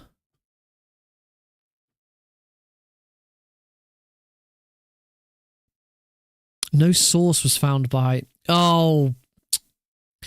I renamed all of these, put them all in capital letters, because I was doing changes. I did make changes. God damn it. I need to rename these all in caps. I never actually made the change that required these to be in caps. I was trying to do a thing where these layout codes that are in here, they're case sensitive. I was trying to change it so that it would just automatically change them to capital letters, but then it meant everything had to be capital letters. There we go. I click intermission, it goes to intermission now. Boom. There we go. We're kind of back in business now. Mike's out should be muted. Why is that not muted? And why have we got P2? Oh no, I haven't got P2. Oh, Mike's out is muted. I don't know why it's not suggesting that it's muted on there. Because it absolutely should be. Oh, why is the audio not working? The audio sliders aren't working. What is going on?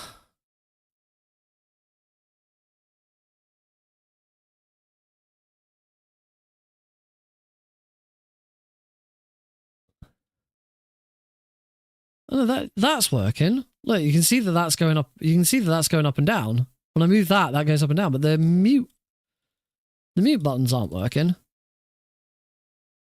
That's very odd. Not sure why that is. I'll have to have a look at that at some point. Bloody hell. Don't quite know why that's failed now, but whatever. I'll have to have a look at that at another point. Anyway, what I was trying to do before I got massively sidetracked, trying to get these two buttons to these two icons up here to work again. So we were going to look in the replicants folder, weren't we? So DB replicants, was it in OBS control? current record status. Problem is there's nothing in here. And this is where we start running into problems. Current stream status? This is where we start running into problems where there's these replicants in this bundle, but they don't do anything. They don't have anything displayed in them. I'm gonna restart NodeCG because I'm a little concerned that stuff's not working properly. I wonder if my mute will work now. Yeah, there we go. I did just need to restart OBS. NodeCG. There we go. Right. Unfortunately, I do now need to redo these again. For fuck's sake. Projector. That one. Virtual cam. That one should just work. There we go. Cool. Right. Oh, right. Hopefully now these replicants might actually be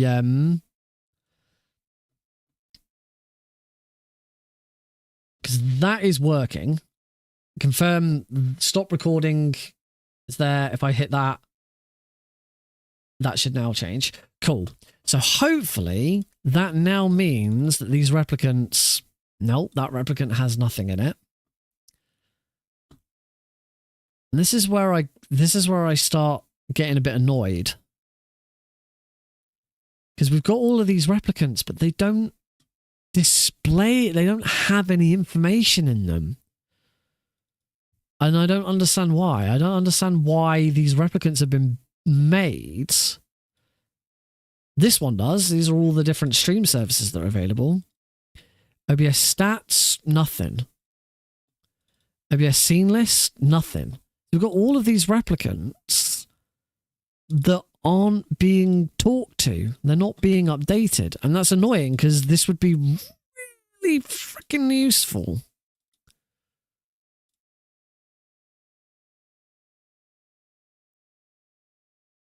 So I'm a little confused why we've got these replicants that aren't. So we've got this current stream status replicant that on change displays stream status, but it's like this has never been declared. This replicant has never been declared. We've got like this streams recording status text. Document.get.led recording status.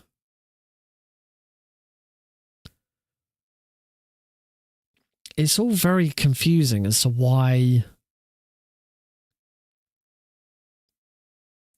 display connection status, OBS connection status replicant value is connected. See, it has to be getting this information because otherwise it doesn't work. I just don't understand where this information's coming from. Thanks, dudes. Yeah, I was planning on going to bed. I should probably do that too.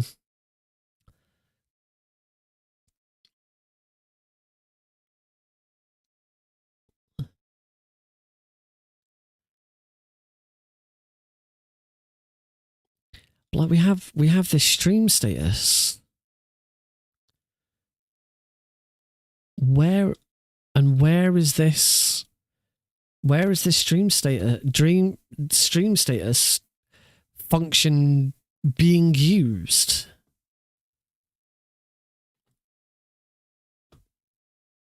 Well, we know where it's being used. It's being used up here. And and what's being put into it is this fucking replicant. But we don't know where this replicant's been. We don't know where this replicant has been declared because it just doesn't exist. There is a current stream status replicant. No, there is. Yeah, there is, but it's got nothing in it. Why has it got nothing in it?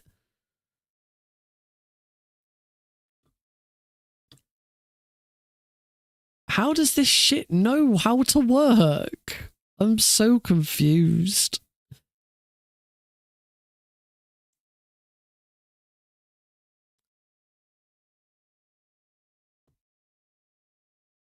Bundles.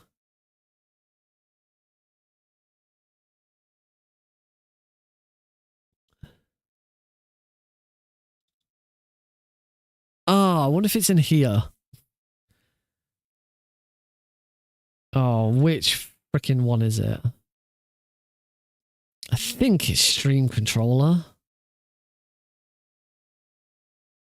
Manages data function regarding streaming with OBS. Reads the polling time from the config. Listens for streaming and events requests. Start stream, stop stream. Here we go.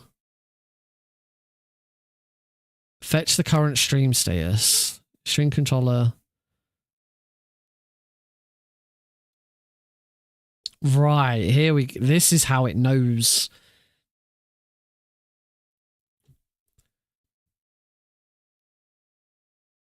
This is how it knows to do stuff.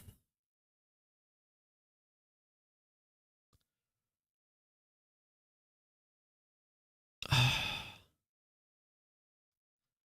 think. I don't know. It's so fucking confused. It's so freaking confusing. So event NodeCG listen for OBS stream state changed. This.obs bundle function. Get stream status. Is that what this was?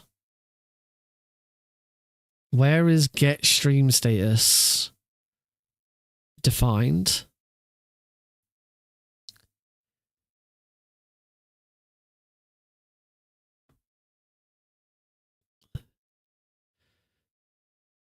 This.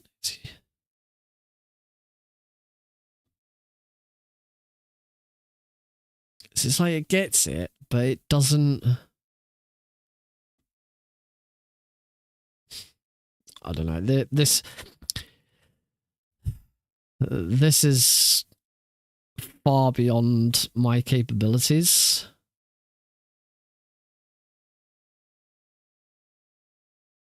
Unfortunately.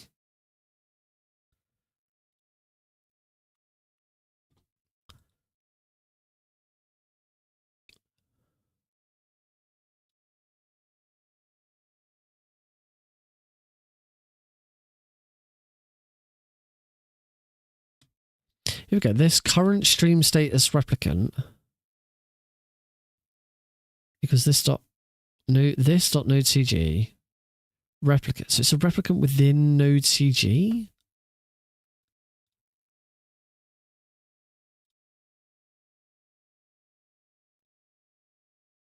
There isn't one in there.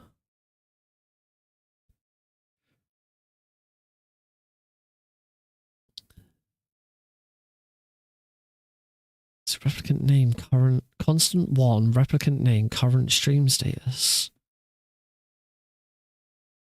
There is a replicant called that, but it doesn't have anything in it. If I start recording, does that update? If I start recording, does that update? And now no, it does not. That suggests to me that there is another one.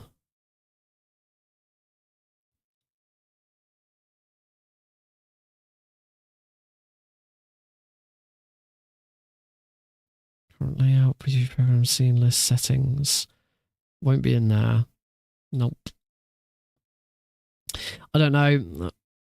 OBS connection status is connected. Preview code, program code. No, I know what those are, and that's definitely not it. Settings. Nope. I don't even think that does anything anymore.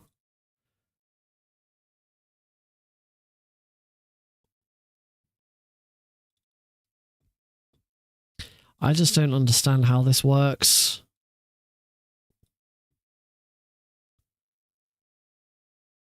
It is very, very confusing to me.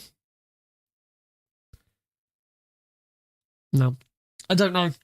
I cannot get my head around how these ones work. It is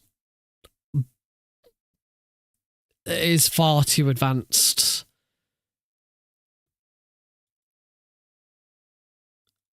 for me. I just don't understand why. Like, there clearly has to be communicating with this. I wonder if this, because it's like this .NodeCG, it's like a replicant within NodeCG. Like, it's like it's like hidden. It's not. It's like its own private replicant that isn't looked at anywhere else, which makes me think, why would you not want that replicant to be available?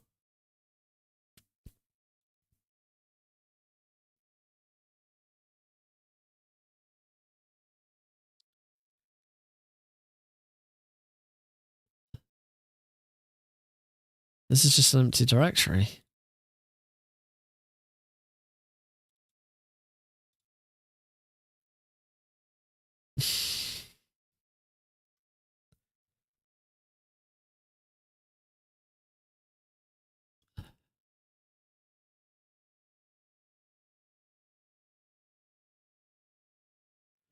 I don't know, I'm so...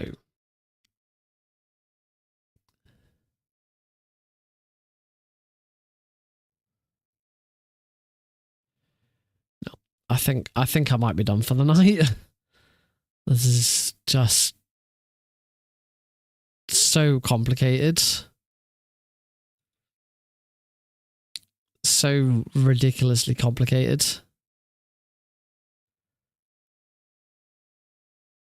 Just cannot, for the life of me, understand how this stuff is all communicating with each other.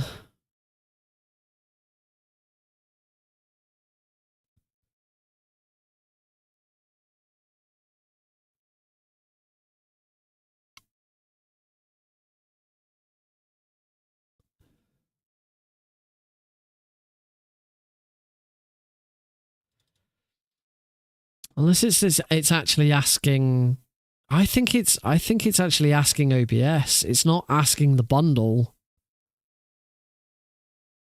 It's actually asking OBS.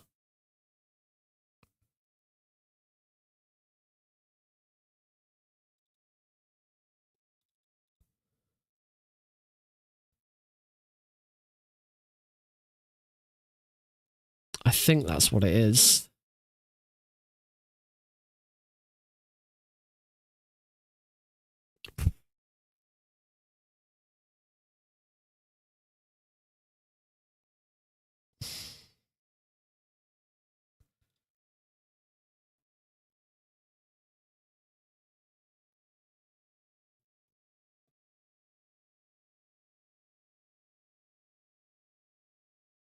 I'm kind of a bit lost as to where I'd even gotten to now.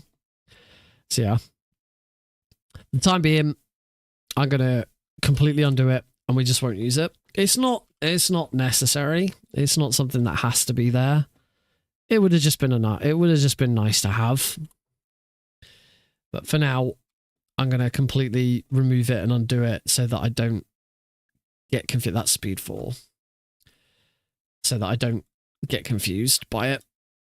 If I refresh, that should get rid of. Yep, gets rid of them. This is always really... I don't know why this is always really bad. It's fine here, but when it comes through to here, it looks shit. It takes ages to... There you go, it looks fine. It looks okay now.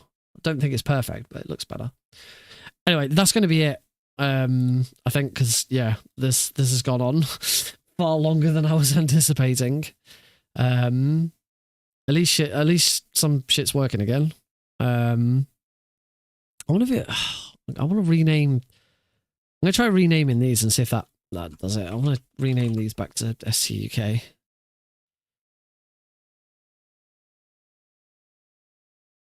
Oh god, I've been recording that whole time.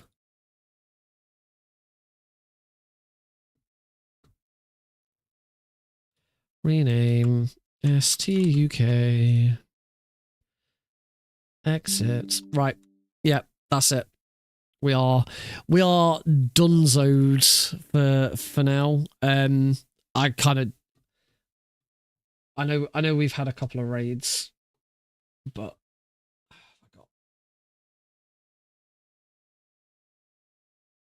no one I'm particularly interested in raiding, if I'm perfectly honest. I kind of just need to finish.